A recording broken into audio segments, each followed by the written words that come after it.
Shalom. Jacob says he is getting his tea, I believe.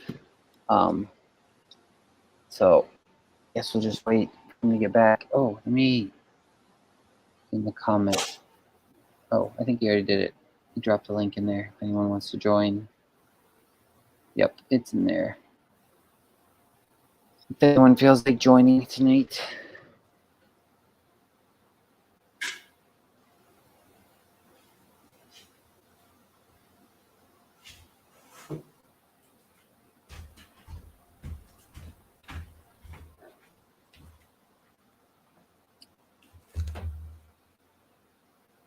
Is that tea or soup?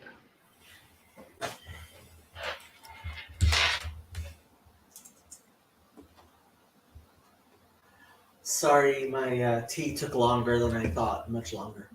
OMG, is that the Jacob Federici and the Jason Almondry? Well, I guess Jason Schwartz is Oh, his whoa. name. I'm Jason a big Schwartz. fan. Isn't that your last name? Schweitzer. That's close. Schweitzer. Why did I think Schwartz. Schwartz? Oh, I was That's talking close about enough. Schwartz earlier today. Schweitzer. Sorry about that. What was I going to say? I was going to say something. Is that a big bowl of tea you brought in? That's Yes. massive. It looked like. Wow.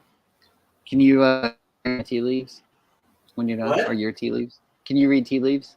No. Do you want to? Why don't you perform some divination on this? It might it might be against my religion just a tiny bit. And All right. Jacob can't tell Germans apart. Shaking my head. Schwartz and Schweitzer. It's actually Swiss, but it's close enough. Close enough to Germany, I guess. Schweitzer. Okay. Yeah, it doesn't have the T in it, but you say it like there's a T in it, so I don't know. So I guess that makes it Swiss. It actually means Swiss, I think, is what I've heard. Oh. Right. Yeah, that would make sense. Yep. Huh. So if you were actually Swiss, your name wouldn't be Schweitzer. Because in Switzerland, they wouldn't call themselves Swiss. Like the person you call English is like the person who's not the person in England who's not English. Yeah, that makes sense. Yeah. Okay. All right. I think I will say the prayer this time. Okay. Okay. Eloheinu v'Eloheinu, our Father and the Father of our forefathers. I mean, our God and the God of our forefathers. Please turn to us and shine your light upon us. Forgive our sins and help us to forgive the sins of others against us. And illuminate our minds with the sparks of the Holy Soul that you breathe into us, so that our thoughts should be in correct alignment with your will, and our speech should be in correct alignment with your word, and our actions should be in correct alignment with your commandments, so that we may be a part of your kingdom on earth as it is in heaven. And we ask all of these things not in our own merit, but in the merit of all of the great and saintly people who came before us and upon whom the world rests. Abraham, Isaac, and Jacob, Moses, Aaron, Joseph, and David, and all of the saints in all their generations. Amen. Amen.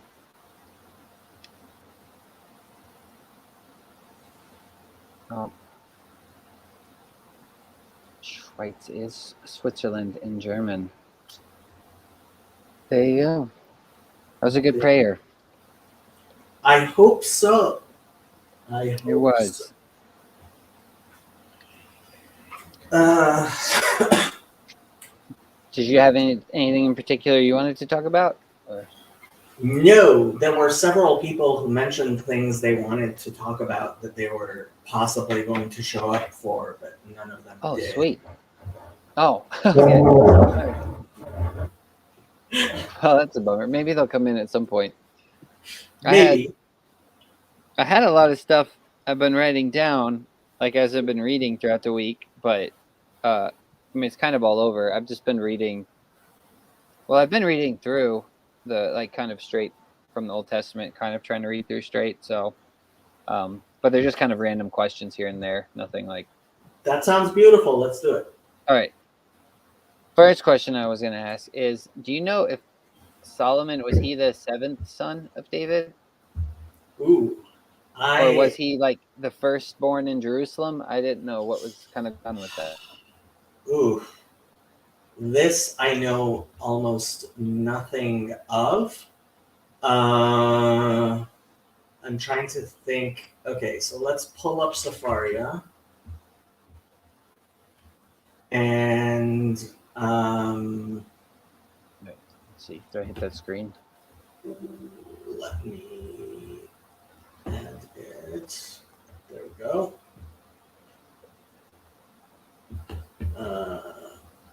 There we go. Now, there is a verse which says Solomon was when it talks about when he becomes king, right? Solomon becoming king. And it announces his name along. So, First Kings 128. Is that it?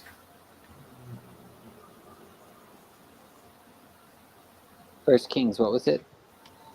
First Kings 1. Well, that's what I am looking at because that's what.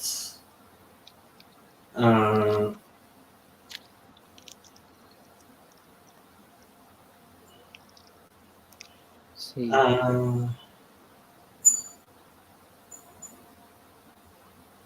So 32 looks like so. First Kings 1, 32 looks like where the appointment is.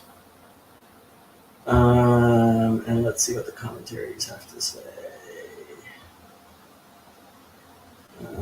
Carly מחלוקת רצה לחזק את מלכותו על ידי כהן גדול ונביא.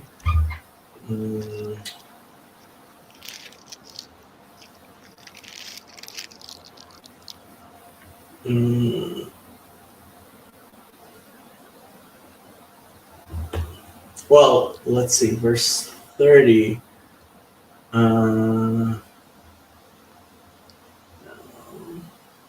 In what is there a specific thing you're looking for? Well, I was just thinking that this would be the most likely place where one of the commentaries would mention Solomon's relationship to any other children. Oh, okay, I see.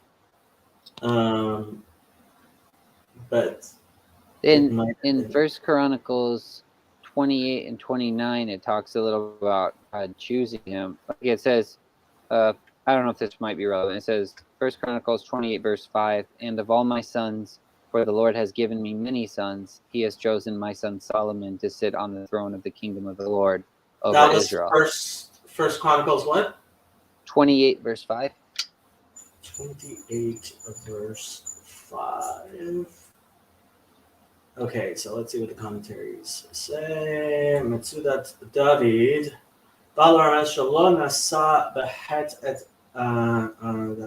not what it's talking about.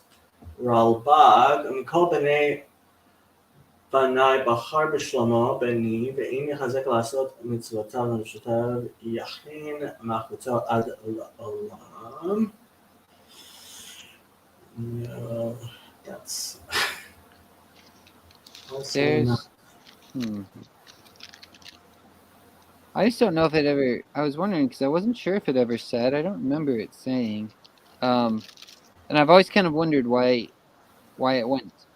The throne went to him. I didn't know if he was like the firstborn that was born in Jerusalem, or if he was the seventh son. I wasn't quite sure because there's 6 born to David in Hebron, or Hebron. How do you say that? Hebron, yeah. Hebron. So like in 2 Samuel chapter 3, Second Samuel chapter. starting at verse 2, it lists David's sons that were born in Hebron. Then it lists 6. And then in chapter 5, it lists some more sons that were born to him in Jerusalem. And it doesn't, and Solomon's just like randomly in there. He's not even the first one listed. That's why I was like, I don't understand. It's kind of strange. I've never really understood why he was chosen other than God said, I didn't know if there was like a certain, because normally, it passes down from the firstborn to the next, I thought.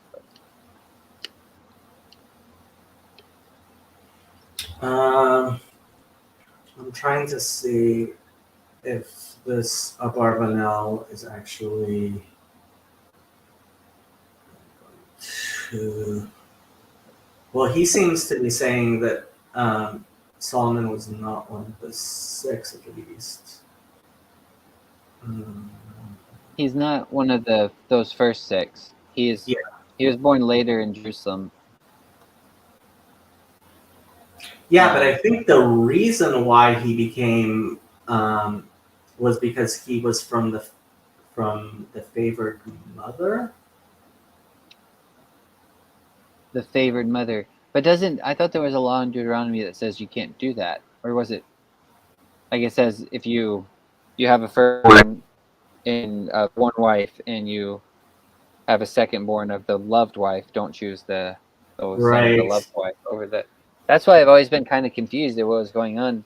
That's a really good question. Because in church, when I hear most people, if it ever does come up, which is very rare, they'll usually say something like Bathsheba tricked David and she was being very like deceitful and stuff. And I don't know that she was. It kind of looks like she was when you read Kings, but then there's these other little parts where it says like God told David that he would make Solomon king. So I'm like, it seems like God told David as well, but I still don't really know the reason.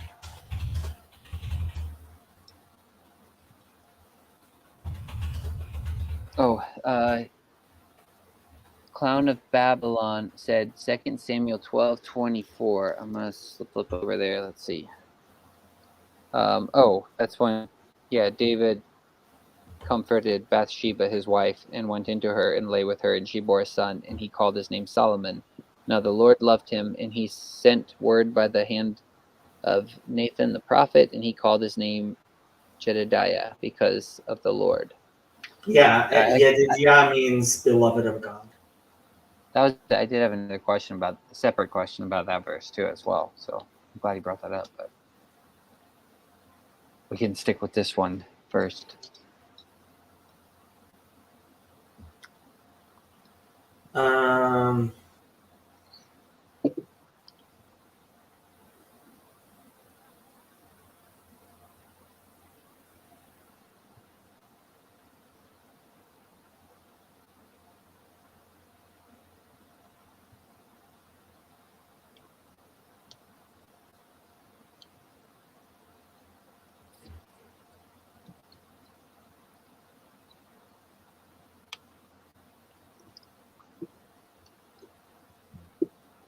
I mean, this sounds like a really good question.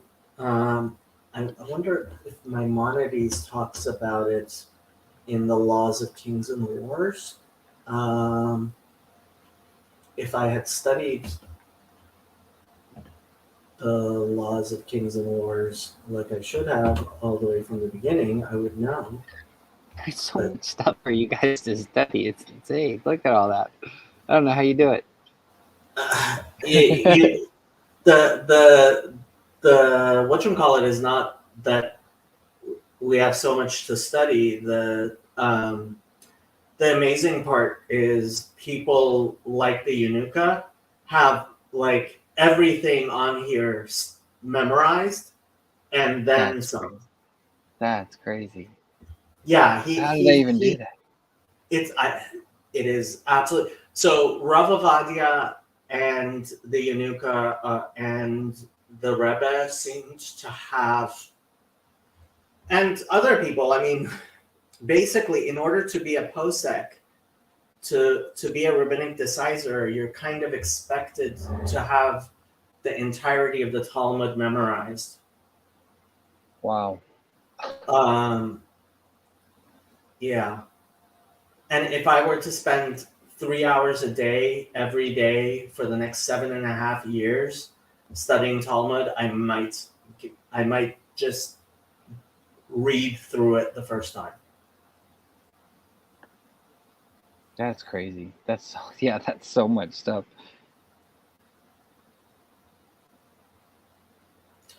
Um, I'm texting my cousin John real quick too and tell him to probably watch on your live stream because I think that's where most people are in the live chat. I don't think it mixes the live chat. no, it doesn't mix it. I mean, we see all of them, but it doesn't. They don't get mixed. Um,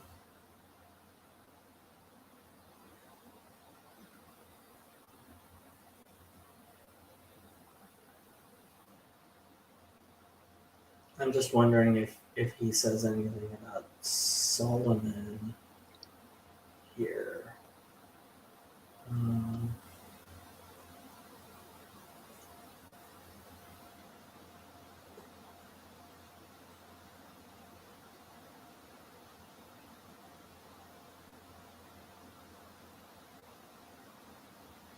Anyways, so he says okay, go ahead. this is Laws of Wars, chapter 112. A son who succeeds his father as king is not anointed unless he assumes his position amid a dispute over the inheritance or during a civil war. Under these circumstances, he should be anointed in order to remove all disagreement. Therefore, they anointed Solomon because of the claim of Adoniyahu Yehoash, because of the usurpation of Atalia and Yehoahaz, because of the claim of his brother Yehoiakim. Trying to see. Okay. I'm not sure about either of those last two names. I think just because they're probably spelled different than what's in my. I know there was Amnon gets killed by Absalom. Then Absalom tries to take the throne. Then Absalom gets killed. And then what's his name? Mine says Adonai. Adonaiah. Adoniyahu. Yeah. Adoniyahu. So, but that's not the one that says there. The usurpation of Atalia. Yeah. Huh. And his brother Jehoiakim. Yehoahaz. Yehoahaz. Oh, okay. I was Oh, looking at the last yeah. one. Yeah. Huh. So apparently, this is discussed in Talmud Horayot 11b. Oh. Talmud Horayot 11b. We're in it now. We're diving down the rabbit hole. We are. Um,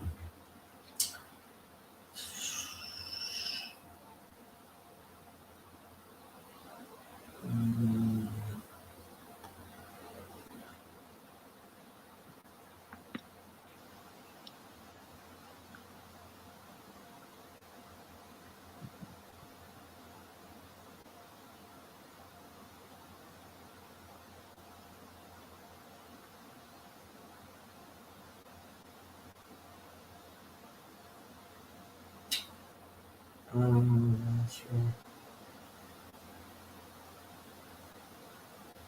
Okay. The Gemara asks, and from where do we derive that when there is a dispute with regard to succession, the king requires anointing, and it is not whenever the king wishes he can bequeath the kingdom to his son without anointing him? Rav Papa said that the verse states, he and his sons in the midst of Israel. When there is peace in Israel, we read concerning him, he and his sons, even without anointing. But when there is a dispute, anointing is required. It is taught, even Yehu, son of Nimshi, king of Israel, was anointed only due to the challenge of Yoram. The sages challenge and let them derive from. The Baraita is incomplete, and this is what it is teaching. Kings of the house of David are anointed. Kings of Israel are not anointed. The Gemara asks, from where do we derive this?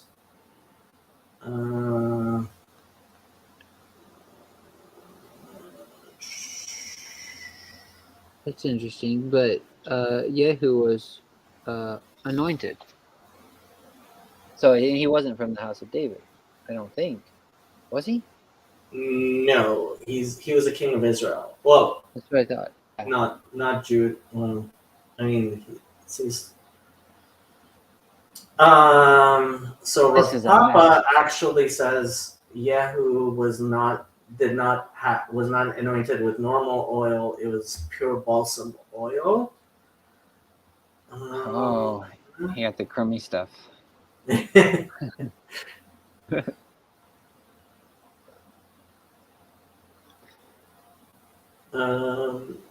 Huh. Okay, so I mean, I am guessing that the commentaries on the Talmud here go into depth regarding this stuff, but like, yeah, learning a part of the Talmud in depth like this. So when I was in yeshiva, we used to spend a week on basically each line of Talmud. Mm-hmm. And that was full time. That was like 40 hours. That's crazy. Yeah. Huh.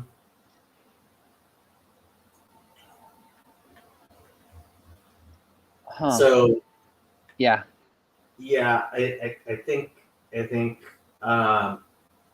it's just crazy that it takes this much digging to figure this out, because it seems like maybe it's just me, but it kind of seems like a weird like an obvious question almost. It's just kind of strange that he's the one that's just picked. yeah, why I mean the question, well, I mean the Bible specifically says that Solomon had God's favor. Mm-hmm.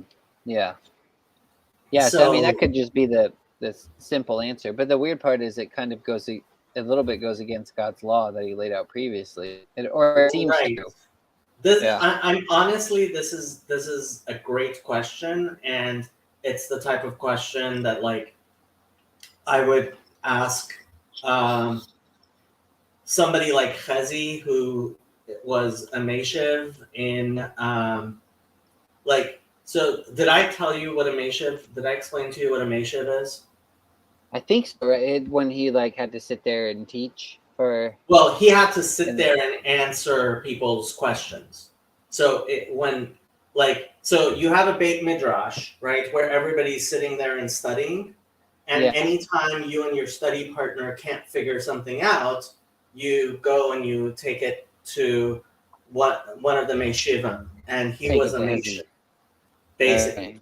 Yeah. So we need to take it to Hezi. Where is that guy? Wake him up. Yeah, it's only like what time is it in Israel right now? I don't know, probably like 4 a.m. No, I think it's like 4. Time is it in Israel? It is 4 a.m. in Israel right now. Yeah, he might be sleeping. So this is the type of question that I would take to a competent rabbi who studies these things and actually knows. And that's not me.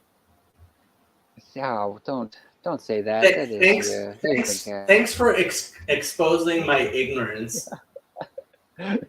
Well, it's not. It's just weird to me because I think what strikes me as weird is that I feel like I would be able to find it in the scripture somewhere.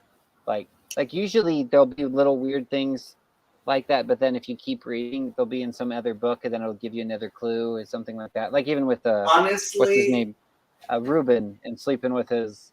It's like, yeah. why didn't like I would be shocked if this isn't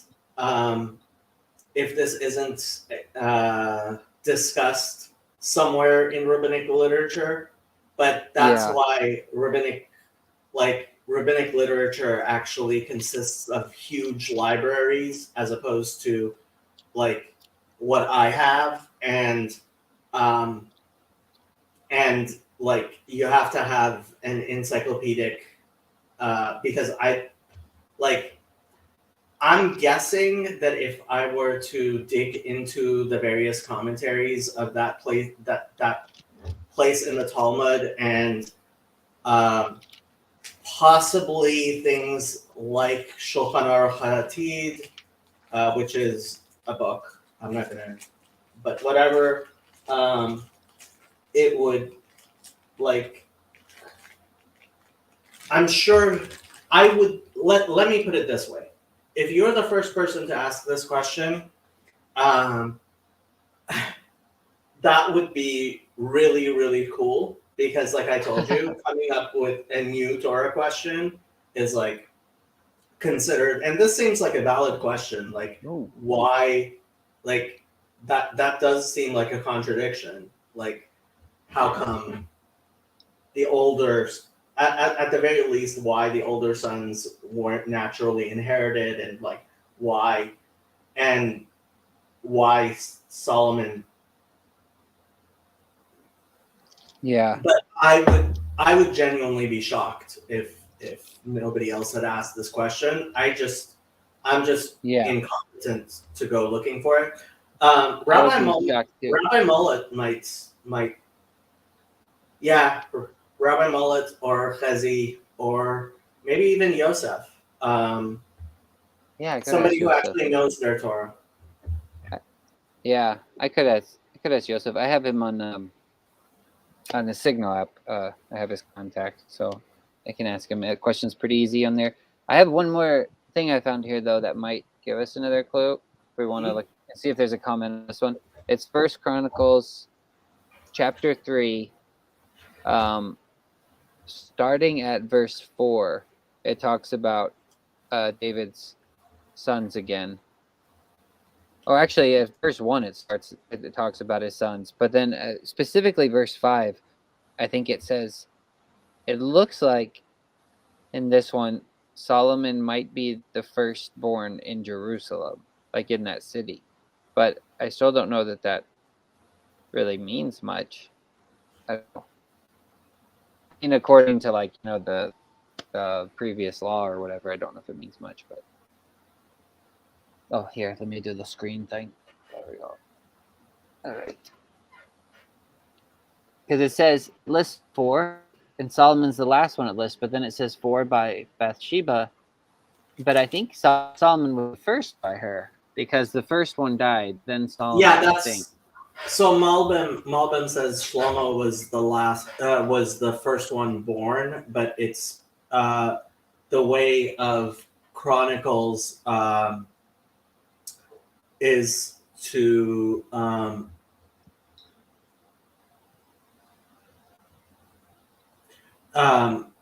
because it wants to mention the people that aren't so important first, because then it's going to start talking about Solomon apparently after this. Oh, okay, that makes a little. Yeah, then it goes to Solomon's sons. So yeah, so he was the firstborn by her, which would make him the firstborn in Jerusalem, I think, which would make him the 7th son, I think, right? Sounds right to me. I don't know, but I don't know. That's who knows. There's the whole David thing too. David got picked, and he was the seventh too. So but he did get that oil. He did get the oil of Samuel. He did. I'm just trying to see if somebody mentions this already, but like.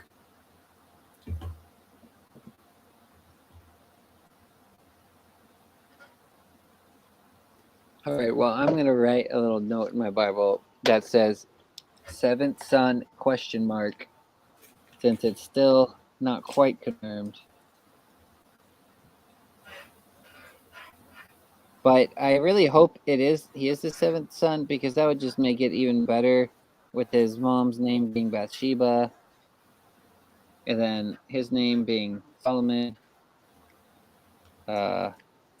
It would be all fractal and stuff. Yeah, I know, right? That'd be great. And born in Jerusalem. Yes. Yeah. I don't know. So another question I had actually kind of goes a little bit off of that. I can switch it back here. Wait, were you still looking at that or? No. Okay, all right. Because I mentioned Samuel, and this is kind of a little bit related to Samuel and to that verse, this one that he posted, 2 Samuel 12:24. Because in that verse, it had a little note, and it said, he called Solomon, how do you say it again? I always say Jedediah, but I know that's not right. Yedidia. Yedidia? Okay. But then mine has a note, and it says she at the bottom, where it be he or she. And so I didn't know if I remember right, I think Samuel is also named by his mother. And is Samson named by his mother as well? I didn't know there's something going on with like that mothers naming children, if there's something in Okay, Jewish tradition about you're that. asking me questions about the Bible, and I know nothing about the Bible, and like You know I a don't lot know about why. the Bible. Well, the reason I'm curious is because like John the Baptist. So there's like all these Nazarites, right? Is Samson is kind of a Nazarite. Samuel is a Nazarite, and I think both of them. I'd have to double check on Samson, but I think they're both named. Their mothers named them over the fathers, and then John the Baptist was the same way. The angel tells Elizabeth, "You shall call him John." I mean, the father has to write the name later because they go. She says his name's John, and then they say, "Let us ask the father." And then he says his name's John as well. But I just didn't know if there was something going on in that, with like a weird connection between the Nazarites and the mother naming, or you know anything about that? Sorry, another weird question. Say that, please ask again, because I was trying to figure out this she and he called, and it's just he called. Yeah, he called, but it doesn't mention. Huh. She. Yeah, mine says. Yeah, mine's got like a little. What is a little note? What like does it asterisks say? or something. Okay, it note? says. Oh gosh, let me go back. It says QERE, whatever that means. And then it says some Hebrew manuscripts, Syriac and Targum, read she. Okay, so those are other manuscripts. Okay. So they just have a letter difference. Yeah, some of them I guess Okay. are Tikra, and I mean, if you're looking at a textual edition, because Yikra is so much more common, and you're trying to actually establish if there was some sort of like it's not a common scribal error to change from he to she. And so I guess the people who are really into trying to figure out what the original text was are like, well, if it's possible that it was a scribal error to change the she to he, but it's not likely that these other manuscripts had made the mistake of changing from Yikra to Tikra, because that's not a common scribal error. Okay. Well, maybe I could ask this then too. Is there so when they're naming the child on the 8th day, Mhm. normally the child is named by the father, right? Or does it? I mean, almost always they agree on what they're going to call the kid. I've never really considered what it would be like if they disagreed. Okay. Well, I mean the disagreement with, well, I guess it's not disagreement, but the Benjamin or Benjamin, Rachel calls him Ben Onai, Mm-hmm. and Ben Jacob Oni, calls him yeah. Ben Benoni. Ah, man, I wrote a song about that and I said it wrong the whole time in the song. Dang it. Should have asked you first, Benoni.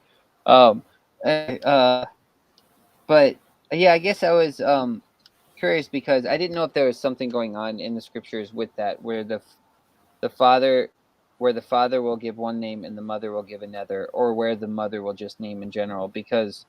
Um, because I guess what I said when you were looking that up is I'm just gonna look and double check really quick with Samson, because I'm pretty sure because he's has a Nazarite vow on him, Yeah. and so the woman bore a son, and so the woman bore a son and called his name Samson. So it looks like, if I'm just reading that, it looks like she named him, or it's at least saying that she named him. And I mean, the father was probably in agreement, but it just says that she does. And then Samuel also had a Nazarite vow, and Hannah, it says that Hannah names him as well. But where is that? So it came to pass in the process of time that Hannah conceived and bore a son and called his name Samuel, saying, "Because I have asked for him from the Lord." So and then the John the Baptist had the Nazarite vow, and let me just read it over there really quick. I think it's in Luke, and I'm pretty sure Elizabeth names him. I mean, the father, like, same thing. The father agrees, but what I think he was like mute at the time or something. So it was on the 8th day that they came to circumcise the child, and they would have called him by the name of his father Zacharias. His mother answered and said, "No, he shall be called John." So I didn't know if there was some weird connection going on with the mother naming the child and him being a Nazarite or something like that. It just seems weird that there's this kind of this coincidence, I guess you could say, or I guess it might be a pattern. I don't know. That's why I didn't know if it was odd. If it was odd in Jewish tradition when the mother gives the name, and then if it is odd, it would seem almost a little bit significant that it's stated in Scripture that the mother gave the name in these My children of guess, Nazarite. my guess is, and I'm just guessing, that if there was a disagreement, it's halachically it would be, according to Jewish law, it would actually be the prerogative of the mother, just Because because. So we have a basic rule that um, the wife gets to make the decisions inside the home, and the husband gets to make the decisions outside the home. okay, huh? Okay, well, that makes sense. But then Okay, the question so becomes: is naming the child inside the home or outside the home? yeah, that's true. I don't know. I'm not sure. Was David? Wait, I thought I heard you mention this. Yeah, this was when we were talking about whether David was the 7th or the 8th. I think you said something about he might have been born by a different woman or something like Mother, that as yeah, well. Yeah. yeah. Okay. All right. I'm looking at my other questions here. Edwin says, "What's up? What's up, Edwin?" I don't know where I want to go. I got lots of questions. Ask your questions. Okay, let me ask this one because it's kind of going with the Nazareth thing a little bit. Could a woman could take that vow, right? Yeah. Does she shave her head when she's done? Yes. I'm pretty sure. Okay. So when you I'm pretty sure. Let me check. Okay. Nazarite.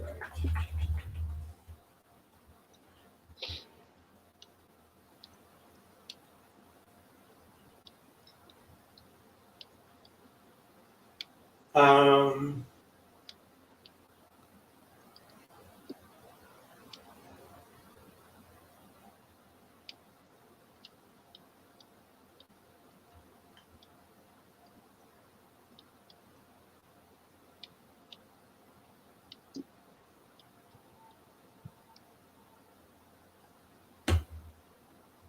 trying to think.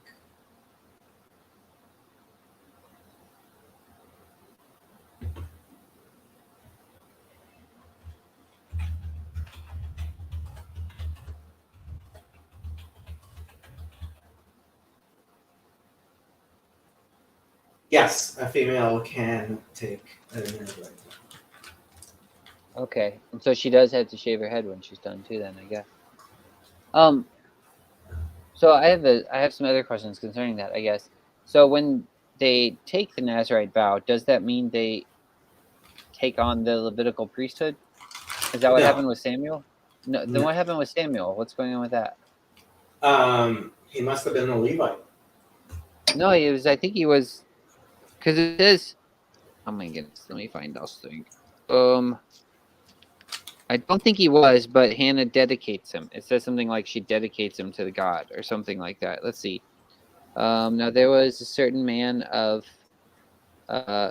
Zophim of the mountains of Ephraim, and his name. Where are we? First Samuel. I was just starting at the very beginning to figure out order. First Samuel 1? Okay. Yeah, I mean, maybe he was a Levite. Maybe she was. I don't know. I guess I thought he was from Ephraim. Where does it mention him being a Levite? Samuel? I don't think it did. I didn't think he was a Levite. But Then why were you asking if he takes on the... Hold on, wasn't Samuel a Cohen? Wasn't he a priest? because he wears a linen ephod, but Samuel ministered before the Lord as a child wearing a linen ephod. And he grows up with Eli or Eli, however you say that.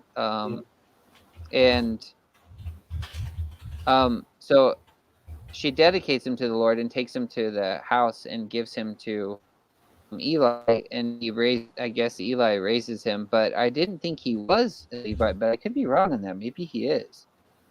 But I thought Hannah's husband was from Ephraim, from the tribe of Ephraim or whatever.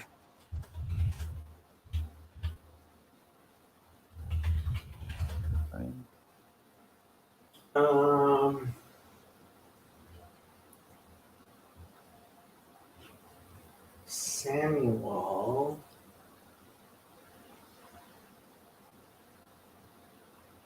These are interesting questions for me. I always feel like they're going to be boring for other people, though. But anyone's welcome to join and redirect this if they're bored.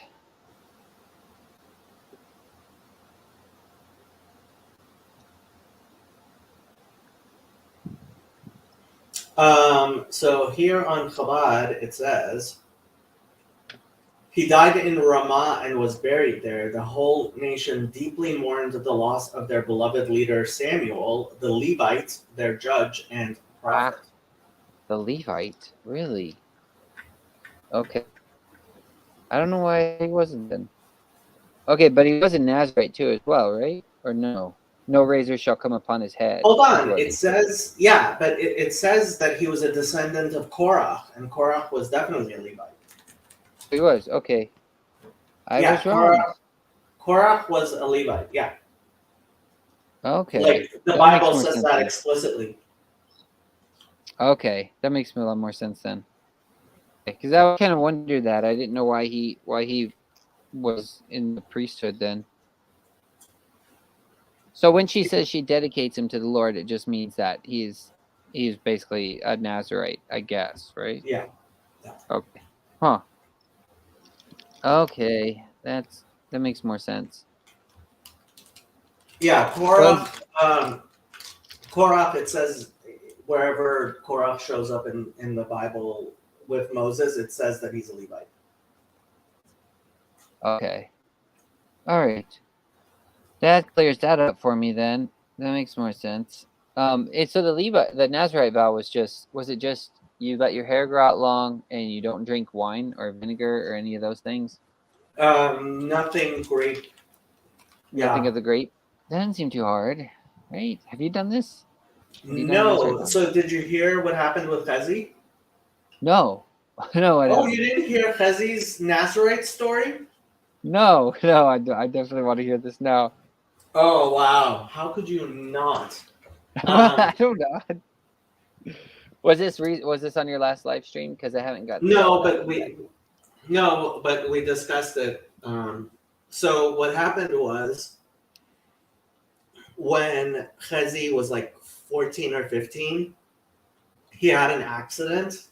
He fell like on his head, and he almost died. Whoa. And yeah, and so he just felt inspired to become a Nazarite. And so he goes to his dad and he says he wants to become a Nazarite. And his father's like, well, let's study the laws of a Nazarite and then you can decide if you want to become a Nazarite. So they spend some months, I guess, like going through all the details of becoming a Nazarite. And Chezi says he still wants to be a Nazir.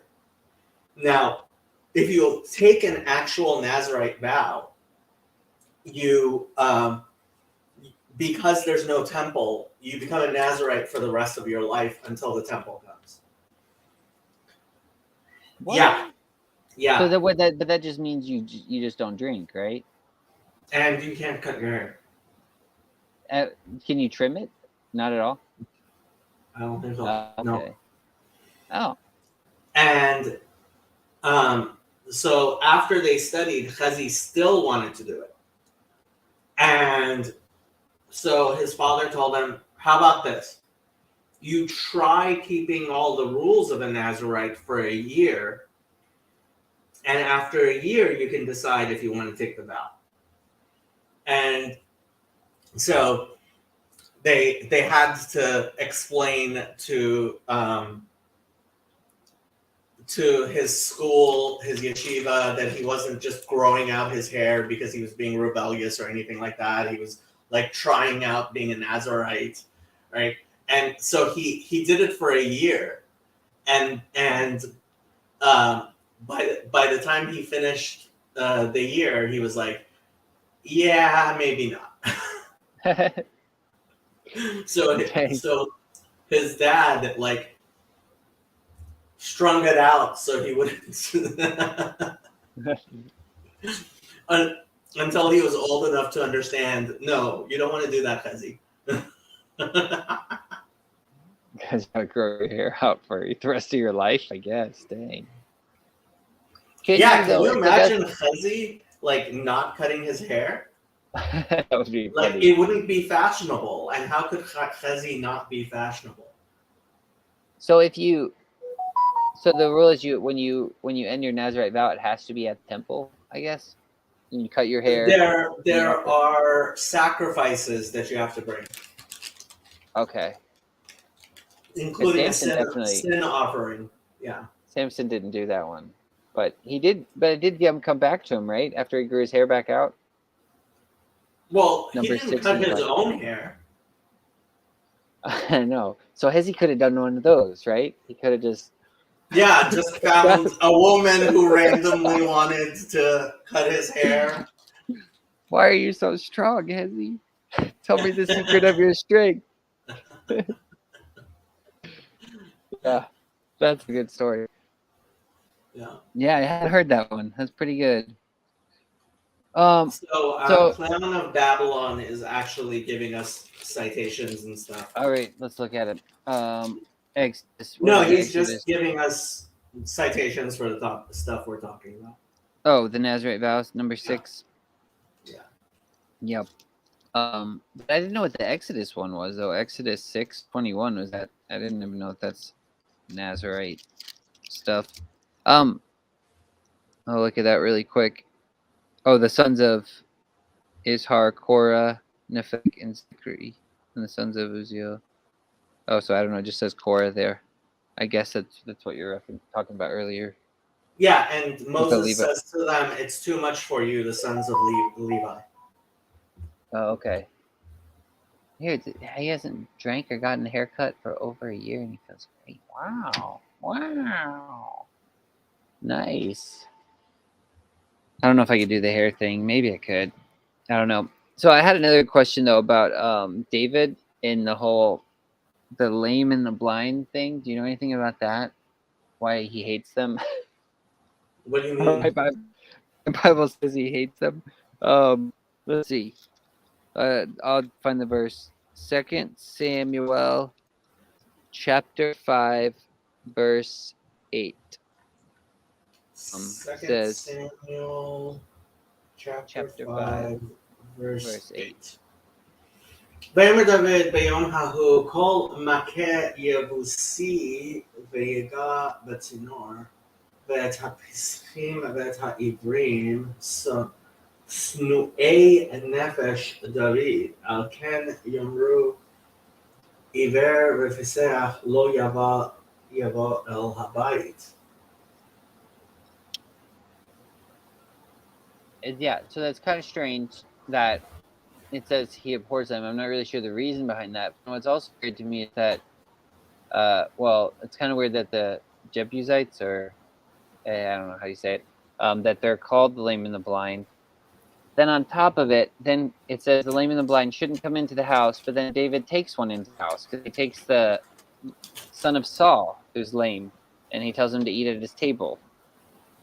And so I don't know what's going on with all that. You know, this story of David here, there's a lot of questions that come up for me, and I'm like, I don't know what's going on half the time.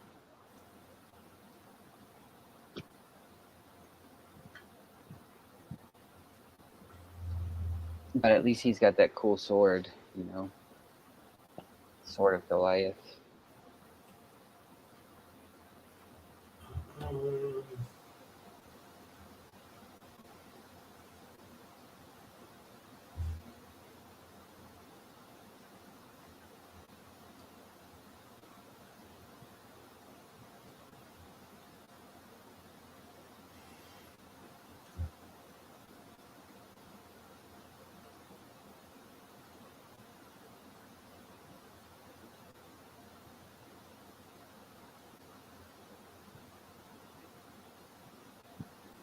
So,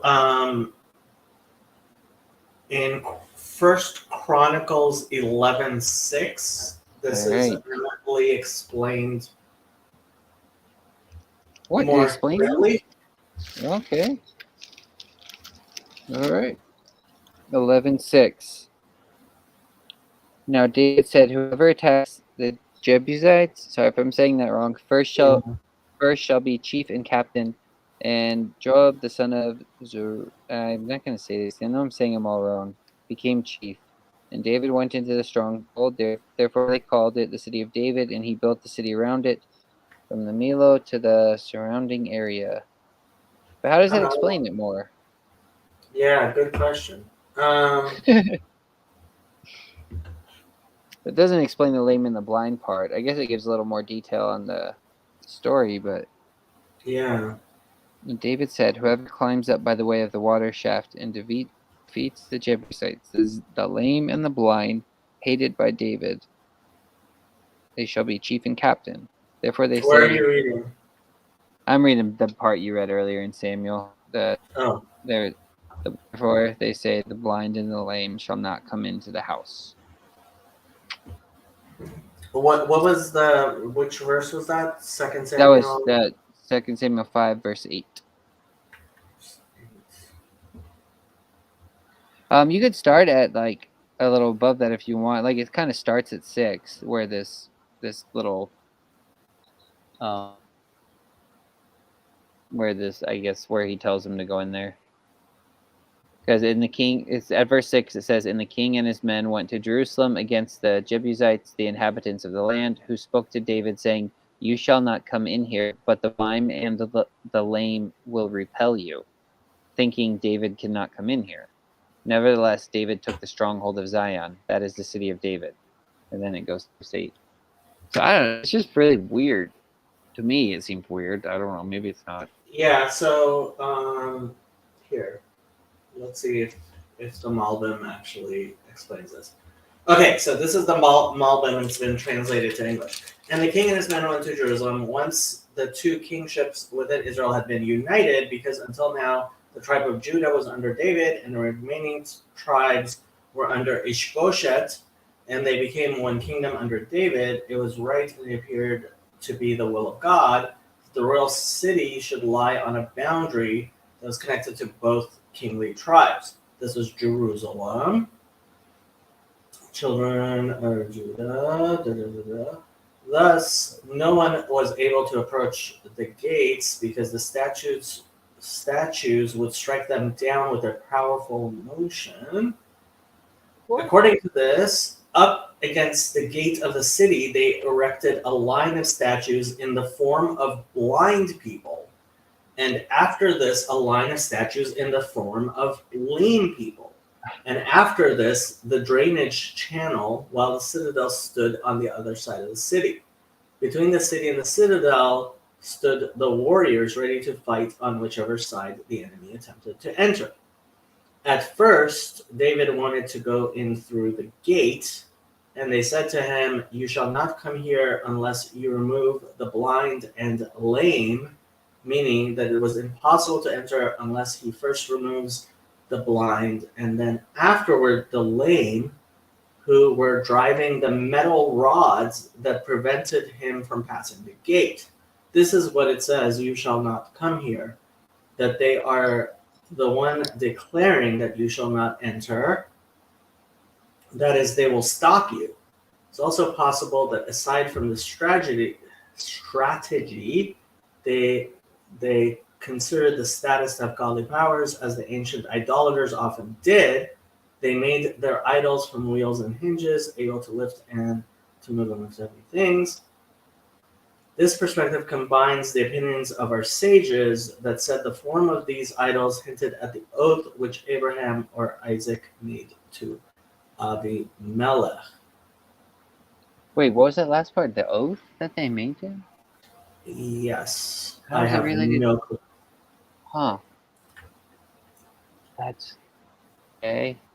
I don't think that was helpful to me a little bit.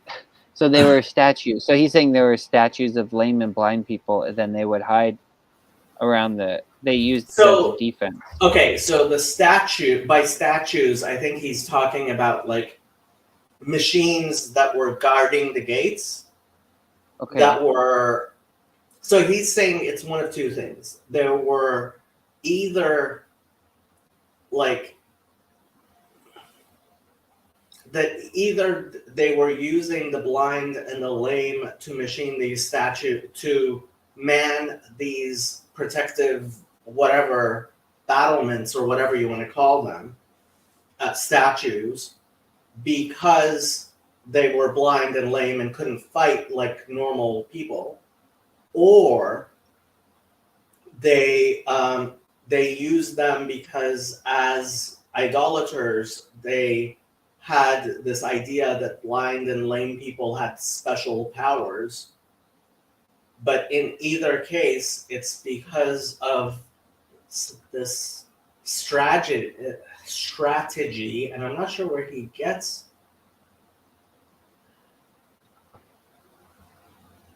this from? Whoever Like, let me see. says, "Blind in the lane shall not Um, come into the house."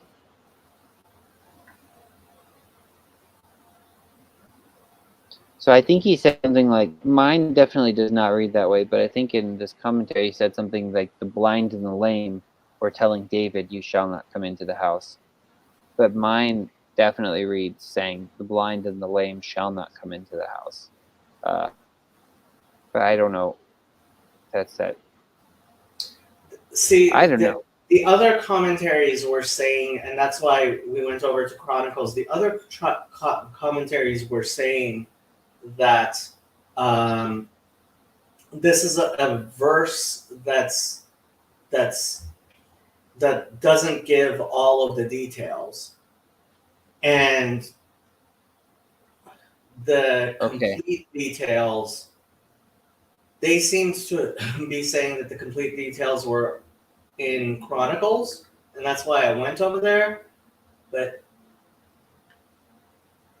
It didn't seem like that to me when I read it, but I guess I'm just the reason these things interest me is because like we mentioned in our last one, you said there's always a spiritual significance behind them, and so that's why like interested in them, because I'm like, I don't even know what's going on here. Why it just mentioned lame in the blind, and then even after that, how David has that. It talks like, I think it might be directly after that where it talks about Saul's son who's lame. No, it's later. It's not directly after that. Then they bring the ark in. Just check an eye on Mephibosheth. I don't know how you say his name, but it's yeah. Saul's son who's lame in his feet. And then David wants to show him kindness, so he brings him into his house to eat at his table. And it's just weird that it's like that you have this verse where it's saying David hates the lame and the blind, whether they're statues or whatever. It's just like, and then shortly after that, David is showing kindness to a lame son of Saul. And then I don't know. It just seems odd to me, and I'm not sure what to make of it. The thing is, you studied Nevi'im and Ketuvim so much more than I have. Like you know your prophets and writings like so much better than I do. That like you ask these questions and I have no idea. Sorry. Oh, I'm sorry. I don't know that I know it better than you. I don't know what I'm. I guess it's. You know what would be really interesting? What? You know who might know this stuff the best? Nehama. We should get her in here. What's she doing? She lives in Israel too, though. She's probably sleeping. She does. It's 4 a.m. there as well. Yeah. So it's Well, 5 a.m. now. But so in Beis Yaakov, because they're not allowed to study Talmud, the girls spend a lot more time studying prophets and writings than the boys do. Oh, So okay. she Yeah, might actually know this stuff like even better than Chazi does. Ooh, that'd be interesting. Yeah, we should definitely ask her some of these. I should just store up all these questions, and then in February we can just go over there and then just drop them on her. Well, Answer all these. In Jerusalem, if you have questions like this, we could walk into a Beit Midrash and actually ask a real Meshiv, and they'll actually know all this stuff. Yeah. Really? Huh. Yeah, I don't know. This is yeah, I don't know why this stuff just really intrigues me a lot. I guess just because yeah, I'm just really curious about the. No, they're great questions, but like they're the types of questions you ask somebody who's actually studied this stuff in depth, not a putz like me. You know your Bible very well. Not better than not prophets and writings, not the way you do. I don't even know why you think I know them so well. I feel like I don't, but I don't know. No, you. I need to read them Okay, more. stop it. I am not a fan of this silly false humility. Well, I can't go around quoting them like you're talking about all these other people that can quote all this all these scriptures. I mean, maybe it's because sometimes they'll come to me like if I try to think of them, sometimes I can't even think of scripture verses, but then they'll just kind of like come back to my memory or something sometimes. But I definitely, I don't know. The fact I is, can't recite them. So, Clown is asking an actual question, and the Let's fact do it. is, the study of prophets and writings in yeshivas, especially boys' yeshivas, are famously lax and bad. And that's partially why I think Nechama would know the answers to this stuff better than the boys would. That's really interesting. Why is that? Why do they have that difference in study? Well, girls aren't allowed to in many places. Girls are not really allowed to study Talmud. Like there are no Talmud classes at Beit Yaakov where Nehama went. So What? why is that? Yeah, is there a reason, or they just kind of The decided Talmud. So there's this place in the Talmud that says a man who teaches his daughter Torah is wasting her time.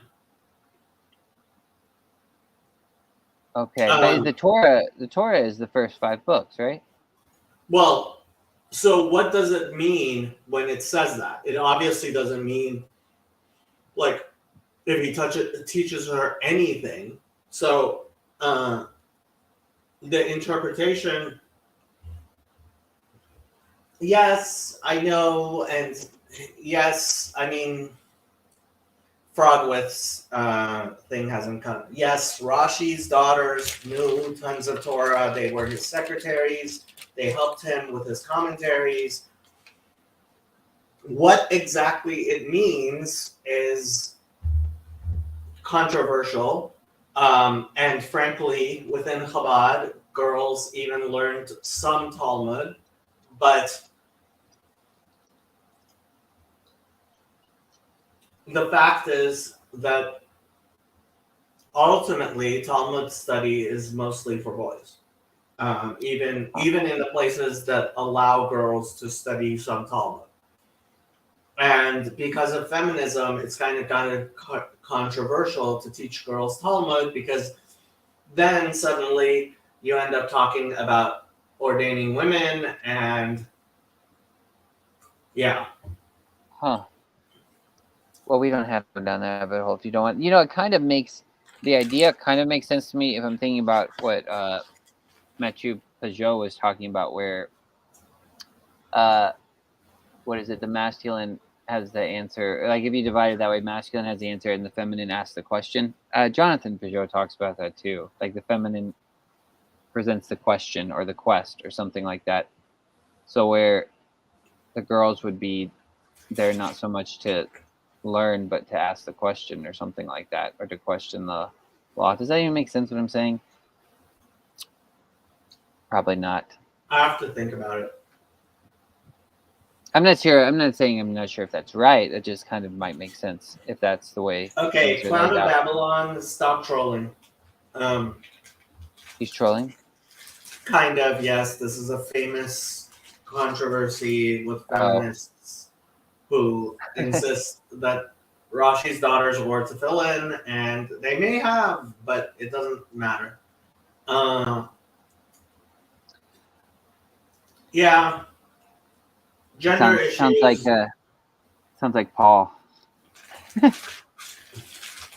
My sisters aren't too big of fans of Paul. At least not my younger ones. They're like, Paul wasn't. There's a few places where there was one I was reading the other day. He basically tells women to sit down and shut up. He doesn't. Well, really.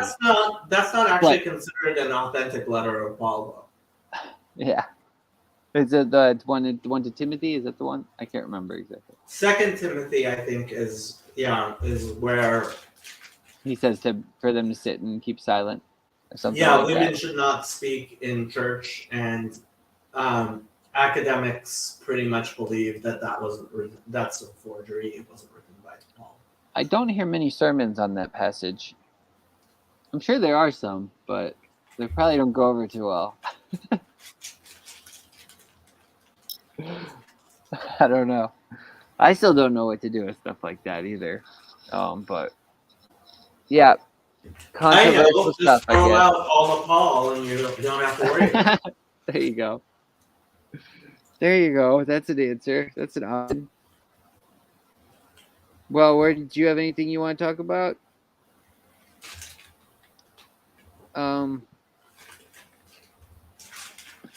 I mean, I could look at some more of these questions. I don't know. I don't know if I really answered that last one for me. We just need Nahama, right? Yes, silly Okay. rabbi. Torah is for boys. So here's another question. Maybe sorry if you can't answer this one either, but what's going on with the sandals in I don't understand. It's one thing that's hard for my head to grasp, I guess, what the symbolism is with sandals, because I've heard Jonathan Peugeot mention it, and it kind of makes sense to me, but then you have the passage. The reason I'm asking is because the passage in Ruth, where they have that tradition of removing someone's sandal. Chalipim, yeah. Yeah, what was that about?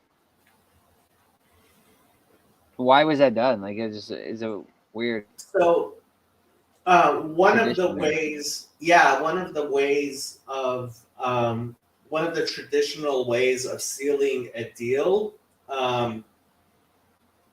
was to switch sandals. Switch Um, sandals. Okay.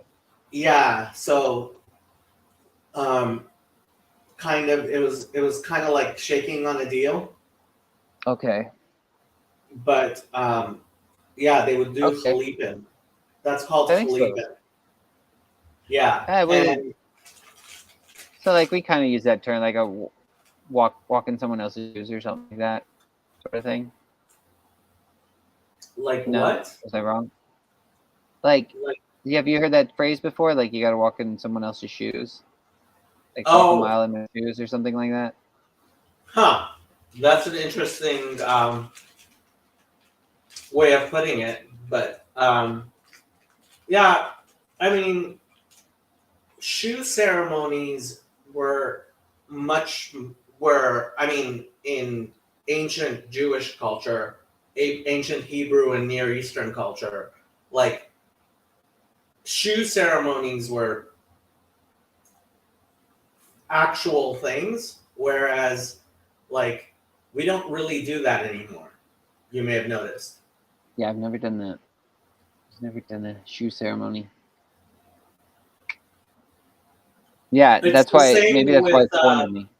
it's the same thing with levirate marriage. Like if you refuse if your brother marries and he dies before his wife has children, you have an obligation to marry his widow.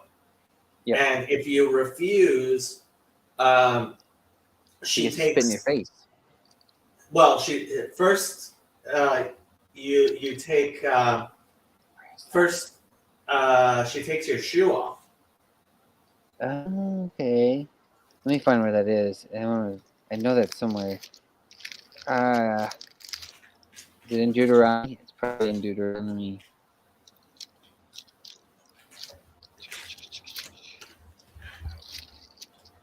See, girls should jump on that verse. That's a good one. Yeah, it's Um, Deuteronomy 25. Let's see. I'll start at verse 8. Let me start here. But if the man does not want to take his brother's wife, and let his brother's wife go up to the gate to the elders and say, my husband's brother refuses to raise up a name to his brother in Israel, he will not perform the duty of my husband's brother. Then the elders of the city shall call him and speak to him.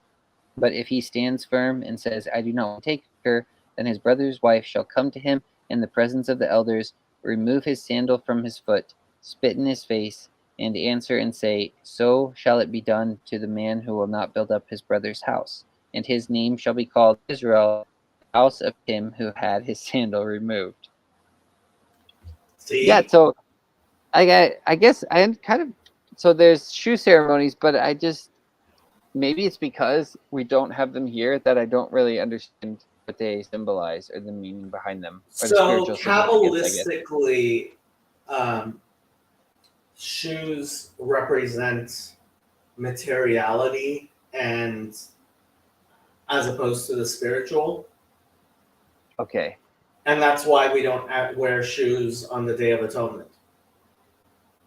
Okay, I didn't know that. They told me you don't wear shoes. Maybe I have heard that somewhere. Okay, so then why? So I'm trying to tie that together to this then. The one who has his shame removed. So the one who has his materiality removed or something? Like, how does that? How do those connect? Yeah, I mean, if you think about it symbolically, he's refusing to engage in having children, his brother's children, and basically bringing the kingdom of heaven into earth, right? Okay. Okay. Okay, yeah, that makes sense. I think. All right. Okay, so here's a Yeah, so question. think of sandals as bringing things down to earth. Coming down and then that's where it meets the earth, I guess, right? Okay. Yeah. Okay. All right. So that makes sense in my head. I can think of it that way. All right. One more question, then we can do whatever. I'll ask you this one. I might have someone here, but there's okay. So this one I was just wondering if there's a connection between the midwives and Moses and Aaron, because you have two midwives, and they're delivering these children of Israel while they're Right. So Jewish tradition says that the midwives were actually Moses' mother and Miriam. Whoa! Wait, say more about that. I've never heard this before. That's interesting. Yeah, that's what Dennis But Prager was referring to when he said in the Exodus thing that Jewish tradition doesn't agree with him because he believes that they were Egyptian midwives, and oh, um, but they're not Egyptian names. well, I mean, actually, so I think what Rashi says. Where is that? Exodus 1 verse 15. Exodus 1:15. I mean, it says their names too, and it doesn't say Miriam, so that's kind of interesting. Well, yeah, but that was actually. So let's see what Rashi says. A secret. It's a secret. So here, Shifra, this was Yocheved, that's his mother. She bore this additional name because she used to put the babe after its birth into good physical condition, Meshaferet, by the care she bestowed it. Apparently, this is from Sota 11b. Pua, this was Miriam, and she bore the additional name because she used to call aloud and speak and croon to the baby, just as women do who soothe a child when it is crying. Oh, that's nice. That reminds me of the Noah movie. Have you seen that with Russell Crowe? No. Oh my goodness. What? I would love to hear your take on that movie. You should watch it. What was the name of it again? There's Noah with Russell Crowe. Oh, I did not watch it. But I generally don't watch anything that was made after the year 2000 because this millennium has been ruined by the woke already. You gotta watch these movies, man. I'd love to hear your commentary on them. I actually like Noah. I thought it was good. I don't know how. I didn't really for the Exodus one with Christian Bale. But I still wouldn't mind hearing what you have to say about it though, because there's some things in it that are just kind of weird, and I don't know if they come from different Jewish traditions or commentaries, maybe. Because in the Exodus one, I think God appears to him as a child or something like that, which was interesting. He's like a little angry boy, if I remember right. Anyway, in the Noah movie, there's a part where she tries to get she tries to get these babies to stop crying. That's why it reminded me of that when you read the Pua thing about Miriam. Yeah. But where does that come from? So is that just how? I mean, how do they have record of that? The Talmud says in Sota, where was it? Sota. Okay. 11b. We can go take a look. Sota 11b. Sota.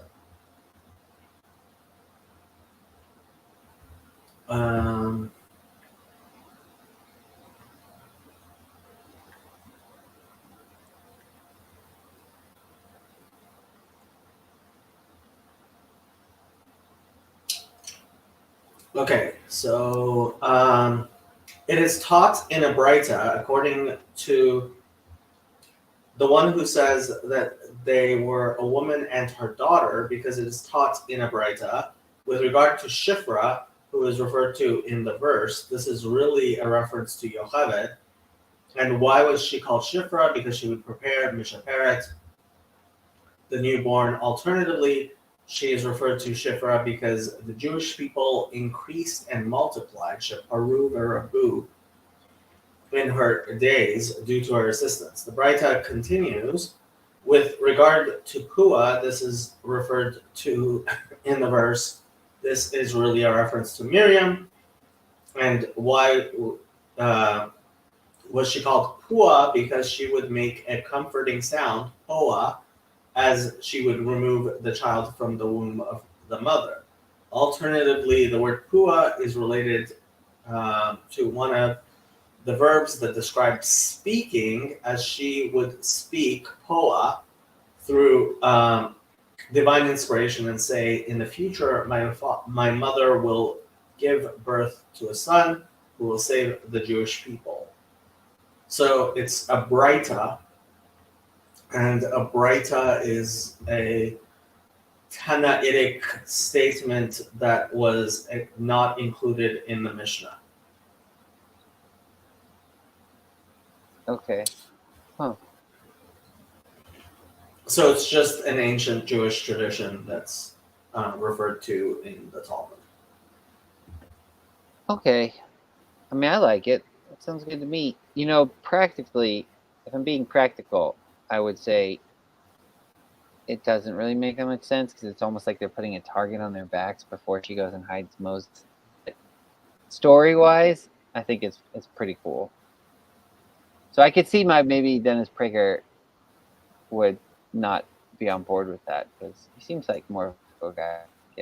He, he's kind of non-denominational, and he has somewhat of an Orthodox background, but he's not like an Orthodox Jew. I don't even keep up with him enough. I didn't even know he was Jewish, to be honest. I had no idea. I don't really follow him very much. I just see him here and there on like little things, so then I haven't really taken too much. He's a very Protestant Jew like me. Okay. Yeah. So Shipra, I was looking at this on the Blue Letter Bible thing too. Shipra means, it says fair, but then it also says brightness and beauty. That's what it means. Huh. Yeah, the roots Shin Pei Resh means to improve, to make beautiful. And so I got Pua. I think I have a cousin named Shifra. Oh. It's a common Jewish name. You think? I'm not sure. Speaking of cousins, my cousin Do you know John how many should get in cousins here. I have? How many? Hundreds. What? I mean, okay. Not first cousins, or are you talking about second cousins? No, I'm talking okay. Second and third cousins. Yeah, I don't know how many I have. I don't even know how to count second and third cousins really.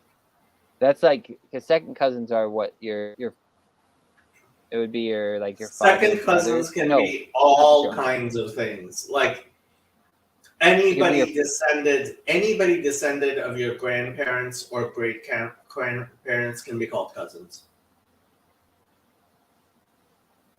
okay. So I don't know how many I would have. I probably don't have hundreds though.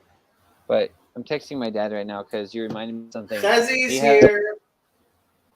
Hey, good morning, Hezzy. We could have used you earlier with all my weird questions. So my dad has a cousin that I can't remember. I was asking him right now, but he basically I think invented his. I don't know if it's his own religion, but I clicked on one of his YouTube videos and apparently he knows Hebrew, or at least seems like he does. I need to figure out what it's called again. I texted my dad. Maybe he'll see it and text me back. I'm trying to remember his name. He named it after his own name, so it was kind of a little strange. But I named maybe my channel after my own name. No, but you didn't name a religion after your own name. Oh, hold on. Your cousin has a religion? Who has a religion? My dad's cousin. So I guess that makes him my second cousin. Yeah. He started a religion? Yeah, I need to find it because I'm trying to find my watch history because I clicked on it and clicked on so many things since then. Let's see. Oh no, I don't think it has it back that far. How do I? Oh wait, maybe it's still going. He's so much more accomplished than I am. Oh, there it is. Ericology. I'm going to copy this. I'll put it in the chat here. So this is my dad's cousin, and I need to listen to his videos. I haven't actually listened to him yet, but I clicked on it, and I think he was speaking. He's going through the Hebrew at the beginning of it, and he's got some Hebrew letters behind him. So I'm assuming he knows Hebrew, but his religion is called Ericology after his name, Eric. So you're welcome to play some of it if you want. I don't mind at all. I don't know what he says in it, but neither do I. Which means it might not be a good idea just to play his Ericology. He was a Christian because I know his mom was college project. That's way too loud. That's very loud. Yeah. Is that him? I mean, I'm sure he's not going to swear or anything. I talked to his mom actually. My aunt Mary, my grandmother's sister. I had a conversation with her that I posted on my podcast. Gosh, when was it? I can't remember. It was either the beginning of last year or the year before, and then shortly after that, nobody told me until like 6 months later. I was like, and then my mom said, "Oh yeah, when your Aunt Mary died," and I was like, "What? I had no idea she was dead." So like, I had no idea. It was really, really kind of sad. But this is her son apparently, and my Aunt Mary was a pretty, I don't know what you call it. I guess she was very kind of a hardline Christian. I guess I don't know a better way to say it. There's better ways to say it. I'm not saying it right. So I don't think she agreed with Ericology, her son's religion, but I haven't really watched most of it. Okay, let's try this. Recording. Eric Bissell, his Ericology, his website, several websites have his material. Eric, introduce yourself. Let us know what this Paleo Hebrew stuff is all about, the depth and the full meaning. Just give some insight on it. Well, to start off with the word paleo, it's an English word, a Greek word, kind of Latin word, which just means old, ancient. But in Hebrew, the phonetical soundbite of the word pele means wonderful, marvelous. It's like a hidden mystery that's so wonderful it's hard to even put into words. It's just something astounding that you just look at like, wow, that's paleo. There's a Hebrew phrase, oseh fele, which means look at the wonderful things that he has done. Hasn't he done wonderful, marvelous things? That's oseh fele. So this word Ericology also is a play on words. The word Eric as a soundbite in Hebrew, there's 5 different Hebrew words that are pronounced Eric, but the main one is ayin resh kaf. Now, my name happens to be Eric, but the word Eric as in Ericology, ayin resh kaf, means to appraise, to assess, to evaluate. Erech. That's not Eric, but Erech. To edit or organize something, putting Yeah, this is with a Chaf. it, as it were, in columns and rows, to what an accountant would do on a ledger to a bunch of numbers. You categorize them, catalog, establish a registry or archives where you put information, like in a library, where you put different subject matters in different places, or you might even. You've made a chart to that respect. Actually, the amazing thing is the chart looks just like you exactly described. what the word Ayin Resh Kof actually means. I'll actually link that to this video so people can see what we're talking about there. Well, if you look at the word Ayin Resh Kof in Brown Driver Briggs, or Strong's Concordance, or Ernest Klein's Etymological Dictionary, or there's Rabbi Hirsch's Etymological Dictionary, or there's probably other ones you can like. In fact, just even go online and you can look at a Hebrew word search for Ayin Resh Kof. You'll see that it all fits. What it means is taking something that was, you might say, unregarded, and putting it into a format where you can appreciate or give importance to the information that was otherwise so scrambled you couldn't determine why you should even regard it. So an archaeologist, for example, in Los Angeles, there's these La Brea tar pits. An archaeologist will go there and find a big jumble of bones, and you can say, well, that's an interesting thing in and of itself. But if they go there and unravel the cluster of bones and say, oh, this is this animal, this is this animal, and now they've put those bones together to show you which animals actually fell into the tar pits. This business of going back to the ancient language, which just looked like a scramble of pictures without any regard, and showing you that each letter is actually a pictogram or a logogram of individual concepts, you can then see that a word is not just a soundbite of a word. For example, the word Torah. It's translated law. And people say, oh, we're not under the law anymore. We're under the dispensation of grace, or we're under the law of love. But what is this word Torah? The picture that's illustrated by the letters. Well, first of all, you have 4 letters. Tav, Vav, Resh, Hey.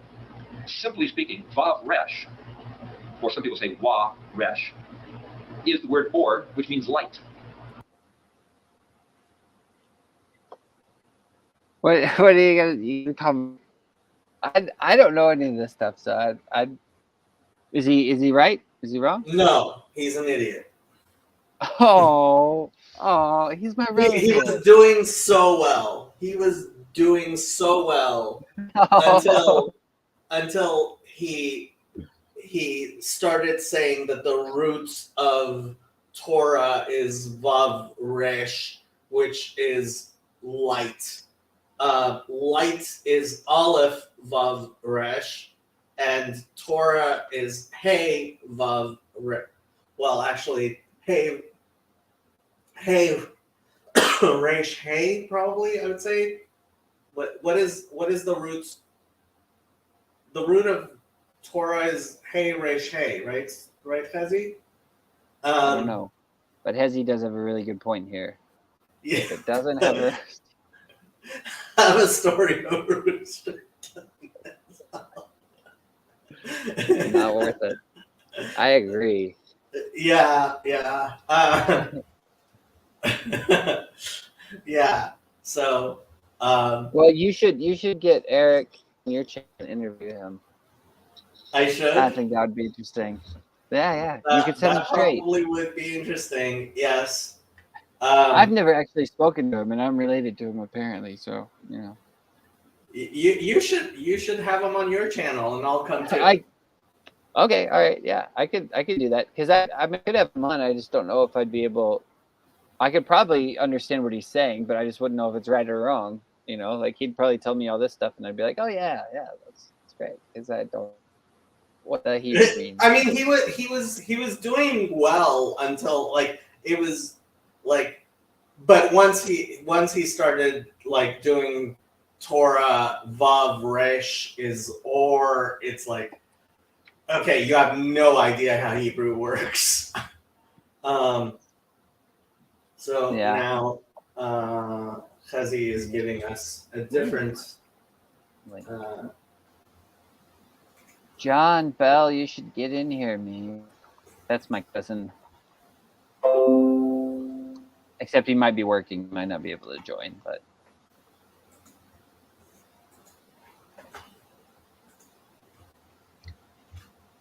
Let's see what this is. Chazi.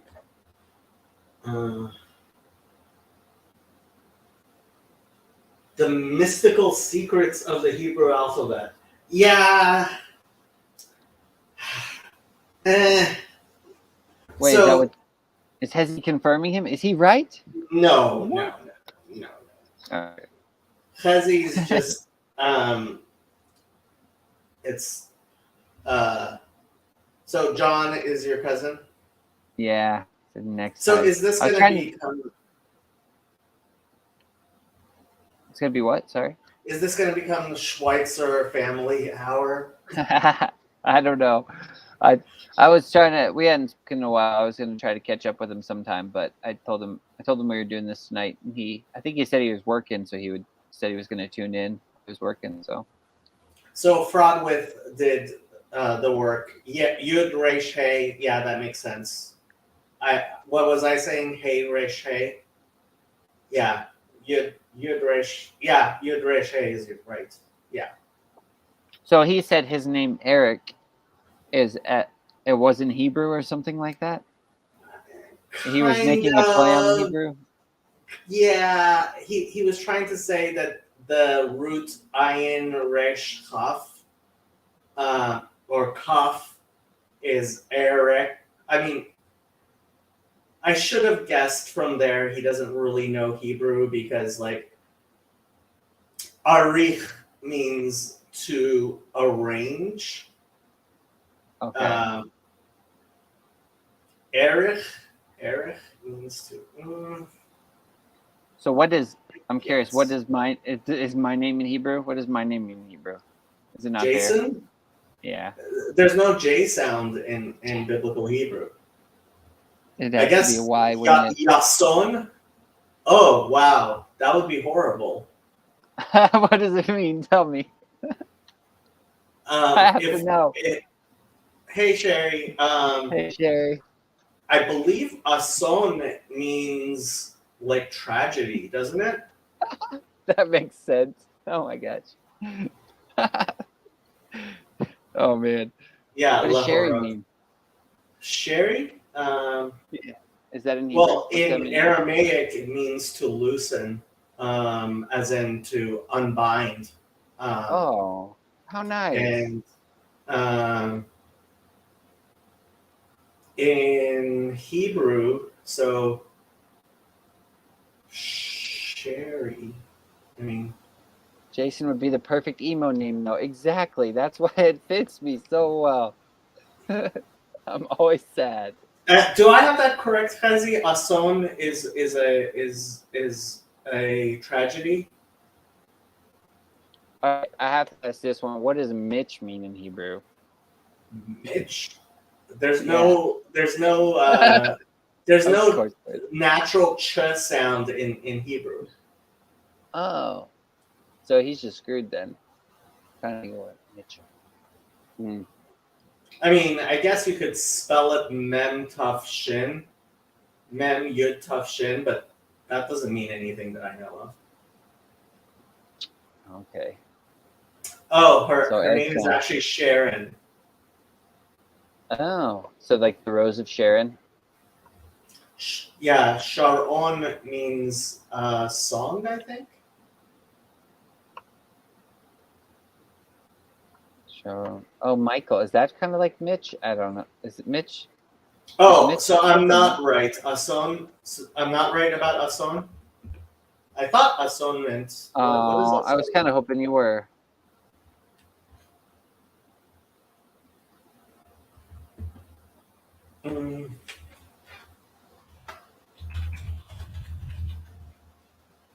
And Cherry, Oh, yeah. that time works fine. Yeah, okay. So Mitchell, I guess, is a form. It came from the name Michael. Oh. Yeah. And Michael, I think they translated Michael as like Hammer of God, Makael. Oh, Something. okay. Let's see. What does Rabbi Google say? What does Michael mean? All right. Did we figure out Who if is my name like God? Mikael. was like God? Okay. Well, I'll tell Mitch that it's just like the Lord. So did we find out if my name means tragedy or not? Because he said he's not right. Chezi, well, if Chezi says I'm not right, I mean, Chezi knows Hebrew. I don't. I don't know what he was referring to though, because he might have been referring to that or maybe something else. But Let me see. Asun. this is fun. I like playing this game. We need some more names. Let's think of other people. Yeah, Asun means disaster. Oh, even better. So Just do mine. Yason could mean there will be a disaster. Okay. So who's Intrepidus Ducks? Oh, Oh, Tiffany, she's new here. Oh. She's Baha'i actually. she what? She is Baha'i. What is that? It is a religion that claims to be the successor to Islam. Oh, okay. Is she gonna join us? You should get in here. What does her name mean in Hebrew? Tiffany.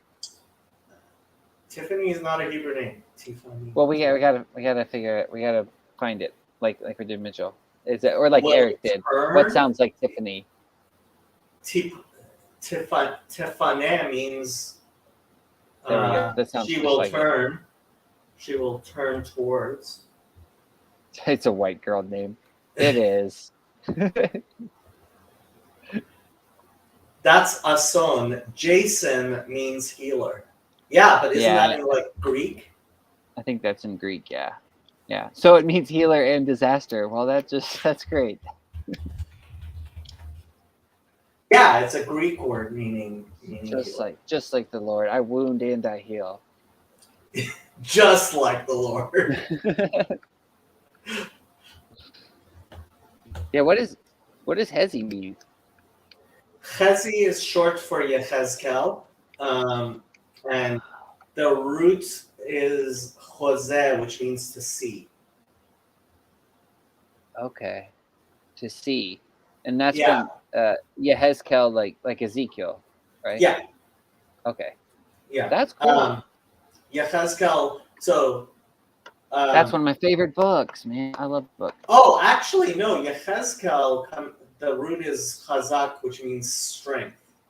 I think. Okay. But Chezi. So I told Chezi he should name his channel Chizayon, which means vision. But She should Roman join us. says, "Oh, whoa! Regarding the shoe thing, reminds me of how in the play Adam and Eve don't wear shoes until after the fall. That is actually a Jewish thing. I'll join if you want to, but I don't know Hebrew. All I know is Kuwaiti Arabs said my name sounded like the word for spit. She can join. I don't know Hebrew either, so what am I doing here in a Hebrew Bible study? You're welcome to join us if you would like, Tiffany."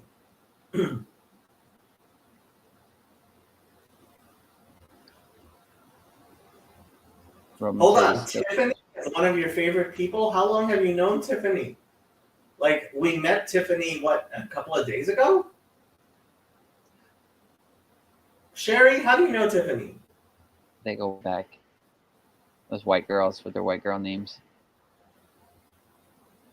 Over the past 2 days, you've like made friends with Tiffany? They're Like, best friends. Just like my when- shirt. When was Tiffany on my channel for the first time? Like, it was like 2 days ago, wasn't it? It was like Sunday? What?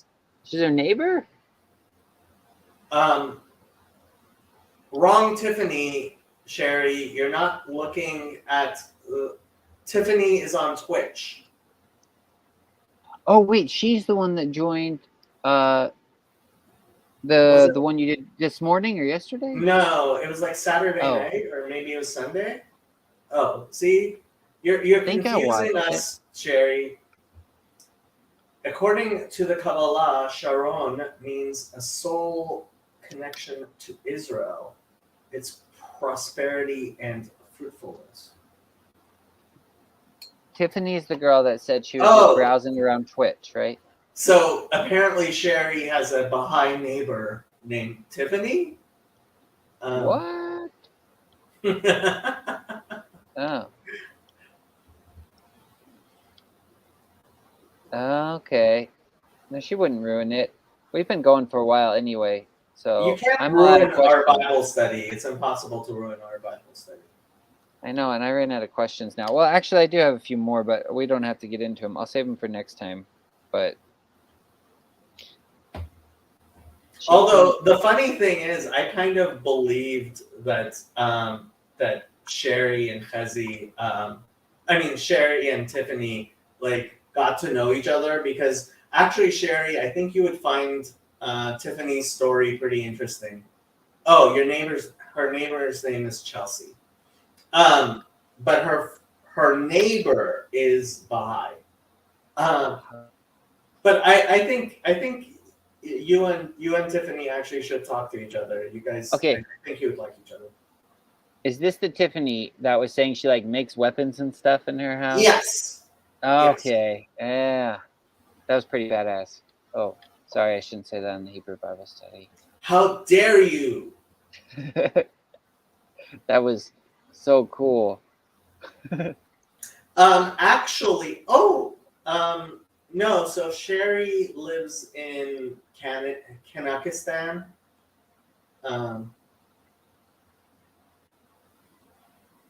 Okay, the two of you need to like talk to each other because you're confusing all of us with your stuff, with your Just relationships. both of them.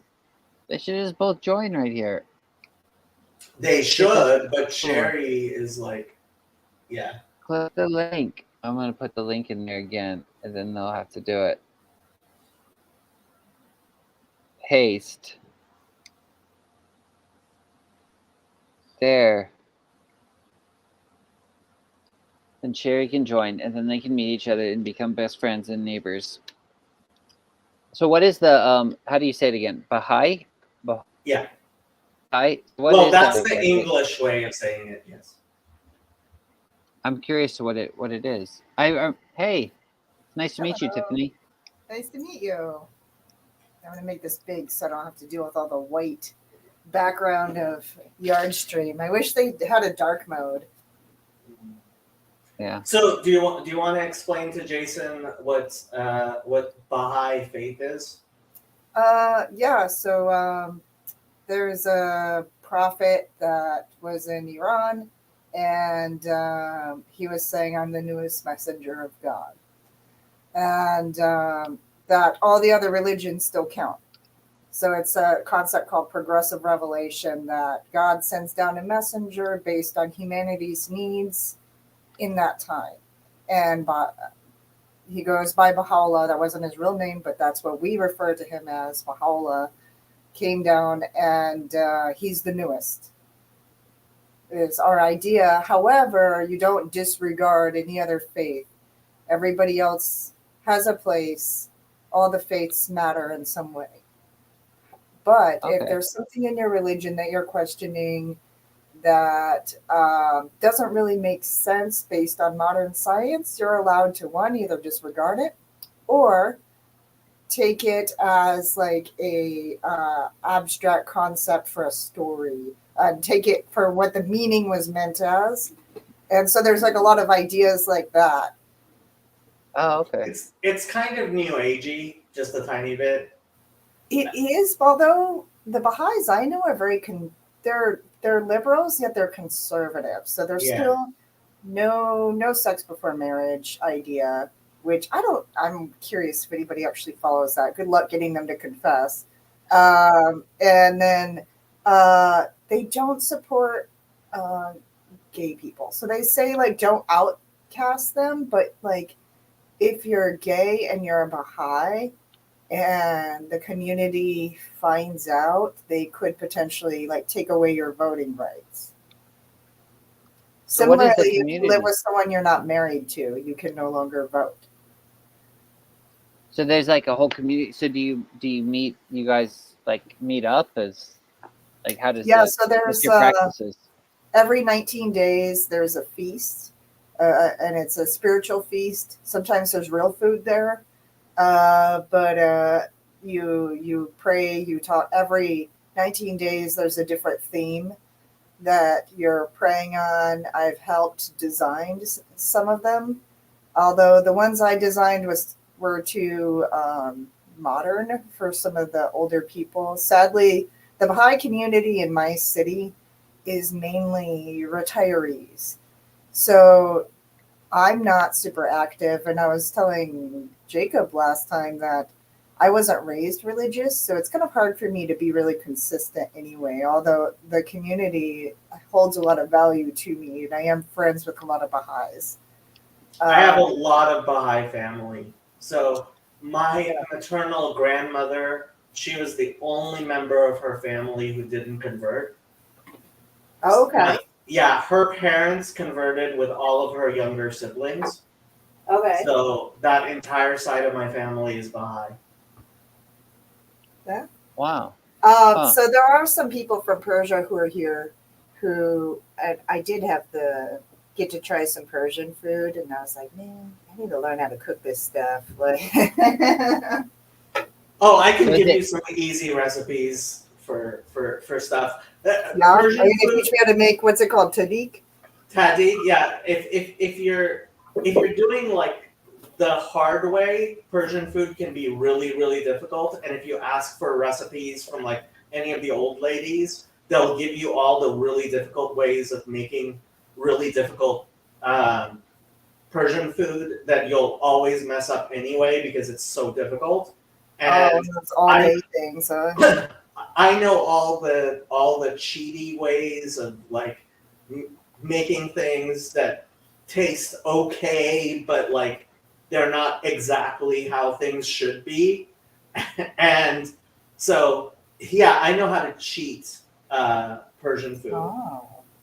Um, Yeah. I mean, that would be a good way to get started, I think, because I think anytime I've tried to make that special rice, I've messed it up for sure. Oh yeah, if they tell you to rinse the rice, it's like and steam it, it's like, oh come on. I never do that.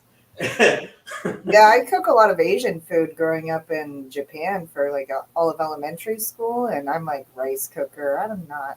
I just So- buy clean rice. Don't buy dirty rice. No. So Persian rice, if it's done well, is each grain is supposed to be separate. They're not supposed to stick together. Oh, so no sticky rice like I'm used to. Yeah, if and that's why they rinse it and they steam it. So each one is supposed to be whole and like they get the long grain rice, and if you do it properly, like you don't even break the rice grains, and like yeah, and it's That's like too much work. What is it, basmati or something? No, yeah, because it's yeah. It is okay.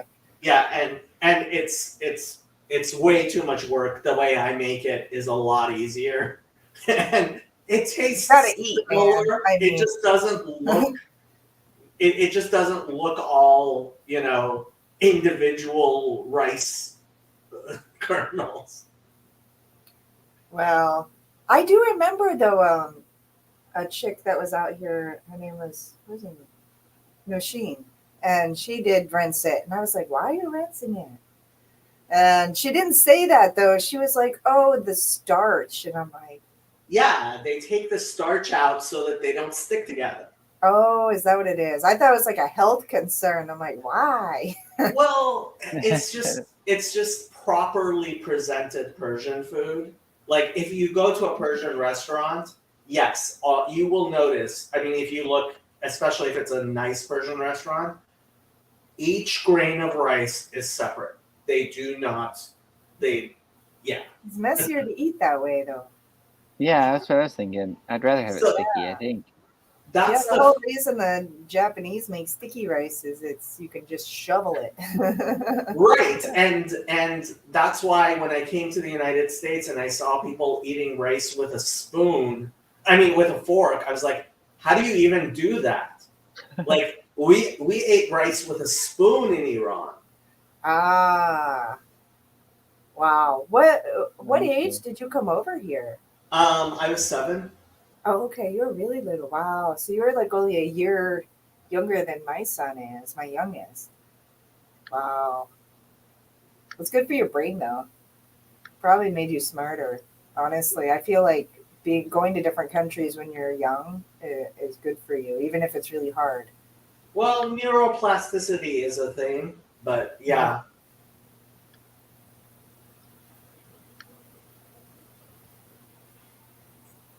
I have a question. Yes. Are you drinking what it was you poured out of that pot behind you? Oh, What is yeah. that? So I'm like being weird and not explaining. This is my Kava Tanoa. This is a Fijian Tanoa. I don't drink alcohol. Very, very rarely do I ever drink alcohol anymore. And really, it goes with the Baha'i faith. And anyway, you're not supposed to drink. Yeah. It's like kava from Fiji or Vanuatu, and it doesn't. You can have a little euphoria and not have your judgment changed. And it's a muscle relaxer, so it helps me with back pain. Let's see. Your channel is Kava root centered, right? It is right now, yeah. Just because I don't have the equipment to show the blade stuff I do right now. But yeah, it's mostly Kava circles. And actually, tomorrow I'm going to have on a guy who's a data scientist from Yale and talk to him. And he comes to Kava circles in a different part of the internet. And I was like, do you want to come on my channel? He said, yes. And then day after that, and a French guy in Vanuatu, his name is Alex, he's coming to talk about how he exports Kava. So my cousin who is Baha'i, she's married to this really religious Baha'i guy who like that could be like a tag, Baha'i guy. Yeah. So he's like the executive director of some anti-marijuana legalization organization and like this huge campaigner against marijuana and pot. Yeah. Paola said you can engage if it's needed for medical use. I believe in harm reduction, but I'm biased because, as I told you, my friend who introduced me to Kava, and we're into supplements together, and we share.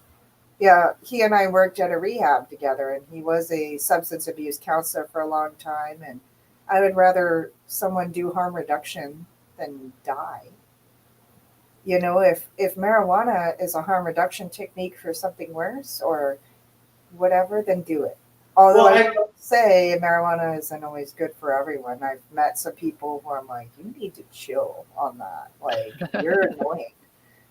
You're not with it. Like, you know, that you can't connect with them because they're just not in the same reality. But I don't know. What do you guys think? I think I told you my standard is if it's less harmful than alcohol, I think it should be legal. And very, very, very few things are more harmful than alcohol. Alcohol is like a heinous drug. It really is. I mean, yeah, I think I share with you. I've had some people, family members who have died from it. Family members who are still being affected. Yeah, and I drink, so who am I to judge people who like smoke stuff? I drank until I found Kava. Kava has a really mysterious thing where it does something where it makes you not want alcohol. Because I was drinking daily because my back pain was so bad.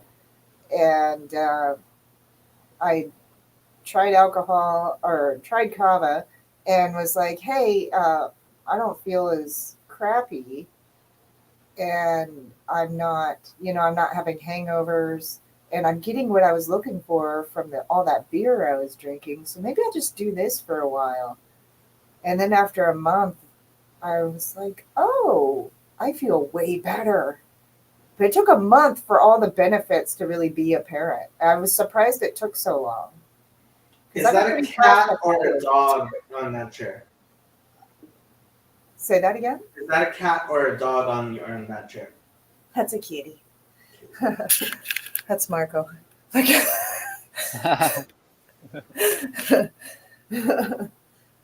I'm still waiting on your ghost cat to materialize here. Well, it's not going to materialize until after I get back from my road trip north. Oh, You have a so ghost cat? responsible. What? I don't know if I got this far in the conversation. I remember you talking about the appendicitis because the back pain. You didn't notice the appendicitis, but I don't know if I might have had to turn it off or I got home or something. So, did you guys talk about some ghost that I'm No. unfamiliar with? What's So going on she here? means, by ghost cat, she means the fact that I have a cat tree, but I don't have a cat yet. Why do you have a cat tree? Because I'm anticipating getting a cat and I wanted to be prepared. Isn't that cute? He's like got it way ahead of time. I think it's adorable. I also got toys and a litter box. I was researching what you need for a cat. That's good. I think it's endearing. If only all pet owners were so responsible and had the stuff way before the pet. Well, I mean, So, you are you have to locked in have the now? house ready. You have to have the house ready before you bring the cat home. That's very nice. Yeah. This So, is but true. now are you locked in? Like, what if you decide not to get a cat?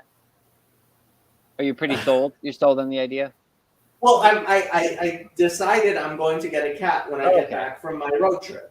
But But If all else fails, a ferret will suffice, I guess. For that cat. Tim says Jacob scratches it when he's stressed. But one thing people really don't think of, like, so when I got getting a dog wasn't very expensive, but like the amount of money I spend on my dog, like just the dog food is like $50 a month, right? Yeah. And then That's a lot. toys and all kinds of stuff, right? So Yep. it's not like animals are cheap. And what was that, like $70? And it's like, as opposed to bringing the poor cat home and then. Yeah. And also, I was told that like cats, when they first get to their new place, like to hide. And I was like, well, if I don't give him a place to hide, then he's gonna go find a place to hide. And I was like, I need to figure this out. And I'm thinking that's a perfect place for him to hide. Yeah, he'll love it. He'll love it. My before I moved in here in October, I had a cat tree, and my cat was taking flying leaps at it, like just ninja. Yeah, But, that's the I thing. threw I it have away like because it looked bookcases bad. and stuff. I'm guessing. I don't know. Like, how high do cats jump?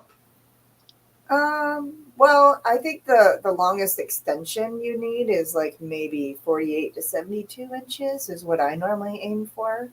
So it's probably tall enough. Like that lower one that has the thing that goes all the way down. The only thing Yeah. that stinks is that over time, as they're scratching, it looks more and more not Ratty.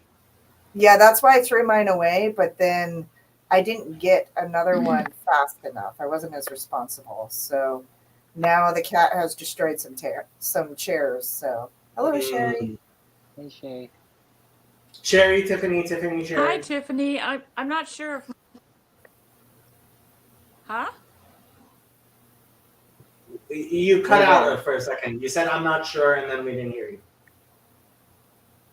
Yeah, I'm not sure if my internet's gonna allow me to be in here, but I'll see how it goes. Seems good right now. Good. Yeah.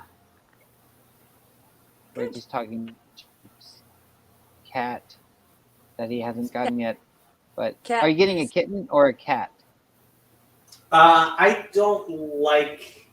Ever since I had my experience with my puppy Chance, I don't like getting puppies, and so I think I'm not going to get a kitten, because even though I worked really hard to socialize Chance correctly, like she turned 2 and she turned into a complete and I couldn't take her to the dog park anymore, and I had introduced her. I had taken her to the dog park, from getting her at 4 months until she was 2, right?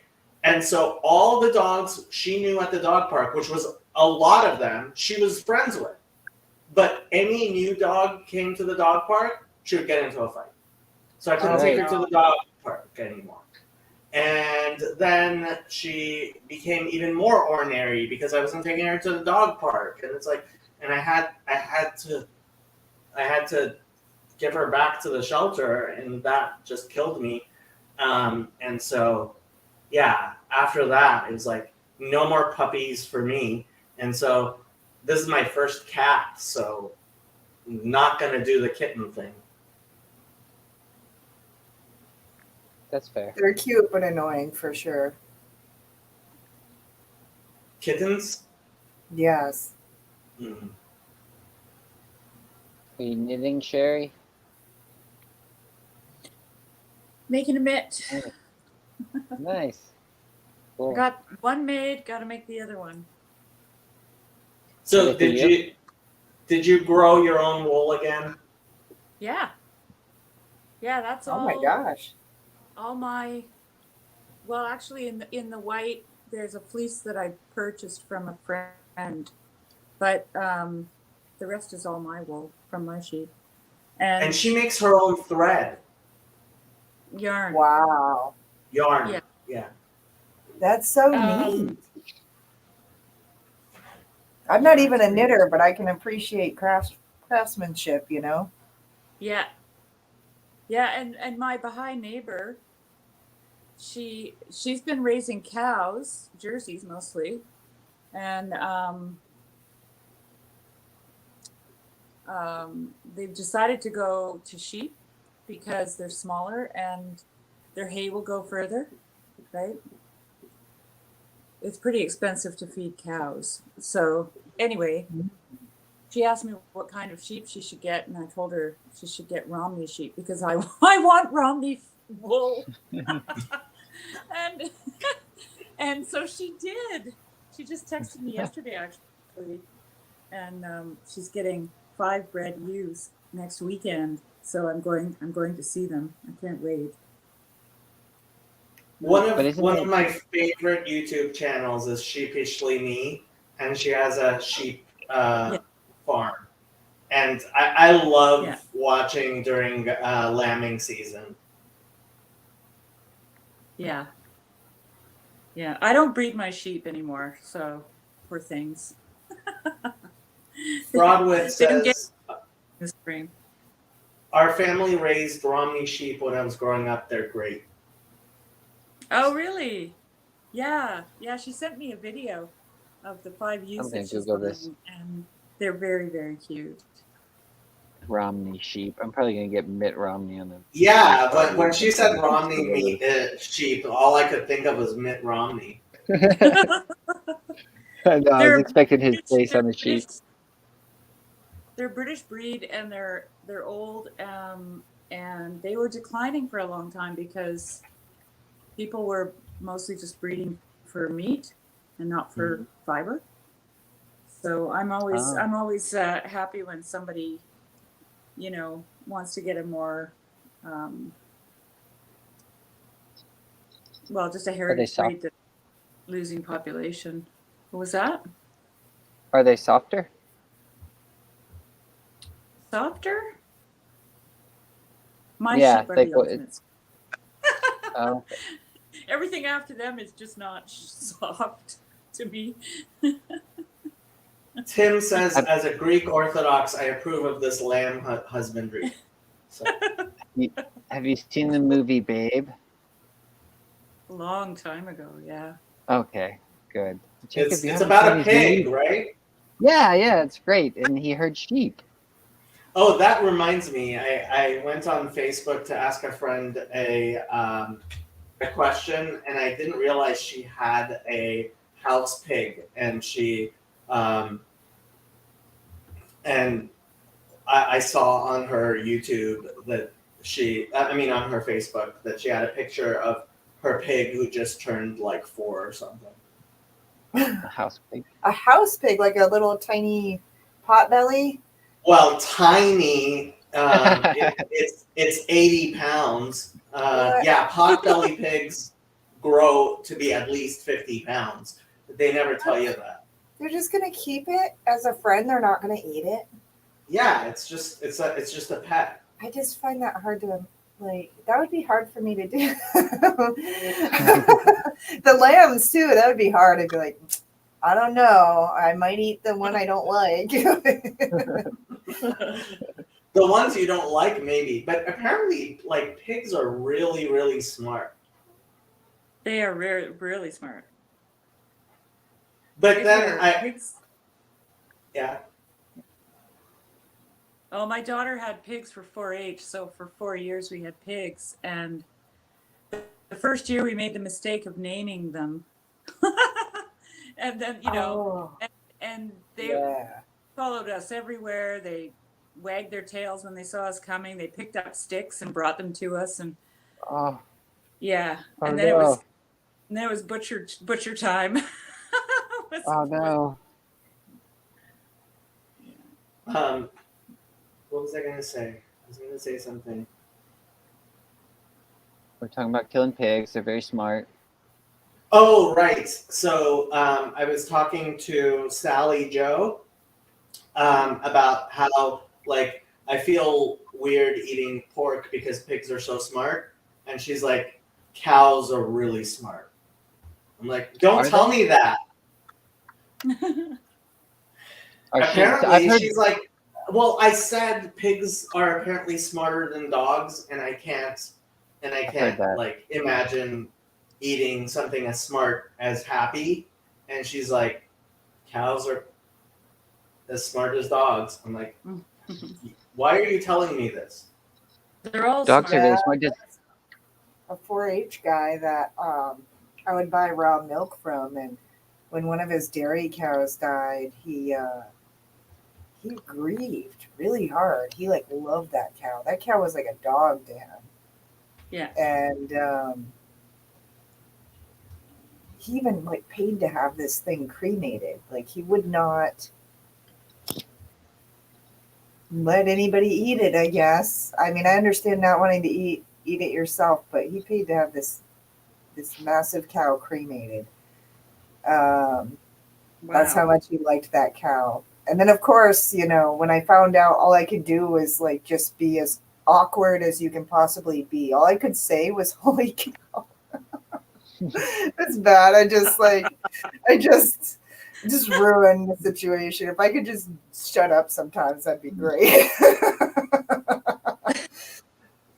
I'll be right back. I have to refill the Tanoa. the Tanoa. Is that what that is? That. Oh, okay. So what's the your neighbors are switching from cows to sheep, but isn't that like were they raising the cows for meat? I'm guessing, because that seems like a huge shift. Yeah, they have a lot of meat production on their place. They also raise pigs. Okay.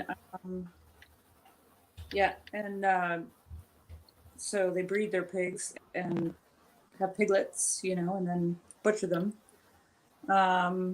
She has 13 children, my neighbor, and two of them are her natural children, and the rest are adopted. So she basically runs like a village. Whoa. So they all kind of live. They all live there still. 13 children. No, I think there's a couple of older kids moved out, but people are always coming and going. Like, oh wow. Yeah, and then yeah. That's cool. Some of the kids are have family nearby, the adopted children, and those family members come and stay and hang out, and so she's just got a place. Her place is just like it's happening. Man, that sounds, yeah, that sounds so nice. I'm kind it's of jealous. happening all the time. She has Hi, a Timothy. YouTube channel. She has a YouTube channel, Jason. Oh really? It's What's it called called? Little Mountain Ranch. Little Mountain Ranch. All right. Yeah. Hi Timothy. I'm I think she Jason. has By the way. almost 100,000 subscribers already. Really? Yeah. Yeah. What the heck? She's wow. People 101. like ranch stuff. I that's why I told Bill to start. That's why I told Bill he should start a channel. I think his channel will do really well. It's funny how like small my channel is. Like I see people doing this stuff, and I'm like, man, maybe I need to start doing this. I really don't care though, but I'm just like, we talk about all these So biblical how theology, many religious subscribers stuff, and how many does she have now, Jason? it was 101,000. Oh wow. So she made the 100,000 mark. Okay. Good for her. Yeah, yeah. This is my Wow. bride, Tiffany. She has a YouTube channel called Little Mountain Ranch. Yeah, I mean, it looks interesting. She's like cans her own stuff too, right? Her food tree. She does everything. Wow. She does Okay, everything. before we get way too off track, somebody has to say the ending prayer for our Bible study because our Bible study officially only goes for 2 hours. You don't have to leave after the ending prayer, but I like to say the prayer within some minutes of 2 hours so people who stick around for it can be dismissed. So who's saying it? Jason I is. can. He's a student. Tiffany, I have a question before I pray. You're on mute, by the way, but can I pray for your back when I pray? Would that be okay? Sure, why not? Yeah. I know, I'm sure and- it won't hurt me. Okay. All right. Okay. I'll just pray. Father, we come before you right now. We just thank you for this time we got to spend in fellowship, and we thank you for the time we got to spend looking at the scriptures as well and the stuff you have revealed to us. And I just thank you for everybody here. I just want to lift them up before you and ask that you bless them and pour out your wisdom upon them, pour out your favor upon them. And I thank you for Tiffany, Father, and I just I pray for her back, and I ask that you just help to remove any pain that she deals with, and help to heal and restore and renew her back to your perfect design. And I thank you for that. In your name, I pray. Amen. Amen. Amen. So Tim, what made you decide to join? Not sure. I had a little bit of time, I guess. You really like sheep?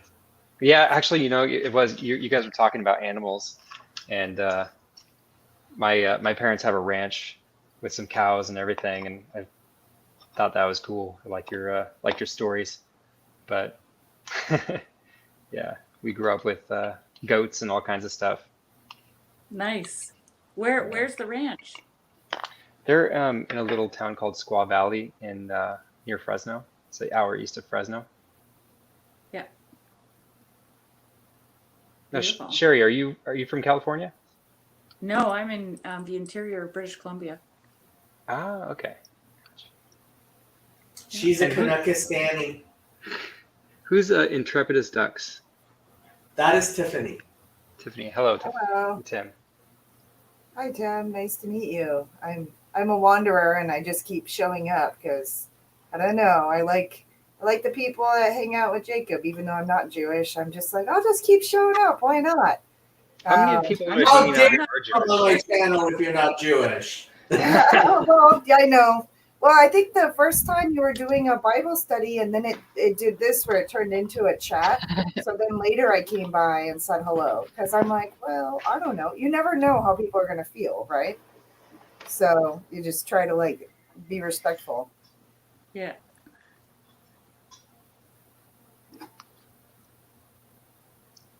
So I have a question for you, Tiffany. This kind of going. We can get back to the farming stuff after this, but the kava, is that right that you were drinking?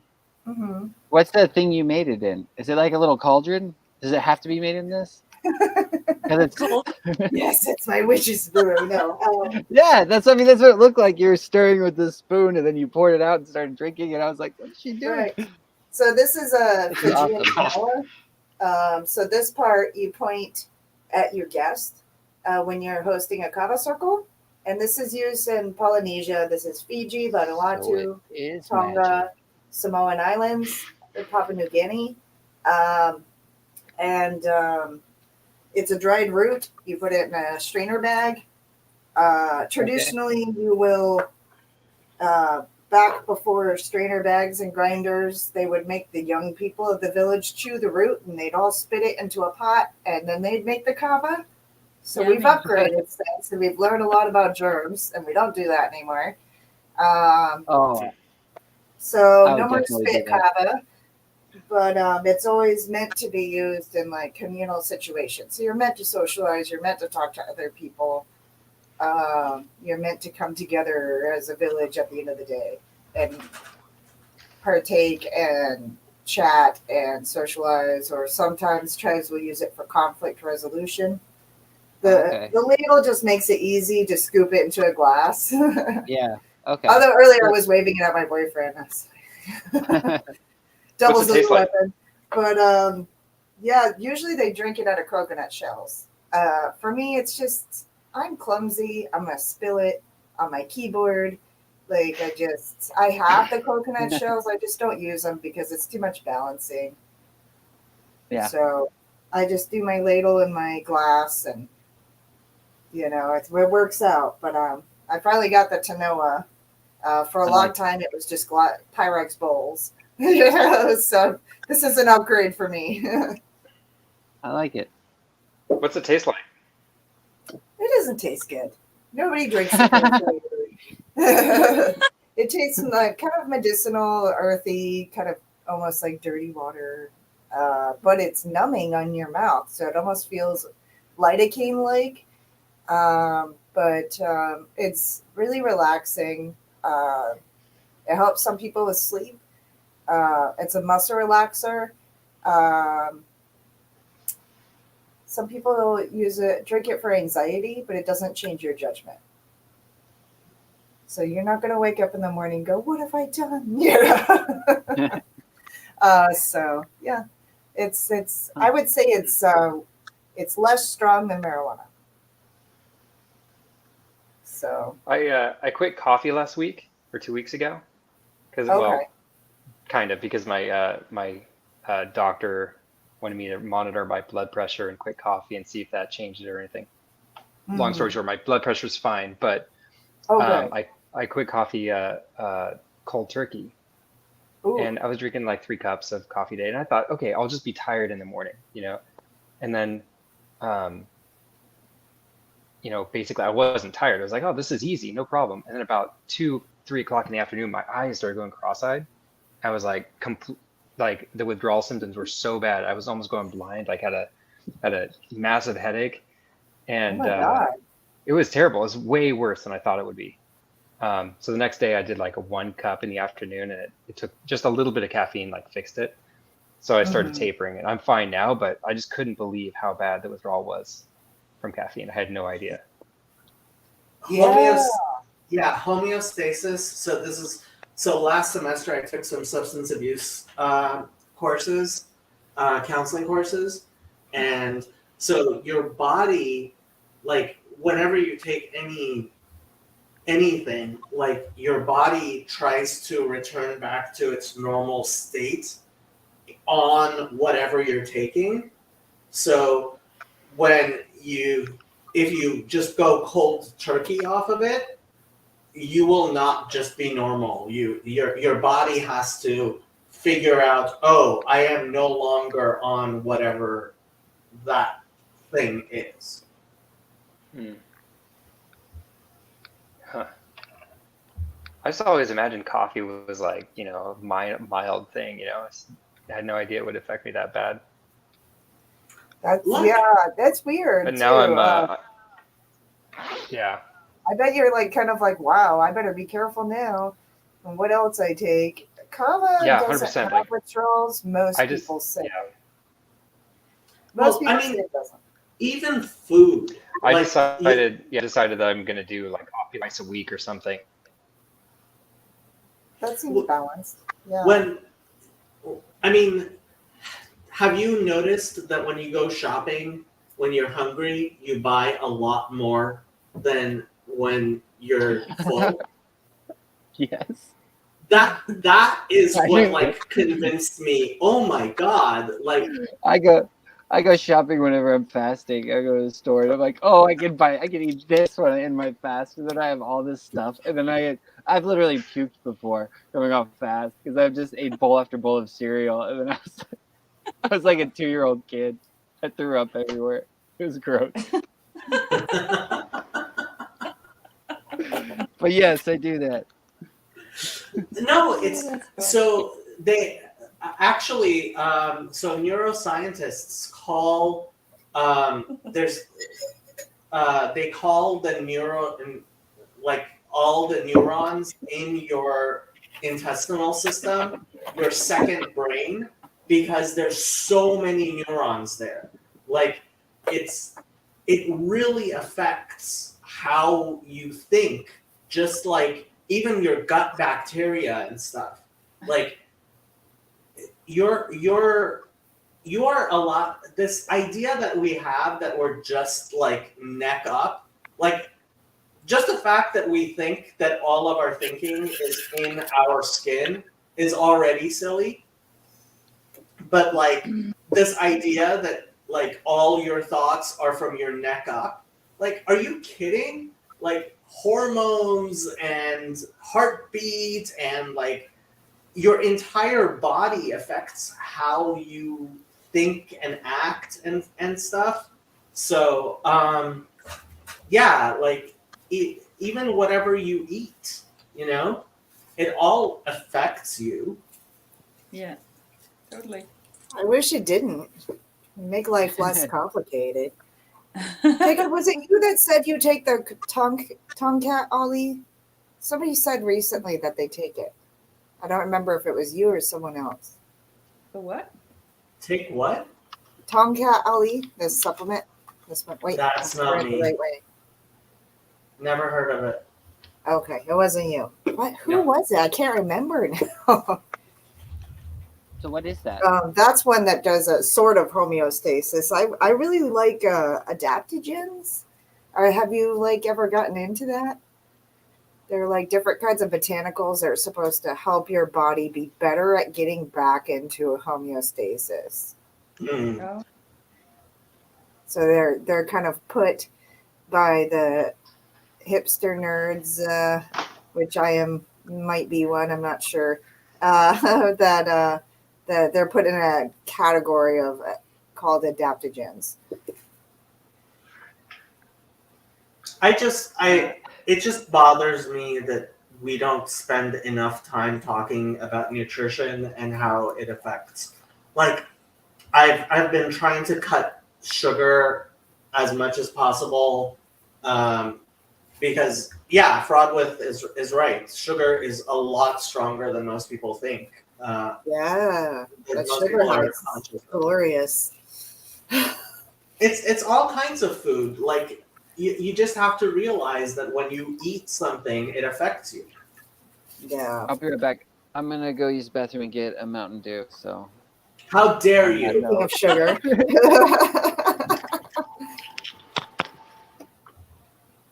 well, at least it's not a monster drink. One of those things. Yeah, those are wild. Yeah. But no, you're right, Jacob. One of the people who I was really into like a decade ago was do you know of Andrew Weil? Mm-mm. He's like a person who first came up with the idea of integrative medicine before they turned it into what it is now, with the idea of integrative medicine being a mixture of Eastern and Western medicine, being nutrition, Chinese medicine, and then actual like pills or whatever else. But it's supposed to be like almost like, I guess, what now you would call functional medicine. Mhm. It was supposed to be that, but now they've made integrative medicine more like all the doctors are in one building, you know. And I'm like, no. This other guy's idea, I liked it. I mean, it's cool they're in one place and you don't have to drive, but like it was meant to be more than just all the Western doctors in one building, you know. But Yeah. it was supposed to have that kind of like more balanced approach. Like you're saying, and he wrote books. He wrote a book called Healthy Aging. It's one of my favorite books. or at least for nonfiction. And he wrote a lot about how to like make your diet better.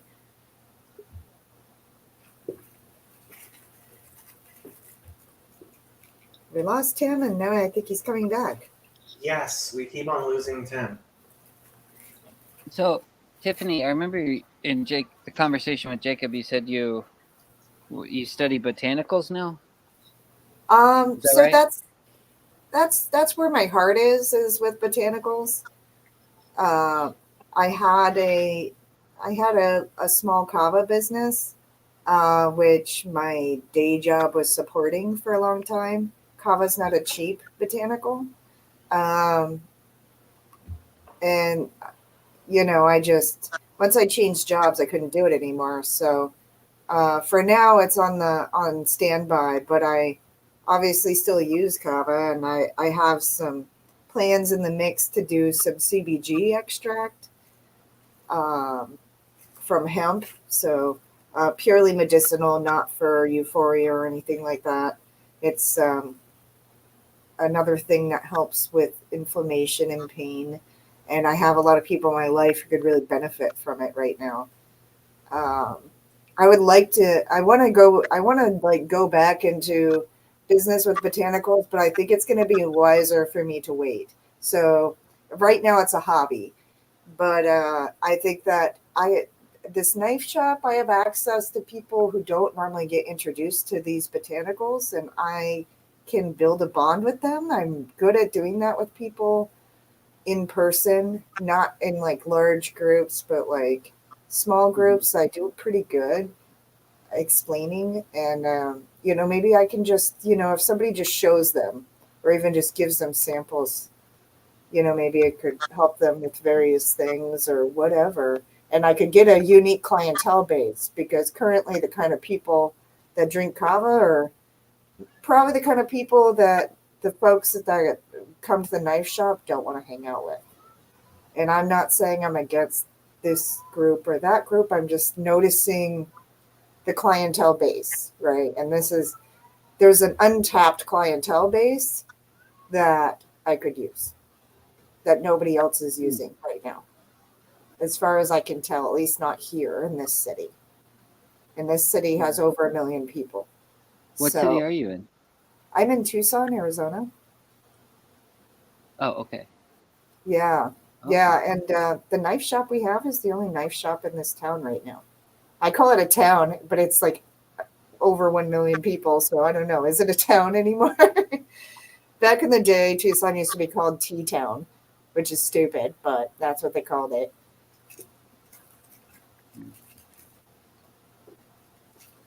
Timothy said, "Guess my internet Okay, isn't we'll good see you enough." next time, Tim. See ya. It's nice seeing Sorry, you. man. Maybe we could talk more. So what? Could you tell me when you refer to botanicals, like that seems to me in my head, I'm not sure what that entails. It seems very broad to me. Is that It is, include yeah. herbalism and like all sorts of stuff, or So do you herbs, grow? Sorry, go ahead.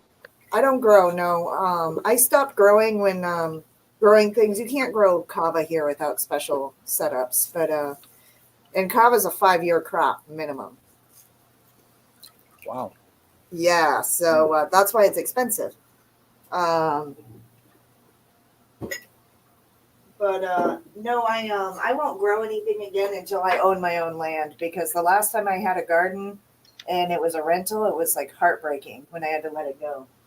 And I just, the amount of love and care that goes into something like that, it's just, I don't think I can bear to do that again. Come on. Come on. This cat. If you're going to be annoying, you have to receive the corporal cuddling. That's how this works.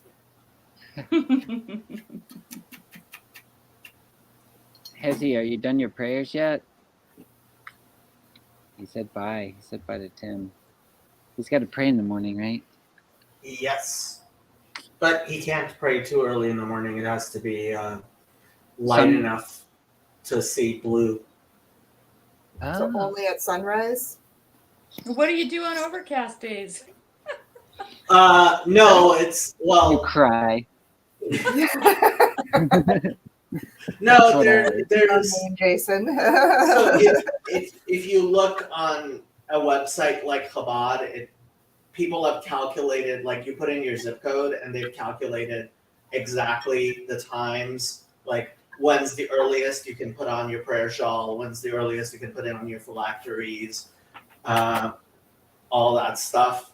This is sounding very Baha'i like. How many times a day are you praying? 3. There are 3 prayers a day, morning, afternoon, and evening. Yeah. Well, I mean, Baha'i, a lot of things derive from Islam. So, Yeah, I'm sure. Yeah. I was wondering that. So, I mean, I'm assuming it's monotheistic, right? Yes. It's Is it- okay. monotheistic. And And is- yes, that's precisely why blue. Go ahead. well, I'm just thinking, I mean, Islam kind of has a lot of influence from Judaism and Christianity too, right? Yeah, so like it's funny. I tell people if I ever was convinced that Judaism was wrong, I would become Baha'i, because like I have to believe either the oldest religion is right or the youngest, and like Baha'i is like the latest iteration of Abrahamic faith.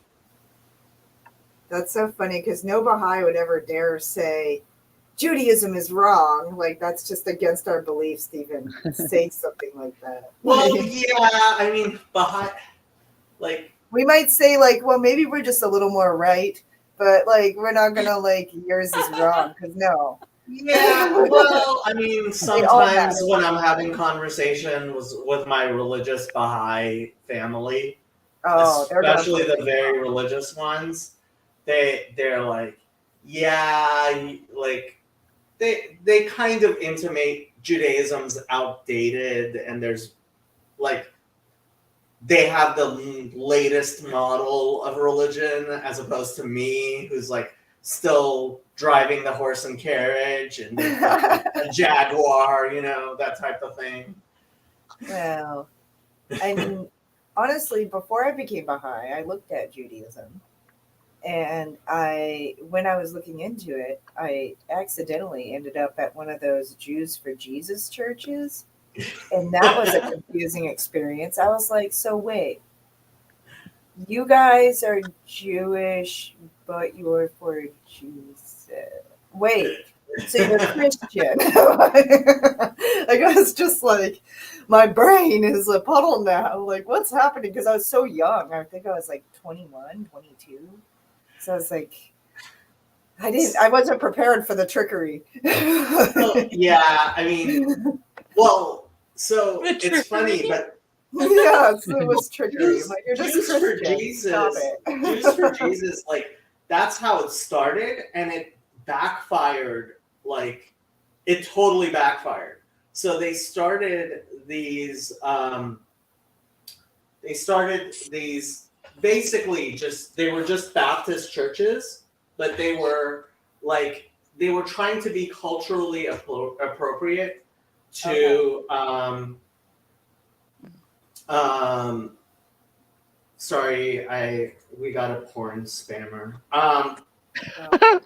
Yeah. I hope we don't get another wiener.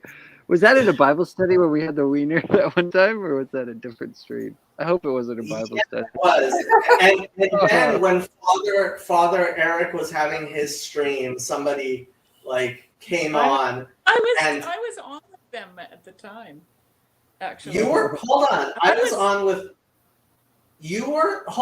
was on the stream with PVK and Father Eric, right? So so it was a Protestant pastor and a Catholic priest and me, and this guy comes on and he's like, "Are you guys Christian?" And I have some questions about religion or something like that, right? And then Father Eric is like, "Yeah, I mean, I'm a Catholic priest, and Jacob is Jewish and Paul is a Protestant pastor, and suddenly the guy's video turned into completely hardcore porn. Yeah. Well, what if this good-looking guy here is actually serious? I mean, he's enjoying our stream. Yeah. What if you no, turned him to the Lord? Well, you know, the wonderful thing about God is he's everywhere, so he doesn't have to be here. That's true. Yeah. He can find him anywhere. He I can like find God that. anywhere. If he looks everywhere. Adaptable. Chazi says, Sherry, my Job comment relates to the Hebrew translation to where have you been? Me'ain is Me'ain Tavo, and the play on Me'ain to Ein Sof. So, yeah, so from where, yeah, you'll have to get into it with Chazi later, but from where are you? And from the infinite you are. Yeah. Oh, nice. Oh, I want to hear more about that. I want to hear more Me too. about that. It sounds intriguing. I know. We're all There's a question interested. I wanted to ask you and I forgot now. Darn it. It'll come back. If I remember at an inconvenient time, I'll just put it in the Discord. There you We go. talked about. So what we talked about just briefly, we talked about how I think Moses, I know for sure Abraham, and maybe Moses too, says when God says, "Where are you?" They say, "Here I am," right? Hineni. Yeah, and so and that's in juxtaposition to Adam hiding in the garden, right? God's Right. like, "Where are you?" And Adam's hiding. So, yeah. So Kizzy and I were just talking about that a little bit, and then and then he also asked in the book of Job, God says to Satan, "Where have you been? Where were you?" Right? And Satan says he was wandering back, to and fro or something to that extent. And the only, I haven't really thought about it much, but the only thing I thought of in regards to Satan and God was that God was kind of striking up a conversation, It's like, so how are you? So where have you been? What have you been up to? But Yeah. of course, there's probably a lot more to it than that. Yeah. Where have you been? Well, where have you been in your thoughts? Where have you been in your feelings? Like, Well, Carl, not just physically. that line in Job drove Carl Jung crazy because he couldn't understand why God wouldn't draw on his omnipotence, right?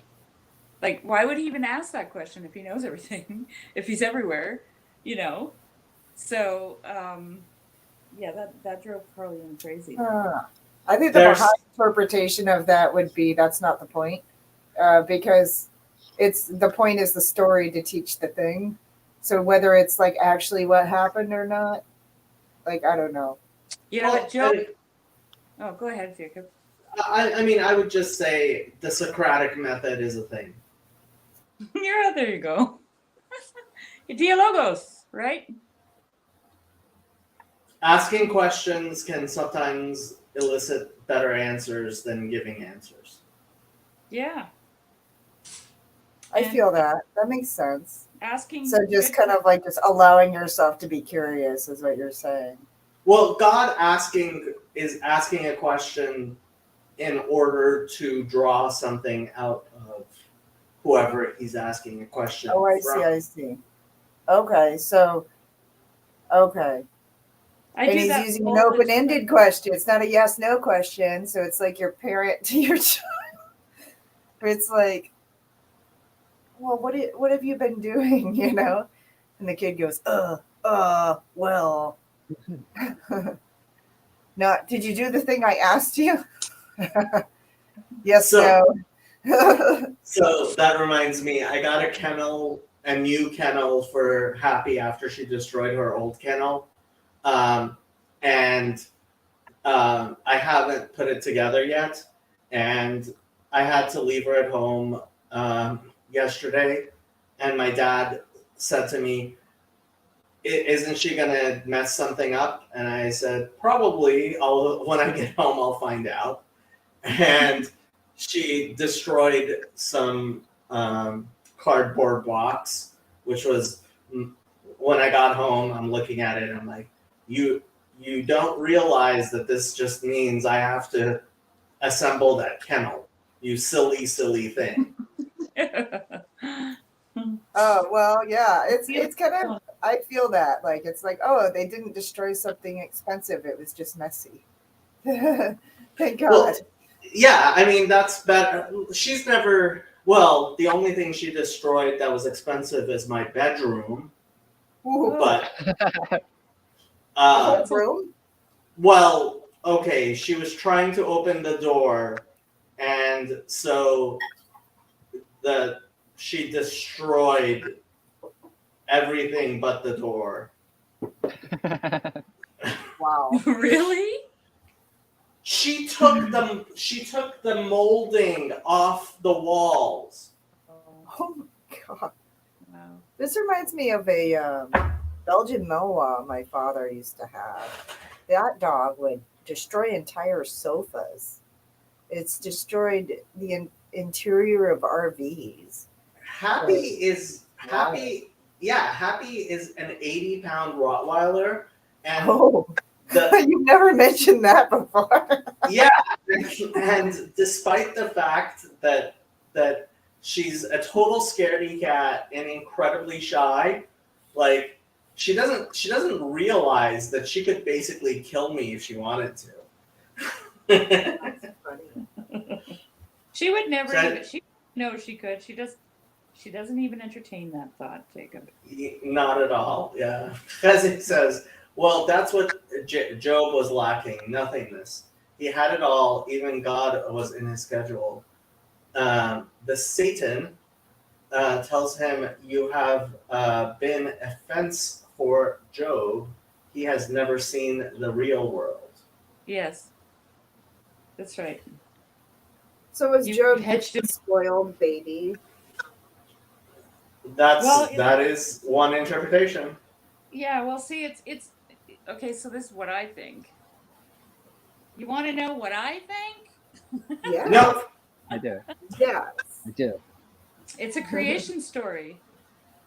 It's a creation story from the human being's perspective. So, like Genesis is a creation story from God's perspective. And Job is the creation story from the human being's perspective. What it means to be made real. That's what it is. Yeah. Yeah, that's really good. I think because you brought that up before, Sherry. How it's almost like he's burst into this world of suffering, and is confronted with it all. Yeah. Such a relatable book, especially for someone whose name means tragedy and destruction. What is that? I don't even remember what it means. And Disaster. healing. That's what it was. Disaster and healing. Yeah. You've got it So, all. You're like a is this one-stop. Sorry, I'm interrupting. Okay. Is this the version, the Torah version, or just the which version? Because it took me a while to learn that there's different versions. Hi. this is Roman. this is- He's in the Philippines now. Hey, Roman. Oh, you're there? This is the King Hello, James can you hear me? version. We only read King James on the Hebrew Bible No, study. it's not. Hi. No, I'm just, Yeah. Can you guys hear me? yes, I can hear you, Roman. It's good to see you again. In the Torah, as far as I know. Roman, one of my longtime friends who's a regular on my channel is Filipino. Nice to see you.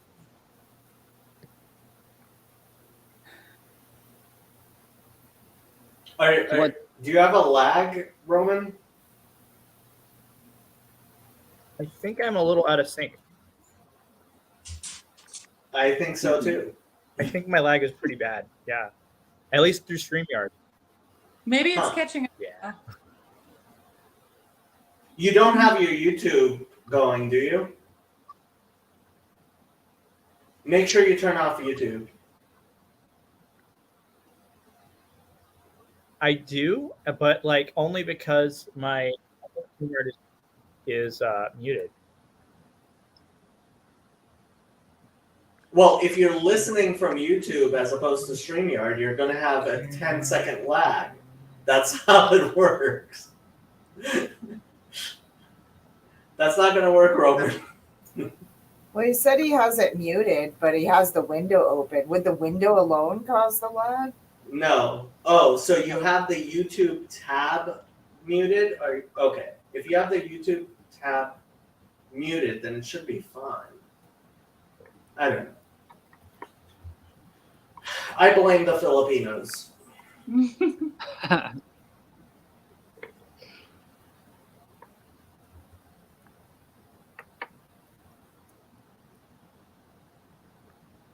On that note,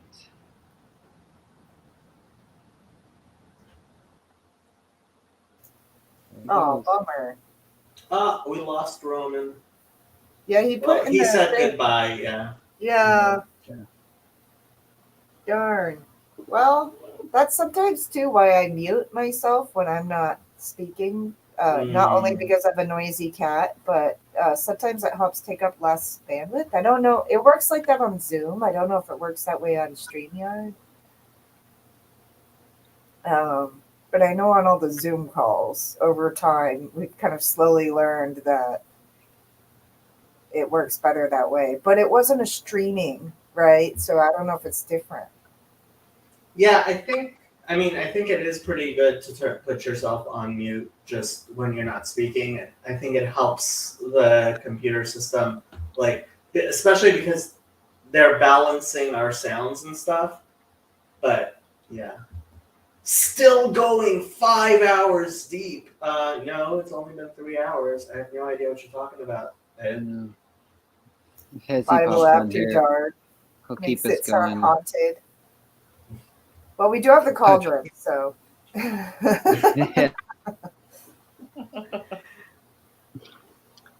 Yeah, it's so I've been trying to explain the Noahide movement to Jewish people, and the best way I can put it is they're Orthodox Jewish Gentiles, which sounds weird, but it's true. What does that mean? I don't know. Yeah, so Roman says hard not to see the parallels between Job and Siddhartha.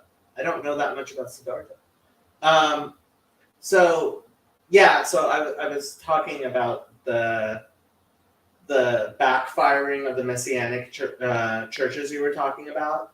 So what happened was, in an attempt to convert Jews, Baptists decided they wanted to make culturally appropriate churches for Jews. So they started basically dressing their churches up in Jewish garb, right, and having Jewish type stuff, but they were just Baptist churches.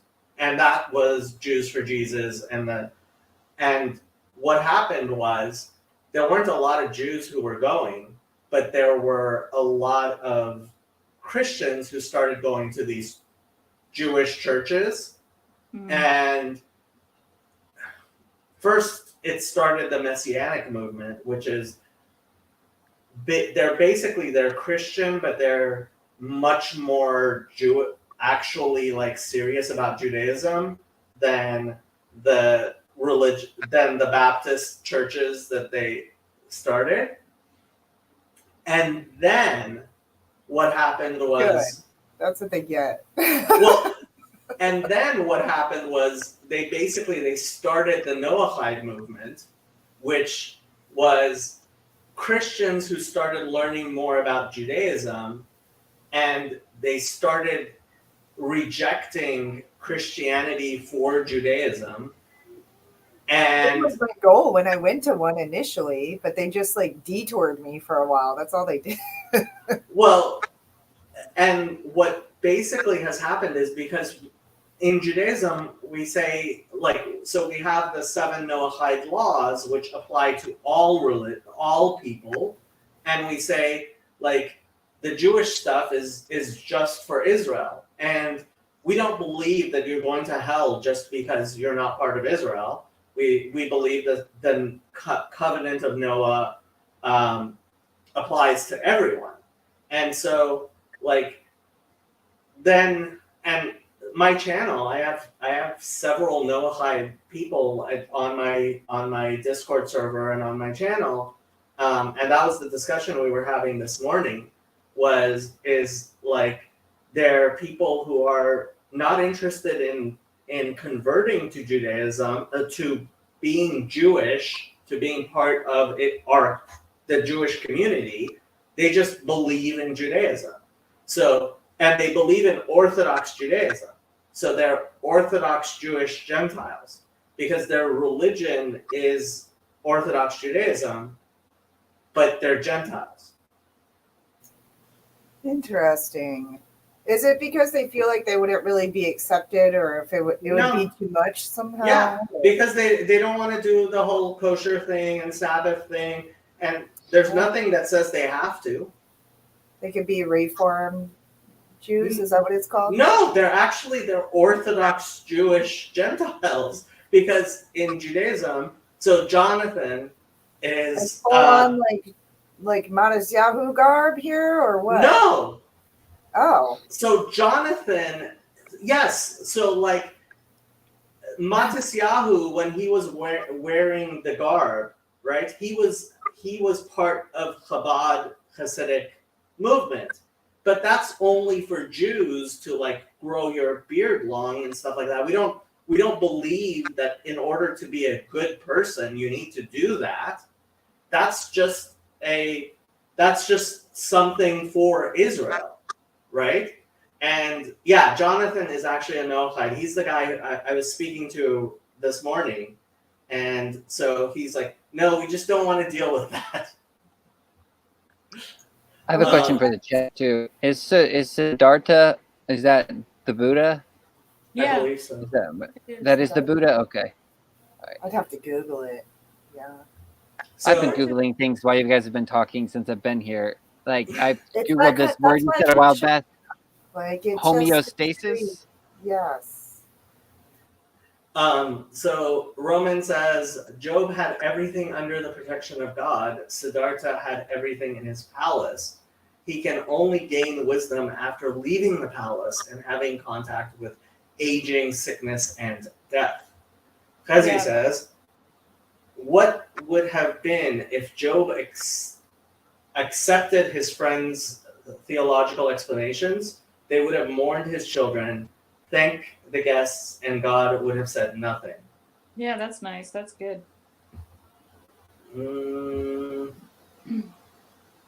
I guess. Siddhartha, Tim says Siddhartha gave up his wealth willingly, I think. Jonathan says, we already had that. He says, call me reform again, and he's being sarcastic. He is not reform. That's funny. Yeah. Well, I won't test it. Ay, that's funny. But no, that's really cool to like hear these different views. So it makes sense now. So you've had one where you had like a priest and different leaders from different areas. Oh, we're And that's- very ecumenical in this Flow Corner. I've had Muslim scholars on. Well, I'd offer we you have- some Baha'is, but it sounds like you've got a lot in the backlog there. But if you want any fresh ones, I can hook you up. No, I mean this little corner, we like it's very ecumenical. Actually, there are Buddhists, and I don't think we have any Hindus. I haven't watched the Sikh interview that PBK just put out today. Apparently, I started watching it. I haven't Sorry, watched go it ahead. either. Oh, sorry. I haven't No, you- watched it either, but Luke was watching it and he was loving it. It's really Yeah, good. he shared it with me and he said to watch it. I watched some of it. And then the guy was in Sikhism, but he said something interesting. Is he said I remember him saying, I need to listen back to make sure I heard him right, but I thought he said something like Hinduism isn't Sikhism. really like a religion. Well, he was talking about Hinduism, and I think he said that there's just so many different forms of it that it's not like a one thing. So there's so many different forms of Hinduism, but I think Sikhism sounded like it was kind of on the fringe of Hinduism and was it Islam or something like Yeah. that, and so it was kind of oppressed by both sides or something Yeah. like that. Like the Hindus. A Sikh would definitely say that Hinduism is not a religion. Yeah. Well, I'd like to So- talk to more people in Hinduism, but I know Cal was brought up Hare Krishna, so he knows a Right. good bit about that. But yeah, I don't know a lot about it personally. I've tried to look into it some, but it's extremely What- interesting though. My son. what has is the very- distinction you're making between ecumenical and interfaith, Jonathan? Like, what's the difference? What are you saying, Barry? Your son? I'm also asking you guys, like, what's the difference between ecumenical and interfaith? I don't know. I gotta Google those words. I I'm being mean, totally in honest. my simple little brain, there's no difference. Yeah, mine either. So you're just wrong about everything, Jonathan.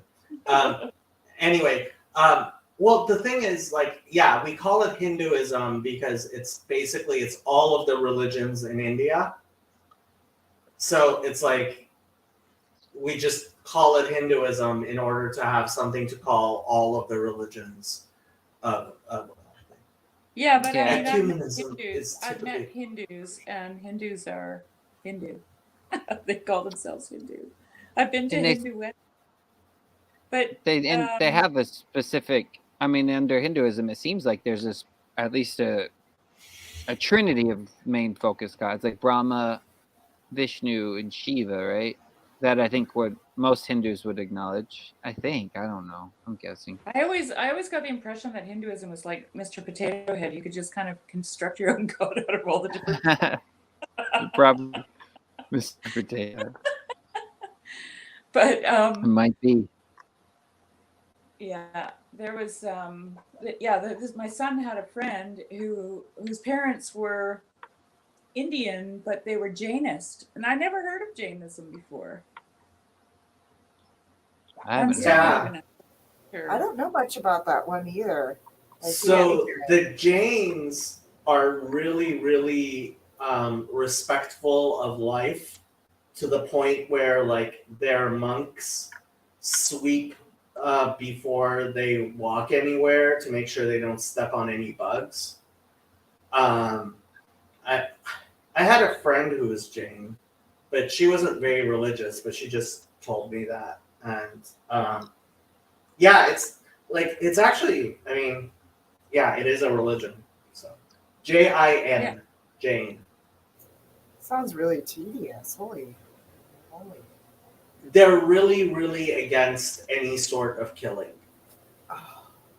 I mean, because it's not that I want it. The lady who That makes looks knives bad. over here. Got her cauldron brewing. Oh, I'm joking. Not that I want to kill things, Maybe right? But I I'm do just know freaking that out. you accidentally kill a lot. That's for sure. Well, maybe I do. I don't know. Maybe it's just me. I saw that Give me a- comment from Richard, or what was his name? About ecumenism being typically Christian. Ecumenism. Well, John, Yeah, I mean, I know that the leader of the Eastern Orthodox is called the Ecumenical Patriarch. And yeah, I guess it makes sense. Catholics talk about ecumenism when it comes to chatting with other Christians. When they chat with non-Christians, it's interfaith dialogue. Oh, okay. We're getting specific. Chezi's still on Job. Maimonides says that Eliphaz was correct. However, we don't respond that way to a friend in pain. Eliphaz or Elihu? No, Eliphaz. Temanite, right? Is that it? Yeah, Eliphaz, Temanite. Yeah. So yeah, of course, Maimonides would say that. I disagree. You are Um, allowed to disagree with Maimonides, and I'm guessing Maimonides said that in the Guide to the Perplexed. And like I've been trying to tell Chezi, the guide to the perplexed was written for the perplexed. Where is this? So is Eliphaz? I'm trying to find this All I know genealogy here. All I know is that God told all of them, including Eliphaz, to bring a sacrifice and have Job pray for them because he was pissed at them. So I'm just going with the big guy. No, I mean, Chazi's saying, right, it was wrong of him to say those things to Job, but just in a kind of like, just because it's true doesn't mean you should say it sort of way. No, that's not what he said. God said, who's obscuring me with words without knowledge? That's what he said to them. That's Yeah, pretty- Chazi's way too hung up on this Maimonides guy. I have no idea why he's such a... I don't know. I've never read Maimonides. I don't even know much about it. But Okay, I'm completely Just- joking. I think you would actually like... I think you would like Maimonides, The Laws of Repentance. Yes, Jason. I have a question, maybe for his, since he's talking about Eliphaz. In Genesis 36, verse 15, says, "These were the chiefs of the sons of Esau, the sons of Eliphaz, the firstborn of Esau, were chief Timon." Is that the same guy? yeah, we Is talked that the about same that Eliphaz? in the Job thing, and I don't know. I can't remember if Jess figured it out. It's possible, I think, was how he put it. It's possible. It's a great answer. It's possible. I mean, I always go back to the fact that the Talmud says the story of Job, like, there's a discussion about whether or not it actually happened at all.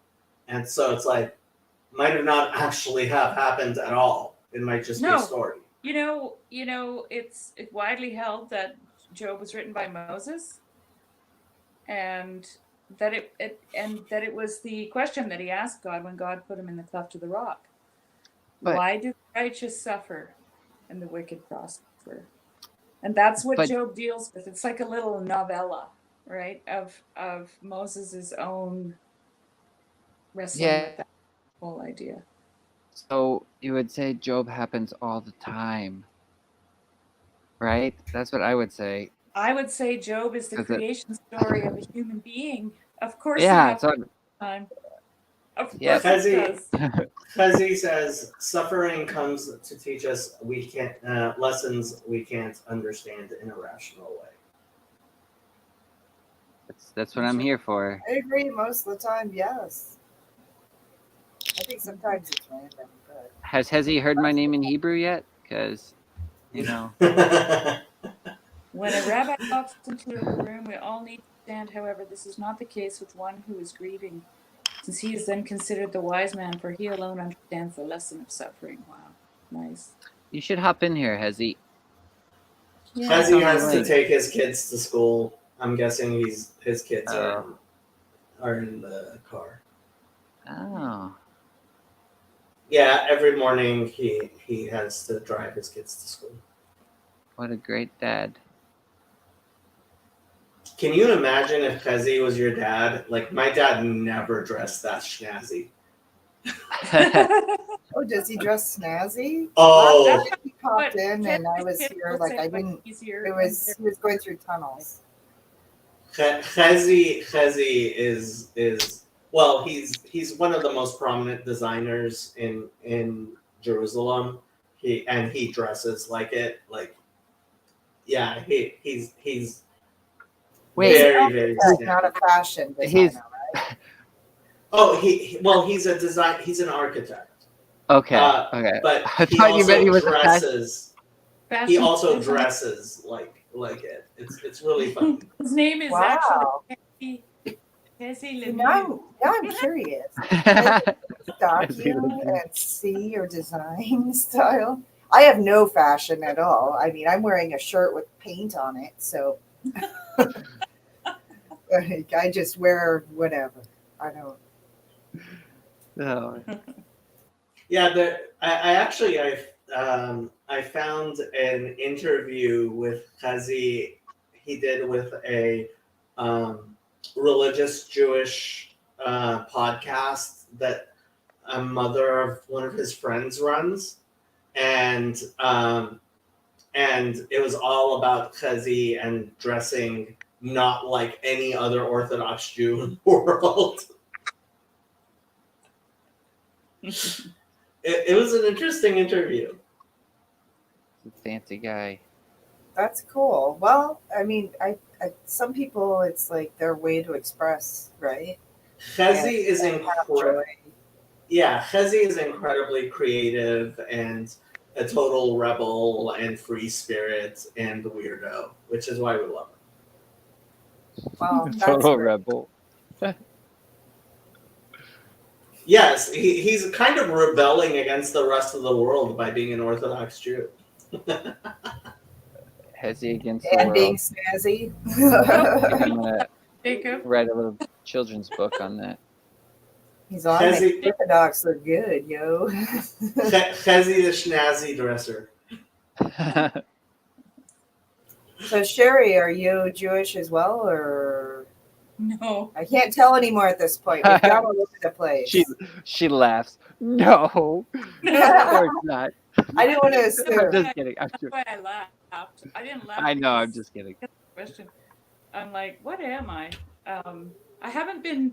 I hadn't been to church since 1997, 1996, but I still called myself a Christian. And then I recently was baptized into the Eastern Orthodox Church. So, for whatever that means, because I don't go to one because I live in the bush, so there isn't one near me.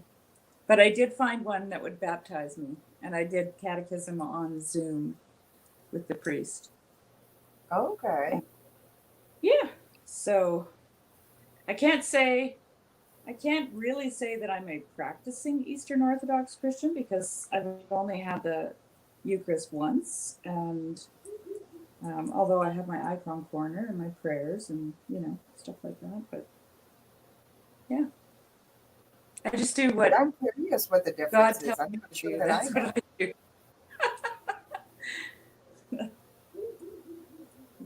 What'd you say? Jason, Stephanie? what are you? I don't know. You tell me what I am at this point. I don't I even know. have no thought- idea what you are.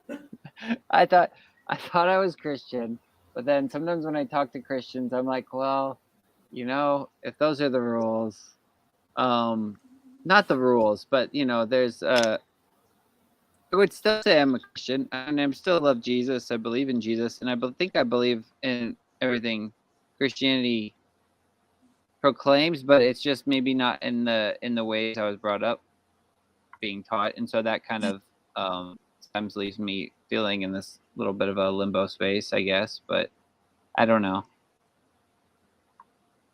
What would you say, Jacob? I don't think I'm not Jewish, so You sound Not that I'm very against Baha'i you. to me. Baha'i. Baha'i. I didn't That's even what I was didn't even know gonna this was say, a but thing I didn't before want to tonight. say it. I'm like, he's like accepting all these different faiths and the ways that they apply logically to him. That sounds like Yeah. progressive revelation. Okay, We should Tim, have a- we have no clue what that Greek says, but apparently it's something Sherry should recognize. I don't know. I don't know what it says. I can't read Greek. What does it say? Translation. No I clue. could copy it and drop it in Google Translate. See what happens. See if it does it. He'll say it. He's a Greek, Oh, so okay.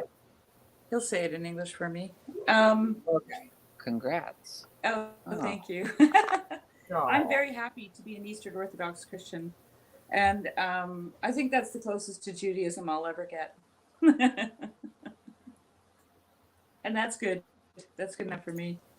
I'll be Googling it, Sherry. I'll just need time to look at it and kind of like understand, because there's so many kinds of Christian at this point that it's like Well, it's your the head original- gets befuddled. The original version, essentially. Well, I Yeah, had a 3-hour discussion with an Eastern Orthodox priest on my channel, which is the most the most watched video on my channel.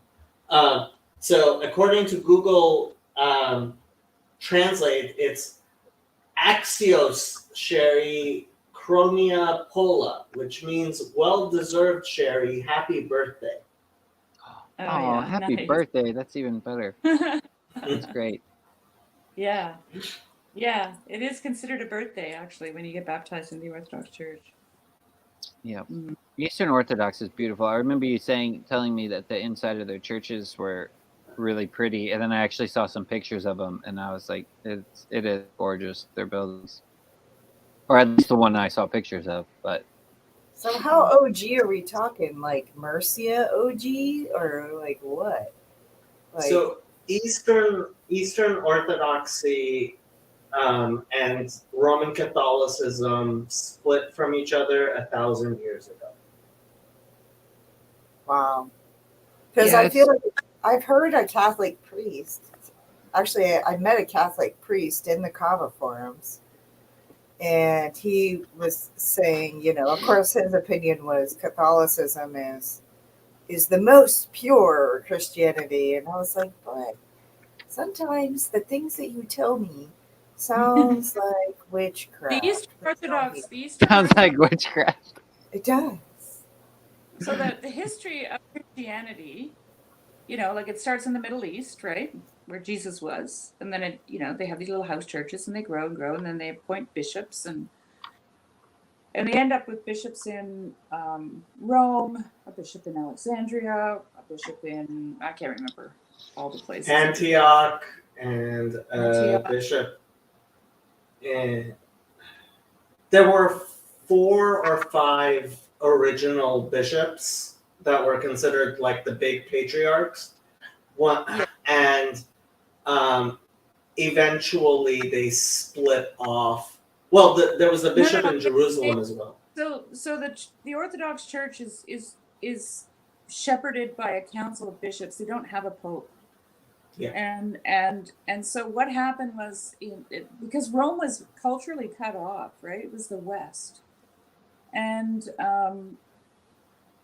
the Charlemagne happened for one thing, and he needed the hearts of the people, so he needed the Pope to be the Pope in order to ordain him as the king, right? Without any interference from the rest of the bishops over there in the East. So they kind of made an arrangement, and that's how Rome was born. And for many, I don't know, hundreds of years probably, the Eastern Orthodox bishops just refused to acknowledge the Pope as the Pope. He was just the bishop to them. And then finally, there we go. Yeah. Antioch, Jerusalem, Rome, Constantinople, and Alexandria. Okay. Those were the original 5 Bishops. And eventually, because Rome was considered first among equals, but Yeah. so Roman Catholicism interpreted that as meaning that he was over the other ones, and the other ones were like, no. Yeah. And that's how Eastern Orthodoxy was born. Yeah. No, that's how Roman Catholicism was born. Well, you're Eastern Orthodox. The Catholics might disagree with you. They split off from the East by claiming infallibility and being a pope and so on and so forth. But anyway. And by adding the word filioque to something, I forget what. I think the Nicene Creed. They changed something. I don't know the deal on that personally. Yeah, but they added a word, and like the rest of Orthodox Christianity was like, no. Yeah, well, I think they were just kind of tired of them inserting their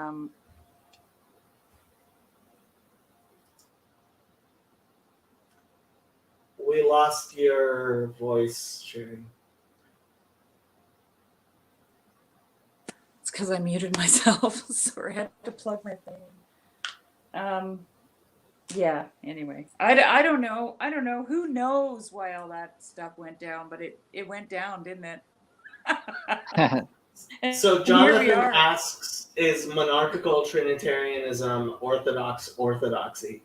And I have to say, like, when What I is talk he- to Father Stephen, like, I tell him, I don't know how much, like, what you claim to be orthodoxy is orthodoxy. And he's like, nobody pushes back on any of the stuff I say, and he's pretty popular, so. And monarchical. Well, Sorry, go ahead. I mean, the idea of pushback in the Orthodox Church, it's rather interesting. Unless you get super heretical, and say something, anti-Christian. So, some priests are universalists, some are not. My priest said to me, "Just so you know, I'm not a universalist. I don't believe that." And it's not a problem. So, like, if you were in an evangelical church They would and kick you out. you were a Baptist, they'd kick you out, right? That's why I mean when I Every say good Baptist needs I to live don't in know what I hell. am anymore, because like Tiffany was saying there's so many different strands of Christianity now, and especially with Protestantism, it's like you say one thing, you're not a Christian according to this group here, then this other group here, it's like you're not a Christian anymore if it's not this thing, and so that's why I'm like I don't even know anymore. One of the things I love about the Eastern Orthodox liturgy is that nobody preaches to you. You go and you worship and you participate in the liturgy, and then you go home, and it doesn't matter what you think, because you know what? We all think something else. Really? There's no homily at all? Oh, there maybe sometimes 10 minutes at Okay. the most. Yeah. Yeah, I know it's short. 15 is too long for most people, and like Jacob and I have talked about this before, the whole God of your own understanding, right? And why Judaism is not conversionist, and neither is Eastern Orthodoxy for that matter. So, yeah. Yeah, I went to an Eastern Orthodox wedding, and all I remember is, so we were in the church part, and the choir is like where the women sit in the synagogue, like above, so you can't see them, and so like where the ceremony's going on, and like there's this secret choir that nobody can see, that's like punctuating everything, and more than anything they kept on saying, God have mercy, like over and over again, like the priest and the bishop. So Oh, I love that. That's fun. yeah, so what happened was Cassie's priest was ordained a bishop right before the wedding. So Oh, he wow. has, yeah, Wow. so that was his final Sunday at that church before he went off to become like the Bishop of Chicago or something. Wow. And Bishop so of Chicago. Ooh. yeah, so she ended up she ended up being married by a priest, by a bishop, not just a priest. So there was a bishop and a deacon instead of a priest and a deacon. Is a Yeah. bishop higher up than a priest? Yes. Yeah. Oh, okay. Should I know this? I don't know. Sorry. Yes. Just read the Book of Acts. You'll be Just all like- right. Does it say in Acts? Because I know, does it get Yeah, it switched does. around in different translations too? Because let So me see. Protestants will say that bishop and deacon and presbyter all mean the exact same thing, and there's no difference between them. How Okay. convenient. Let me see Yeah, here. that's really convenient because I'm pretty sure bishops were landowners or something. So I don't know, but I'm Well, the tired, question- so I'm fading. So I'm gonna go. Okay. Oh, But it's been lovely. It's Yeah, been a joy great. meeting you guys. Thank you for thanks having me on coming again. here. You're Yeah, always thanks for welcome. coming. Hi, Tiffany. Nice to meet you. Bye. Hi. Have a good night. Let's see. I want to see what mine says. If it says bishops and deacons and that sort of thing. I think it does actually. Yeah, position up a bishop. I'm looking at Timothy right now. So where in Acts does it actually give the list of like who's higher than who? I don't think it gives you a list. You have to read the whole. Oh, It- okay. It's definitely not explicit. If it was, the Protestants would Would be Okay. would screwed. not be so They'd be opposed. Okay. Because I know it talks about bishops and deacons in like the books of Timothy, I think in Titus, but I never knew if it said like bishop is higher than a deacon or things like that.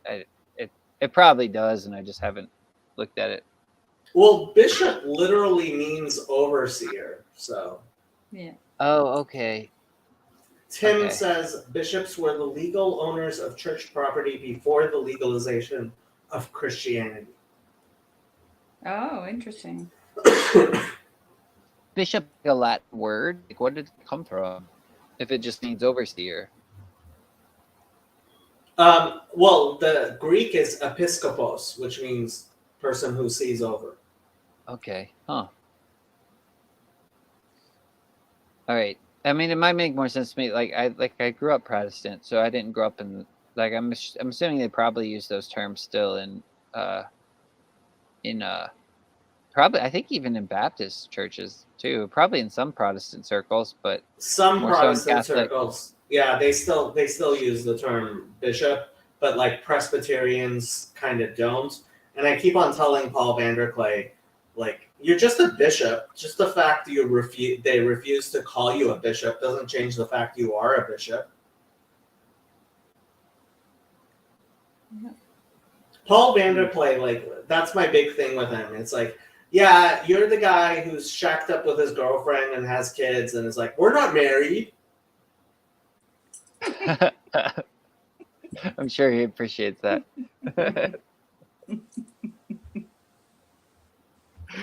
Sterling, yes, all are welcome, but if you're new, you should have your video on. And Buster's penis on it. we're very strict on not allowing porn people. So if you're trying to just like flash us with porn, we're not that type of people who are gonna lose our minds and like be like, oh my god. But yeah, so please don't flash us. But yes, you are definitely welcome to join. I'm knitting anyway, so I'm not looking. Yeah. I still really like that one time that guy joined on when it was you, me, and Mitch, and that guy came on and started speaking another language. Remember that? Oh, Megan? right. Well, no, he didn't speak a different language. He said, I that's am right. something understander of all tongues. And so I That's spoke to right. him in Farsi. And he's like, you said something which wasn't what I said. And I was like, nope, goodbye.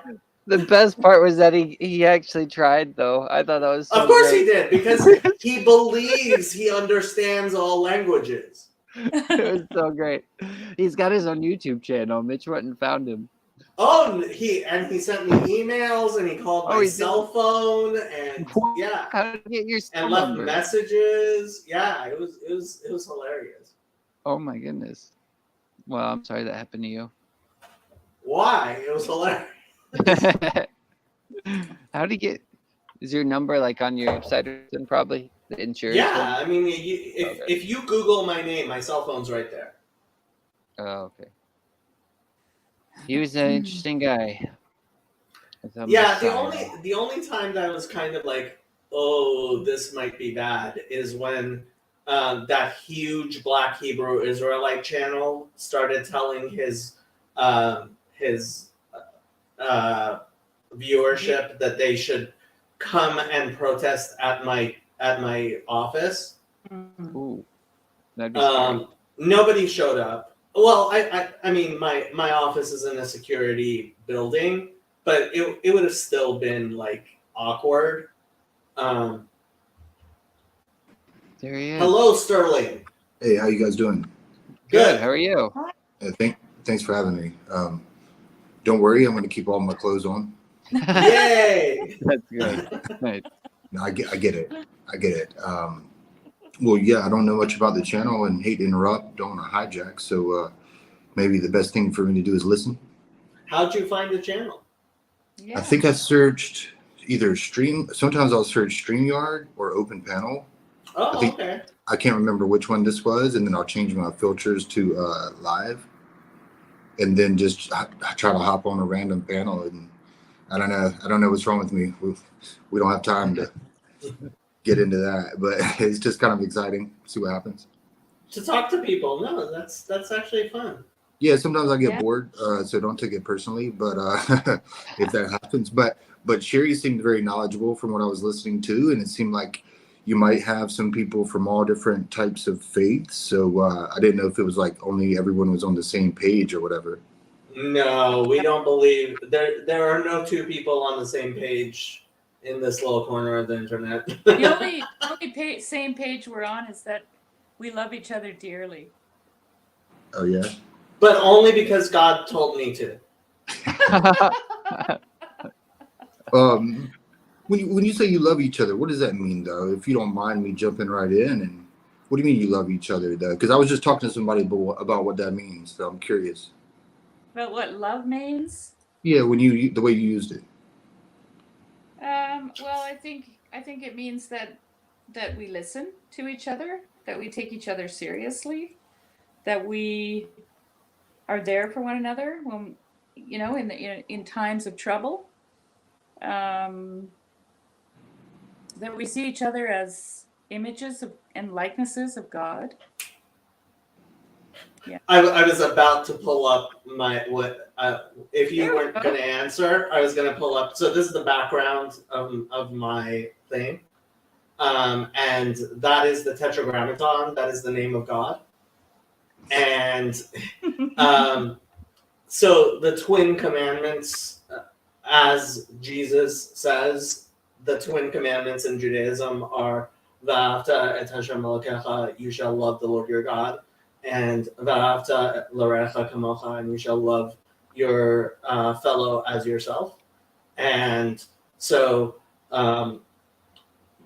generally I would say loving other people is recognizing that they were created by God. Mm-hmm. Yeah. And so I just want to put a label on myself or two. I'm an agnostic atheist. It sounded like, well, before I'll let you all label yourselves if you so choose. But yeah, I'm an agnostic atheist. I grew up as a Southern Baptist. I lack a belief in a God or gods or religion or any holy scripture or anything like that. I'm not saying it's not true. It's not real. I'm just not yet convinced. Sort Well, Mhm. tell us your story. Like, who are you? Like, how'd you arrive where you are? let's watch the viewers drop. There aren't that many viewers. Don't worry about it. There's only 6 We of them right love now. hearing people's stories. Okay, well, sure. And, this story is best told with all my clothes on. So again, don't worry. I'm from South Carolina. I grew up Southern Baptist. I was indoctrinated, so to speak. No offense to anyone, but, to me, I was like, it wasn't in my household. We weren't free to question things. It was scary. I remember instances where I asked why my Jewish friend was wrong. I wanted to go back to school because we only had one Jewish friend in my town. I wanted to know how she was wrong so I could go tell her. So I asked my dad, and at the dinner table, like, to give me the evidence, the proof, and he told me that was blasphemy. And whether you agree with that or not, I didn't even know what it was. So I asked him what was blasphemy. He told me it was unforgivable sin. And so in my mind, as a 7-year-old, I had just been condemned to hell. You see what I'm saying? Oh. And I'll try to keep this brief, but my point is that after that, I stopped asking questions. you know what I mean? And it wasn't until I was about 18 or 19, I left the house and was in college and was able just to ask questions and talk and freely, without being afraid of my eternal damnation. And you know, it was then that I kind of lost my religion. So I hope that's a good answer. May I ask, how old are you? 37. 37. Okay, so it's been a while since that happened. 20 years. 20 Yeah. years. And it was painful for me. Really painful. It's not like something that I was happy and bragged about and was marching in the streets. Look at me, I'm an atheist now. I'm very free and liberated. It was painful. It was really painful. Yeah. Mm. Well, I mean, there is that lingering thought that you might be burning in hell for eternity, right? For it. Sure. I'm just saying, not that I believe that. Okay. Sure, I don't either. So I don't live in fear of that. And you know, that's Pascal's wager. I think I've heard it referred to in some circles. I'm not much of a theologian, or I'm not good with words and stuff. But I mean, hey, you know what? Everyone's an atheist to an extent. Sherry, even you. If I may pick on you for a moment, you know, there's lots of religions that I'm sure I would assume that you don't believe in. You know, and they may also have their version of hell, and you know what I mean? Like, we can't believe it. I mean, why not believe in those too? You know. That's the general answer to Pascal's wager, and frankly, I think Pascal's wager is just like, you can steel man it much better than it is, but ultimately, I think it's just bad. I think it's lame. Which part? Yeah. Pascal's wager, the idea that you should believe in God because maybe you'll go to hell, like that, just it's theologically repugnant to me. Yeah. And what? But I'm sorry. So maybe I didn't understand. I thought she was saying that, you know, I thought she was asking, wasn't there that in the back of my mind, like that fear of going to hell? I think she was saying No, that's no. why it's kind of painful because you've been brought up that way or something, right? Is that what you're Oh, saying? forgive me. Maybe Forgive me. not. I'm so sorry. Okay, I understand now. Yeah. We're think not very evangelical here. Nobody's gonna be like trying to change your mind like that. No, I appreciate, and I'm the same. I'm not either. I was just responding to what I thought I heard. Yeah. I've been trying to change Jacob's mind forever, and it's just I gave up. She's joking. She's being sarcastic. Yeah. It is. No, I mean, I sympathize or empathize with that. I don't know which one it is, but Both. because it is hard, even being within Christianity, like I was saying earlier, just even the anything you're going through, like any type, like it is a painful process when you're trying to, because I mean, you've been brought up with those beliefs that are very fundamental to your very core, and so to have those things, I guess you would say, deconstructed in a way, is not a fun process. And like Sherry talks about the cocoon process, and that's never fun being in that cocoon ever. It's a kind of a painful thing. Tell me about that, Sherry. What do you mean? The cocoon. Yeah, but like what part of it? The whole idea of a caterpillar becoming a butterfly, right? And as it turns out, I think it was Yosef actually that clued me in on this. But there's a phase where the caterpillar actually just turns to goo inside that cocoon. Like, it's not, you know, you would have. I always imagined that this caterpillar was slowly turning into, you know, just kind of changing. But apparently the caterpillar just turns to goo. And then all of a sudden, out of this goo, wings form, and you know, and I think that's very much equivalent to the process of becoming, right? Something becoming real, actually, because the caterpillar is not real until he's a butterfly, right? He's real when he's the butterfly. Yeah, sure. Yeah, I am becoming that which I am becoming, which is how which is the real translation of what most people translate as "I am who am." Right. Yeah. Wait, say that again. Break that down for me. What was that? I am. Okay, so I am who am. There is no present tense of the verb to be in Hebrew. I think most Christians understand it, Jacob, as I am that I am.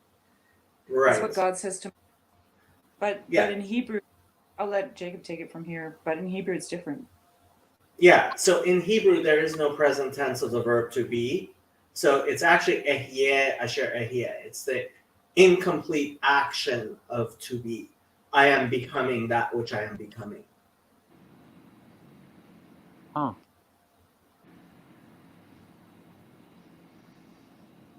And you know, I've been thinking so much about this lately because this is George MacDonald makes this little just brief statement in one of his unspoken sermons about God seeing things for what they are. But when George MacDonald says that, he's thinking about it in a much more profound way. And this is exactly what that is saying. This is the Tetragrammaton, right, Jacob? Yeah. Well, Yeah. it's a form of it. Yeah. The name It's a of form of it. The The name of God is being. I mean, like Yeah. that's the thing. Like John Vervaeke, who's really big. Okay, so Sterling, just to explain what's going on, because we're talking about a lot of stuff that Yeah. you probably never heard of. Hmm. We are involved in something that we call this little corner of the internet, which there are Which is tons the and best place tons. in the world to be. There are tons and tons of YouTube channels, and this is just one of the smaller ones. Well, actually, I mean, I'm not tiny, but blown up. yeah, I have 800 subscribers. Can you believe that? That's Yeah, awesome. I'm your newest one. Amazing. Yeah, you could be getting monetized soon. Yeah, that's look. I can't imagine that, but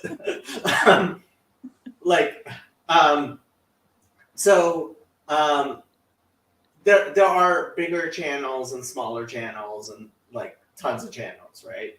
And so one of the bigger channels in this little corner is John Vervaeke, who is a professor of psychology, and he talks about the shape of the God-shaped hole in people's because he's a non-theist, and he says that.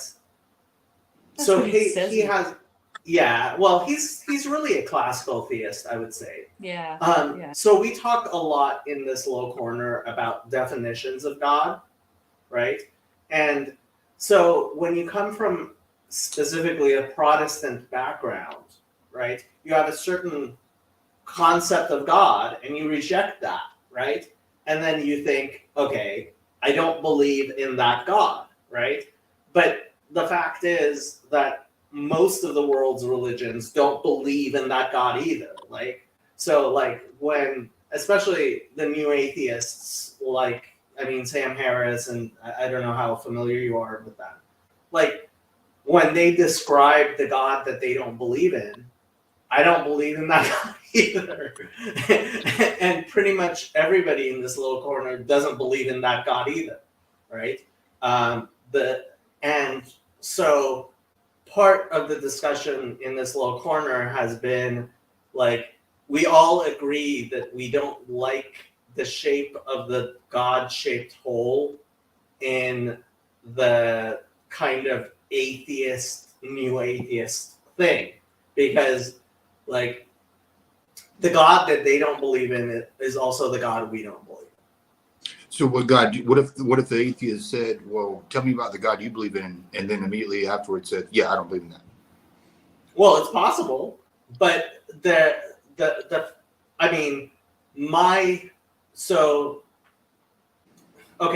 another thing we talk a lot about in this corner of the internet is God 1 and God 2. And so there's this idea of the Irenic God and an agentic God, right? And I believe in an agentic God. And there are plenty of people in this corner of the internet who don't believe in an agentic God.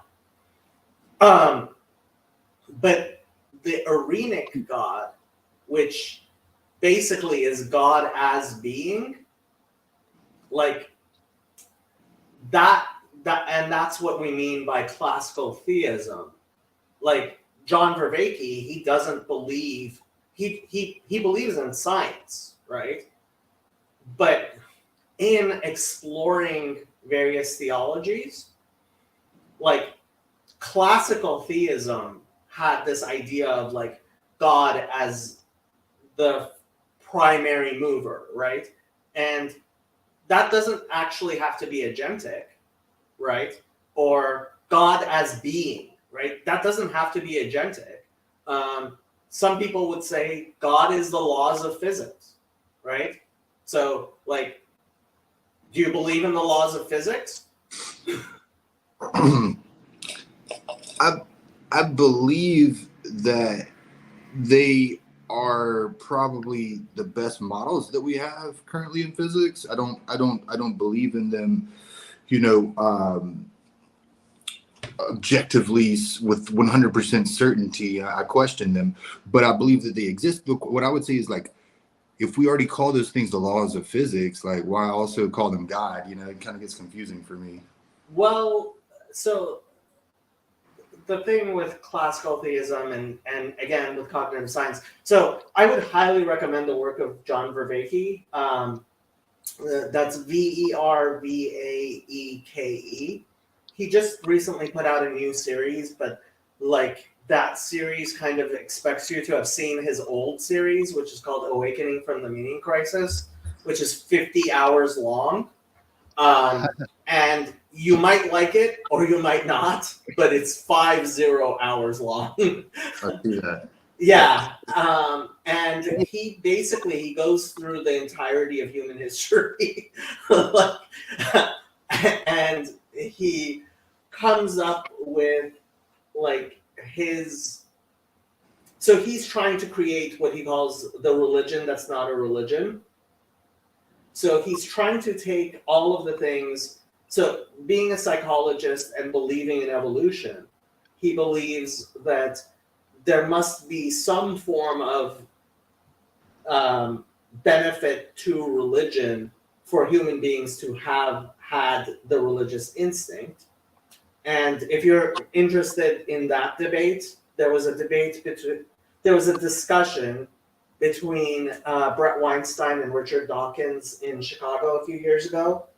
The video is not very good, but the conversation was really interesting. So his whole idea is, okay, I want to take all of the good things that religion offers and none of the bad things. So that's what he calls the religion that's not a religion. Huh. And his corner of the internet is kind of they're focusing on, and I'm kind of adjacent because I actually believe in an agentic God and stuff. So like my views are very different from his, but I think he's doing very important work, and yeah. So you might be interested in Vervaeke's ideas. He's I like Vervaeke. I like, he's a really brilliant guy, and he's got a lot of content out there. I personally have trouble keeping up with him, and I've heard other people say that too. So he might not be for everybody, but some people really, really take to him and really like his stuff and eat it up. So, but he's pretty good. He's a great thinker. I might check it out. Yeah. We don't have to talk about religion, by the way. This is a just Yeah, we can chat. talk about whatever. Oh yeah. Oh, this is Hebrew Bible study, but the Bible study ended almost 2 hours ago. Okay. So Okay. we're just chatting. Yeah, Okay. I should probably like end the Bible study and like change it to a just chatting. There Chezi, he is. Sterling, There's the Chezi. What's up, man? How we doing? You're on mute, but you probably know that. Yeah, I'm cleaning the house. You guys feel free to talk. All right. Cheers. Get at it, Cinderella.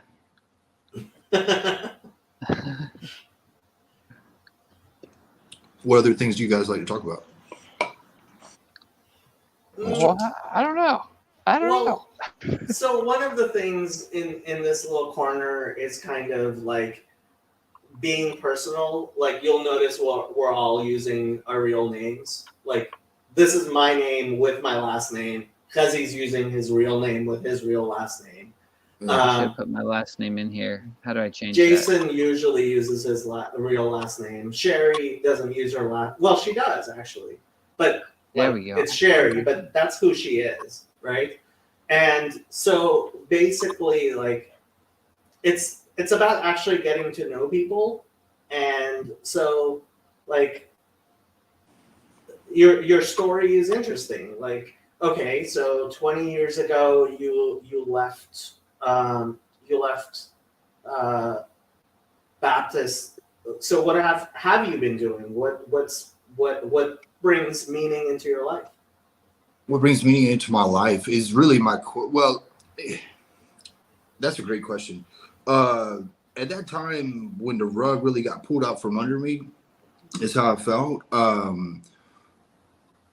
It put me on a quest to find out what else I believe that may not be true.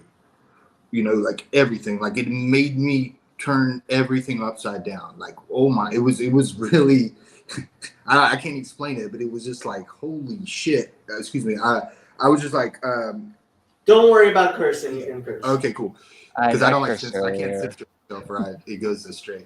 But it blew my mind, and what else do I believe that isn't true? But I look like a fool. I said foolish things, and I need to know, and I need to find and weed them out, So like, from anything, not just religion, but from things about like Bigfoot and extraterrestrials. And I had to realize that there were some things that I wanted to believe in because it was fun. And it was hard for me to admit that I didn't have good reason to believe those things. And I'm still kind of on a quest to do that. But your next question was, what brings me meaning in your life? Yeah. Meaning. That's the next phase. I kind of abandoned the whole the quest for truth, or I got as far as I needed to. I feel like I don't know everything, but now I'm just trying to find hope, meaning, and purpose, happiness. And however that comes, however you can get it, for me, what does it? A nice beach view sounds nice. I got a pool. I got a Colombian girlfriend. I got a pit bull that can surf. Nice. Okay, we need to see pictures of the surfing pit bull. The Oxcox Show. I can put it in the chat. That's my last name too. By the way, this Sterling is my name. Hold on a second. I can put it over here. You can share your screen.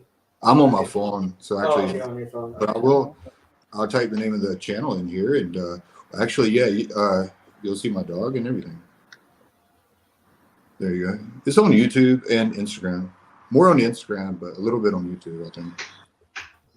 If you're really interested. Oh, it's in the private chat. Okay. Yeah, I can't type that. Yeah. Okay. Nice. Yeah. Cool. You might find I'm talking about it in there. Why am I not finding it? It's on Instagram. I see this pit bull. What's this pit bull's name? Oxcox. Oxcox. Okay. Oh, so this is his show. Oh, man. Yeah.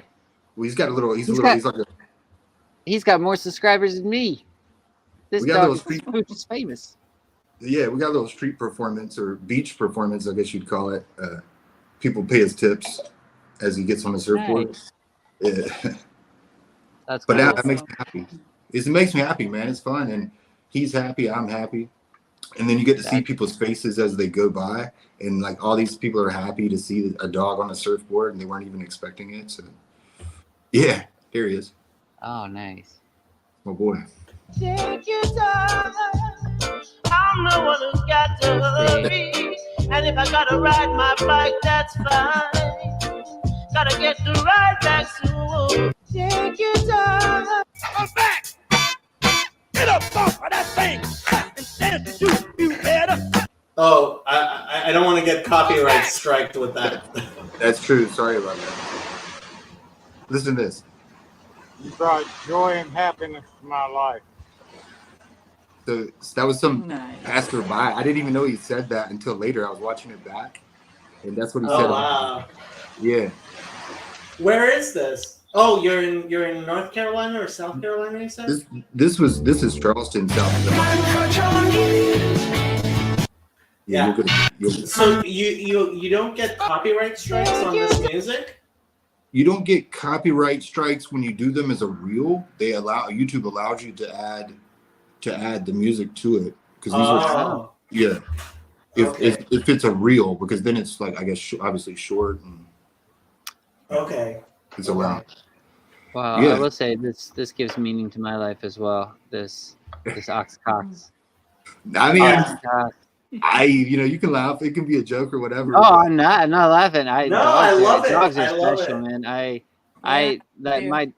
My dog that I had, Jacob said the same thing about his dog that he used to have too, but he said your dog Duke saved his life. My dog Verona, I would say she definitely saved my life. Like for sure saved my life. Because I was at that point in my life I had like some sort of nerve pain or something in my face, and I'm pretty sure I would have shot myself in the head if I didn't have that dog at that time, because I couldn't take the pain anymore. So yeah, there's definitely something special about dogs. They're always there for you when you need them. I heard this one interesting theory that man's connection with dog goes back to when we were, I don't know, cavemen or Neanderthals. And they would guard the caves while we slept, which enabled us to develop our frontal lobe and cortex or something like that. I don't know if you've heard that. And that's why it's such a special bond. So that we could invent kibble for them one day. And surfboards. They were working hard. So my license plate holder says who rescued who. Oh, nice. I did like the Oh, Duke story you told earlier, but I haven't finished that video. But I'd like to hear more at some point. That was a good one. That's the only really great Duke story I have. I mean, when I was having panic attacks, he would come and sit on my foot. So, yeah. That's nice. Yeah. Well, I gotta go, guys. I would love to stay and chat, but it's bedtime. Okay, before you go, were you on for tomorrow, you think, or no? Yeah. Okay, sounds good. I'll tell Luke too, so hopefully he'll be ready. Okay, Cool. sounds good. See I'm you. gonna see Jacob's channel again. Bye. Good night. I love that noise He's when back. people leave too. Sterling, that comment you said about the dogs, I have heard that before. That's the theories. That's when humans start dreaming, to develop it like REM sleep, because up until that point, they're just terrified. I mean, which is like why we still are, scared of the dark. That's just like built into us because dark means danger. So we got to sort of really work hard. I spoke about this with my kids right now. They like to sit down in a dark room and just get used to it, so they don't have to deal with being scared of the dark. But yeah, that is a fascinating bond that humans have with dogs. Tim, what's up? Apparently my speech scared you or freaked you out. No shade. I had kind of all kinds of thoughts about it. I did no shade. That's right. What's So talk to him. When you were saying that stuff, it made me think about a Byzantine Empire, the 1,000-year reign of the Christian Empire, and and how some Orthodox view that, and like that there will be like a resurrection of the empire or something like that. Mm-hmm. They kind of remind me of that, and also I'm from a fundamentalist, dispensationalist Christian background. It also reminded me of some of those kinds of things. So it wasn't from a place of knowledge about what you're talking about. It's more like a gut reaction. Because you heard that what I was saying, thinking that like Israel will become this like this monolith that will reign for 1,000 years. That kind of. No, I guess what I heard is that this political structure this nation that has been established is fulfillment or something. I think about like the reestablishment of like a Byzantine Empire or something like that, and people look to they hope in some sort of a political structure, being they just look to that for hope, and I think do not trust in princes of men, but at the same time, like I think there's an aspect of of how politics and nations and stuff carry out God's will too in the world. So there's that too, so I'm not like totally against that. It's just it just reminded me of some of the sort of millenarian Christian tendencies. I hear you. Thank you for explaining that. I would say that this is a bit of a point of contention between Jacob and I. Even though I think Jacob doesn't per se have an issue with like a political body, and I also think that the current political body is not, is not the divine representation that I'm looking for. I'm looking at more looking at the fact that the return of the Jewish people to Israel and the fact that they have created any sort of structure, any sort of body, is to me like indications of prophetic times. But in no way does that ever culminate into like us running the world, or us or like this is now like the main government. It's just for and this also relates to Noahides that Jacob talks about, for us to for the Jewish people to both internally have their own reformation, and by reformation I mean like rediscovery of themselves, and by doing that potentially shine more brightly towards the rest of the world. It requires some sort of structure and some sort of body, and in exile that wasn't really very possible. So when I look at the state of Israel, I look at that as like an option for those things. But if that explains it any better. Yeah, it makes sense. The other thing that you said that I thought was really interesting that I actually agreed with.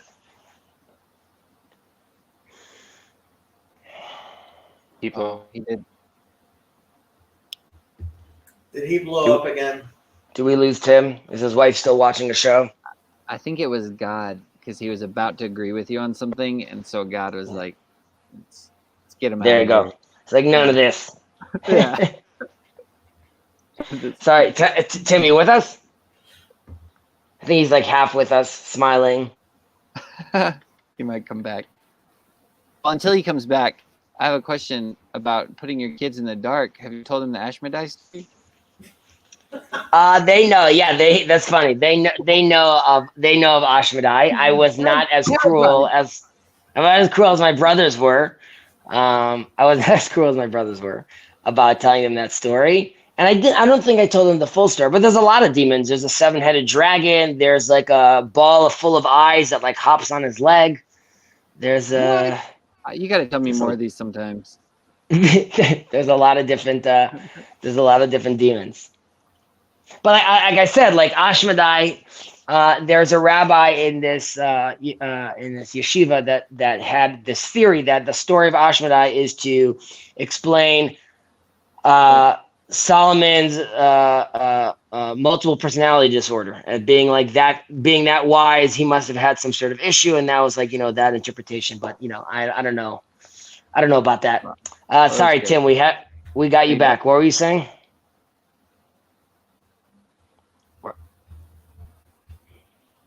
Timothy? Tim, you almost agreed with Hezi on something. You're about to agree with him. Right. If he roids again, we'll know it's divine. We know it wasn't supposed to be. Tim, you with us?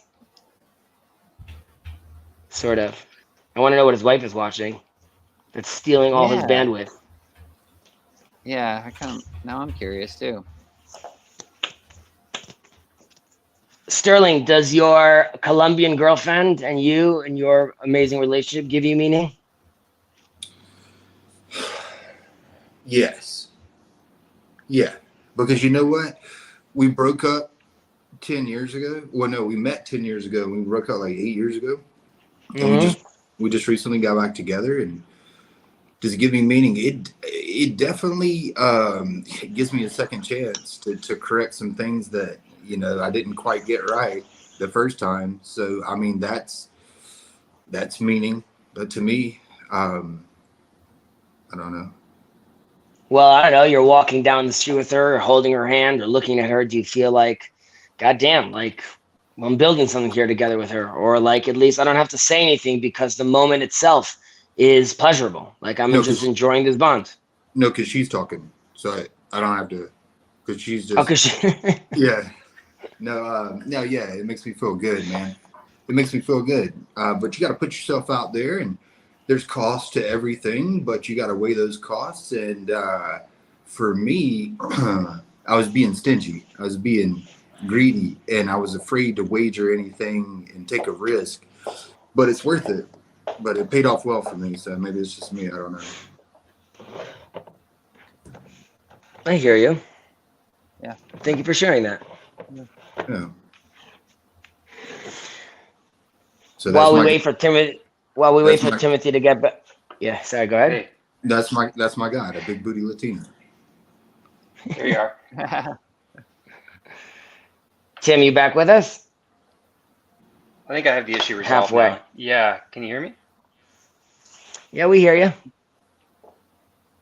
What? Sort of. It is divine. Jacob, you shared your picture of the Rebbe before Yes. when you were talking to someone. I'll do a little sharing while we wait for Tim thing. So why can't I flip my camera on this? But I have my 4 who walked into the Pardes. One that died, one that went crazy, my little statues of them going into the mystical places. Hold on, And I let me had- make your thing big. Hold on. Okay, go ahead. Right. So I have over here the 4 who went into, it's like these little sculptures. One went crazy and threw out his coins. You have little coins here on the bottom. And there's Rabbi Akiva that comes out. He comes out saved. And I have Elisha Bunavu that breaks the branches. That one's And me. I have one that dies. He's all covered up in his clothing. And then I have a Sigmund Freud. And I have a Maimonides. We have a ancient rock and a little Moses over here, Michelangelo Moses. We have a little Joshua Heschel over here as well. Okay. We have a little brain rock, Seekers of Unity, little Zevi's swag. So we all have, and I think here for you, Jacob. And I you have a burned little- the Yuval Harari book, I hope. Right, I have a little Rav Soloveitchik. Nice. Yuval Harari. Where is Yuval Harari? There's Yuval You haven't Harari in burnt English that book yet? and in Hebrew. No, I haven't burnt the book yet. We'll get there eventually. That was a nice little show and tell. Thank you. I know. I Yeah, like I little need green I brain need a rock. few more busts. Yeah, the brain rock. Yeah, I love this rock. I was eyeing this for a very long time, and I eventually got it from my dad's office. And then my son built a little sculpture of Moses with the snake, with the copper snake, and Moses sitting down at the rock, That's talking so to the cool. people. Yeah. So we do little sculptures. During COVID, we had 3 lockdowns here, and I had like 2 quarantines. So there was hundreds of days spent at home, and I was sort of hoping to lay out and expose my kids to my talents over like their lifetime. But instead, I had to do that within the 4 months we were home together. So we did a lot of sculpting, a lot of drawing. We built the temple. We destroyed the temple. We built another temple. There's a lot of stuff going on. That sounds great. Yeah, it was an experience. It was Yeah. definitely Oh, an experience. He said, Screw it. Sorry, guys. I wanted to say I agree with Chaziz's take on miracles. Specifically, he was pointing out the 6-day war. Jacob, shots fired. Bow, bow, bow, bow. The reason I said that, Sterling, is because Jacob and I can at times have different. We have a disagreement or understandings about what miracles are, and While I think they're literal, I just don't think they necessarily need to be as miraculous as, let's say, we grew up thinking they were. Having said that, I'm also okay if they are that miraculous. You know, like you were talking about aliens for a second. So like, you know, that's all good for me. If aliens come down tomorrow, I joke around about this as society. Like, I think we're so used to it in a certain point, that in a certain way, that if aliens came back today and we all found out, I still need to go to work. I mean, like, I still need to pick up my kid from school. Like, all those things still have to happen. It wouldn't be like that. I'm just like running into and start, like, you know, looting. So like, it would really need to be, I don't know, they came to Israel and they want to talk to me. I'd be like, oh, I guess I got to get involved. Otherwise, I'd be like, all right, pretty cool. Even if they had their own version of a religious story, that also really wouldn't negate my relationship, but with God. But yeah, so we have a different disagreement about how miracles. Chazi and I disagree a lot. Well, But it's a safe place. well, Yeah. good, because I would imagine I disagree with both of you. What do you do, Sterling? Well, I'm recently retired, and I just moved down to South America, and I'm living off of slumlord income. Oh, nice. Good job. Mhm. I approve of passive income and moving to South America. Although I could never do it myself because like family stuff. But like, yeah, No, that was my motivating factor, family and stuff. I was like, I gotta, too close. Okay. I gotta get the hell out of here. No, it's cheap. It's I basically sold or rented out everything that I have, and even put my car on Turo. Have you heard of that app or whatever? Turo. It's kind of like you can rent out your car for a day or a week or whatever. Kind of like Airbnb with your car. Okay. Interesting. Yeah. So. So what do you do as a retiree at 37? Well, up until very recently, I was wooing my ex-girlfriend to come back, and All right. begging and pleading, and that took up a lot of my time and effort. And now I am surfing with my dog. More of the Onyx Cox show to come. And what else? I am writing again. I like to do stand-up comedy. It's not something I'm good at, but that's why I like to do it. It's just kind of like a Yet. You're not good at it yet. Yeah, but it takes like what they say is like 10 years, and I'm like, dude, it's been like 5 already. Give me something. I know. Don't you have to get on the road? Doesn't Joe Rogan say it has to be on the road? You got to do your time. You got to get like ripped and. Sure, and that might be true, but I don't have time. I'm not going to Boston or New York or LA or something. I don't have time for that. But to me, it feels good just to rock the mic in front of like 12 people. It feels really good. It feels really good. It doesn't happen often. Don't get me wrong. For me. But yeah, so I'm writing, eating my girlfriend's food, and life is pretty good right now. Yeah. I think you're really gonna like John Vervaeke. I really do. So I really do. Yeah. Even if you have the time, especially, I'm saying if you have some time right now, then like to get lost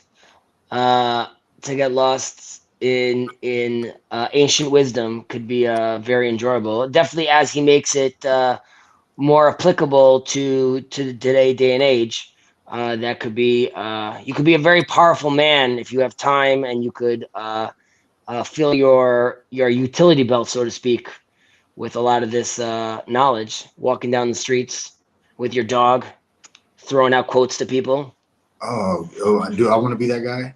Is that the guy? I don't know if you want to be the guy. I don't even want to be the guy throwing out quotes. Nah.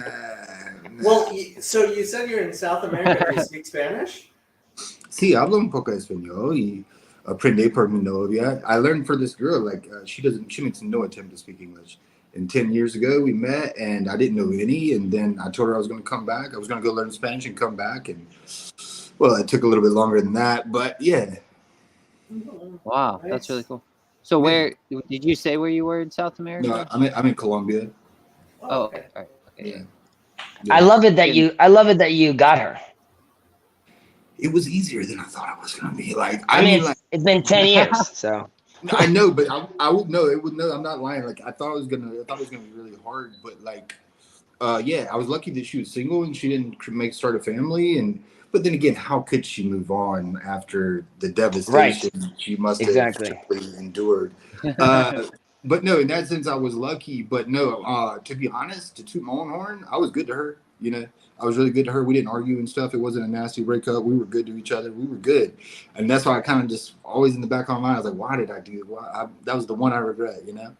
But enough about me and my happiness. Well, are you guys considering, are you guys considering children? Tell me if I'm getting too personal. Just Oh, no.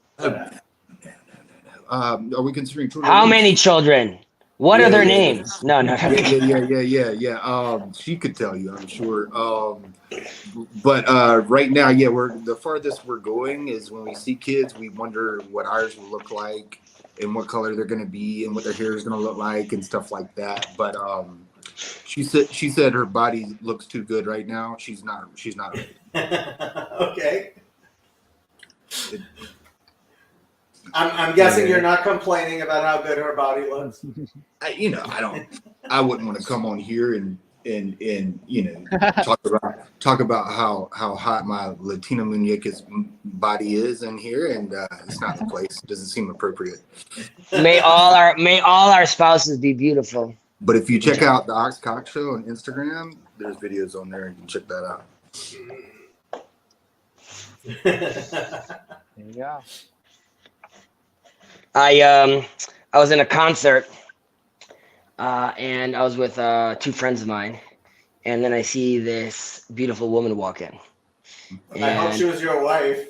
She is my wife now. I saw her walk in, and I was like, God damn, I'm gonna go ask this girl out. And my friend sits next to me. He's like, No, I know that girl. She's dating someone. Have you seen her without Saffron? I didn't exactly. She might be a demon. So I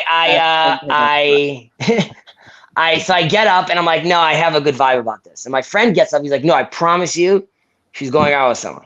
So I was like, all right. I sit back down. Next day, this guy asks her out. Okay, the friend, dick move, definitely. And someone was trying to set him up with her. His story was like, if he thought I was going to ask her out, he knew that it wasn't going to happen. So he had to make sure that wasn't happening so he could go out with her. So I was like, you know what? Sure. Whatever. Okay. Then 2 months later, a friend of mine is talking to me about another friend of ours. He's like, yeah, I think I'm setting him up with this girl, Jennifer. And I'm like, oh, that's so great. This guy's the best. I'm so happy. He's like, yeah. Then he names this girl. And I realized it's his girl from the concert. I was like, oh, damn. I'm like, I actually really, I don't know. I feel like I need to go out with this girl. So I call my other buddy. I'm like, listen, I know my friend's trying to hook you up with this girl, but I don't know. I'm feeling like I really need to ask this girl out. So he tells me the fact that you're calling me makes me want to go out with this girl even more. So I'm like, yeah. I'm like, you're right. That's fair. I'm like, and you're a great guy. I'm like, have fun, do your thing. So I call a mutual friend. I find a mutual friend. I'm like, listen, I don't know what this girl's deal is, but if you hear that she's single, let me know. And then the next morning I wake up and I have a text with this girl's number saying she wants you to give her a call. So apparently she saw me in this concert and she saw me get up and she told her friend, ooh, it would be cool if this guy came up and asked me out. But I sat back down. So basically she asked me out. That's why but we met her. I met her. Then the first week, I don't know, we were together every single day for hours. I was just like, this is it. And then the rest is history. I mean, it's been 12 years, but. And then you made her carry on Shabbos while you didn't. Yeah, then we went through our own religious. It's sad because. Inside joke, Sterling. I was gonna say, in a certain way, I'm in our place right now. I definitely am a lot more spiritual, and I think she's a little less connected, which I don't think she's too happy about, but. I don't know. I have to see. Her and I try to do some studies together, but it doesn't really work so well. Her and I learning together. What does that mean? Do you argue? Or It just something? it doesn't argue. It's just there's a different pace. There's a different there's Yeah. like, and I also never want to be like I specifically also with our relationship. I never want to be teaching. I want to be learning together with her, and because of her background, it's usually going to be me teaching, and I just don't. It's not like a good. I don't like being in that mode of like sort of Yeah. teaching her and having her have things like. I'm fine explaining things, but I don't want to be in that sort of mode with her. I like being like sort of at the same place with her. So Yeah, that's good. we That's a we really do good less of that. story. So you know what you need to study with your wife is Hilchos Kashrus, because then she can teach you stuff. So what Jacob was talking about is the dietary restrictions, because in our religion there's a lot of dietary restrictions. My mom happened to, her and a few other women, they had to get like the courts to agree for this in Israel, but they wanted to study to become inspectors in the dietary restriction community, which is usually only men. However, they got to do this, and my mom studied for years. And then basically all her children are now terrified for her to come into their house because she has like a lot of comments. She's very strict. I don't know about those strawberries. So when she walks in, I'm like, just don't come into the kitchen. Okay. It's all kosher. It's all good. God blessed it. A priest blessed it. It's all good. Sit down, do your thing. So yes, I don't know if we're going to learn those things together, but yeah, she is. Once we move to our new community, we are going to have to be dealing with some of those issues. What was the concert? Yeah, The concert. Yeah. You know what? I feel like concert's a too strong of a word. It was a friend of mine that plays music, so there's probably like 100 people over there. It's Jewish. Crowd, man. That's hot. Yeah, it's okay. That's a crowd, sure. So Better than I do. We play. I know a you show, and we your- get maybe like 5 people. so it's a friend of mine that does Jewish folk rock sort of music. It's all like biblical verses. It actually become very, very big in Israel because I mean you have obviously the majority secular, even though it's more traditional. Like some of the top superstars in the music industry in Israel are all sort of religious folk. And there's like a very, very deep yearning for that kind of music. And it's really beautiful to sort of see these concerts because you see it's a real tapestry of everything that Israel has to offer. So it's secular, and within secular, it's Russian, Ethiopian, Sephardic Jews, European Jews, and young and old, and everyone is like they're all singing these words and chanting together along with him. And yeah, sorry. No, I was gonna ask, is it on like Spotify or YouTube or anything?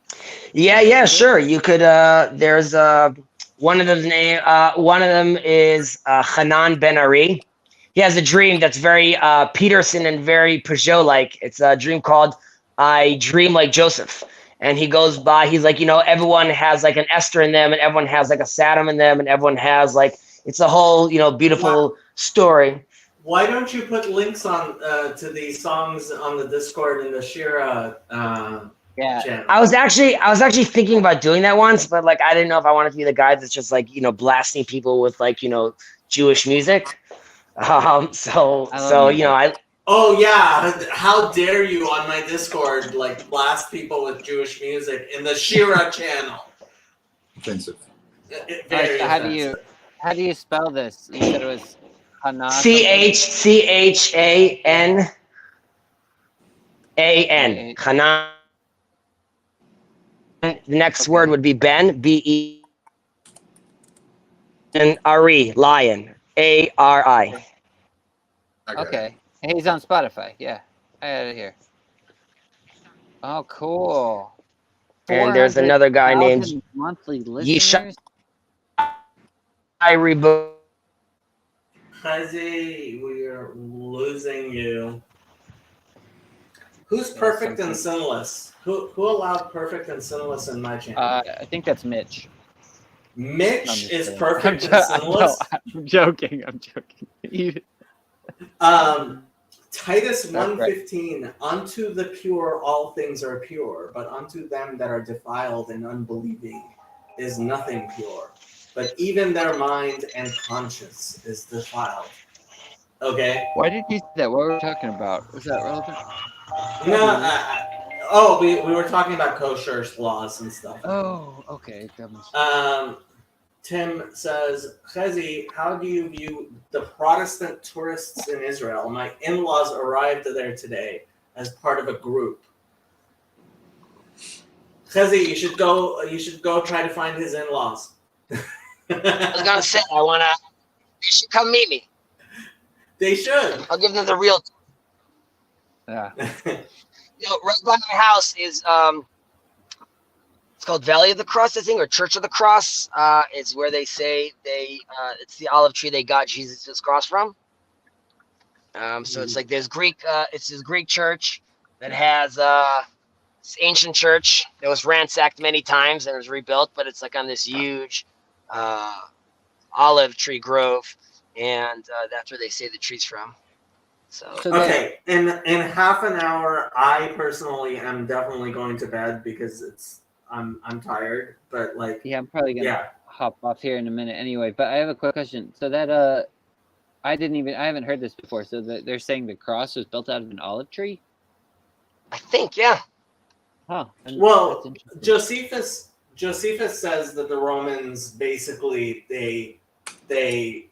he said they ran out of wood for all the crosses and ran out of places to put the crosses if they had more wood. So like basically the Romans they nailed them to a tree. I'm showing the dogwood tree. The dogwood tree. Check for a second. If you guys are by a computer, like Valley of the Cross or Church of the Cross in Jerusalem. Church of the Cross. In Hebrew, it's called Emek HaMatzleva. Okay. But I don't think I'm making that up. Basilica of the Holy Cross in Jerusalem.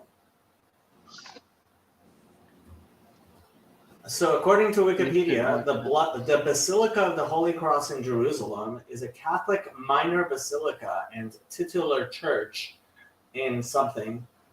No, that's in Rome. That's not. Is it Eastern Orthodox Church? It says the Monastery of the Cross is Eastern Orthodox monastery in Nayot neighborhood in Jerusalem. Yep. Okay. That's the one. So, what are they saying about it? Did I completely make that up? Tradition, legend has it that the monastery is erected in the burial spot of Adam's head, though 2 other locations in Jerusalem also claim this honor, from which grew the tree that gave its wood to the cross on which Christ was crucified. Okay, there you go.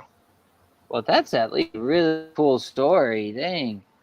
So Adam's head was buried, then a tree grew out of where his head was, and then they nailed Jesus to it. It's As what it they're saying. does. Or they cut down the tree. There's also a story of Esau's head being cut off, and it rolled into the tomb of the patriarchs. And what did it do? Did it do something? No, it doesn't I feel grow like into there's a more to this story. I think it just stays there. I'm trying to remember. Okay.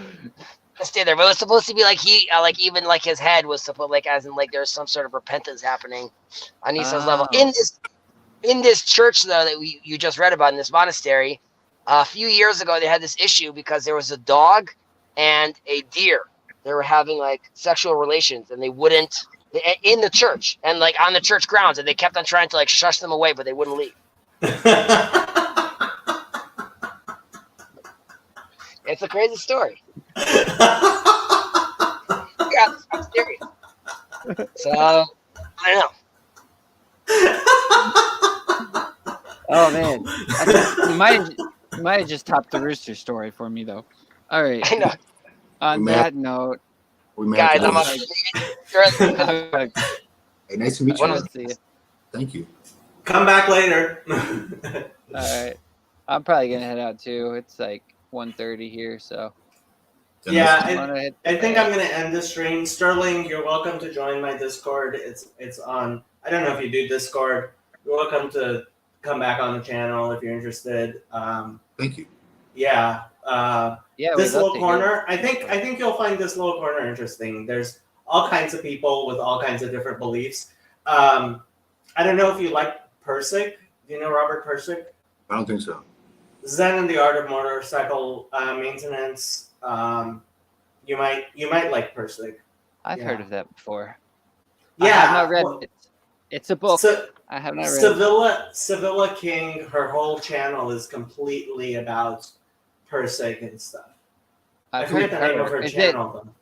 Is it would she be better to listen to, Sevilla? Does she just distill his nation even more? Or? I think kind of it's assumed that you've read Zen and the Art of Motorcycle Maintenance. Oh, okay. I had to read it in high school. Oh, she's talking to Joe in this one, I think. This is from 3 years ago. I think that's her, Sevilla King. Sevilla King, yeah, I forget the name of her channel. It's not the Meaning Code. That's Karen Wong's channel. Here, I'll drop this in the private chat thing too. I like Peugeot. Peugeot's good. I like Peugeot, but he might be kind of hard to follow for some people. Anyway, Yeah, I'm gonna hop off. living a quality existence. I think that's the name of her channel. Okay, cool. Yeah, a quality check it out. existence. That's her channel. Quality existence. Okay. All right. Well, thanks again, Jacob. I will talk to you soon, I'm sure. So.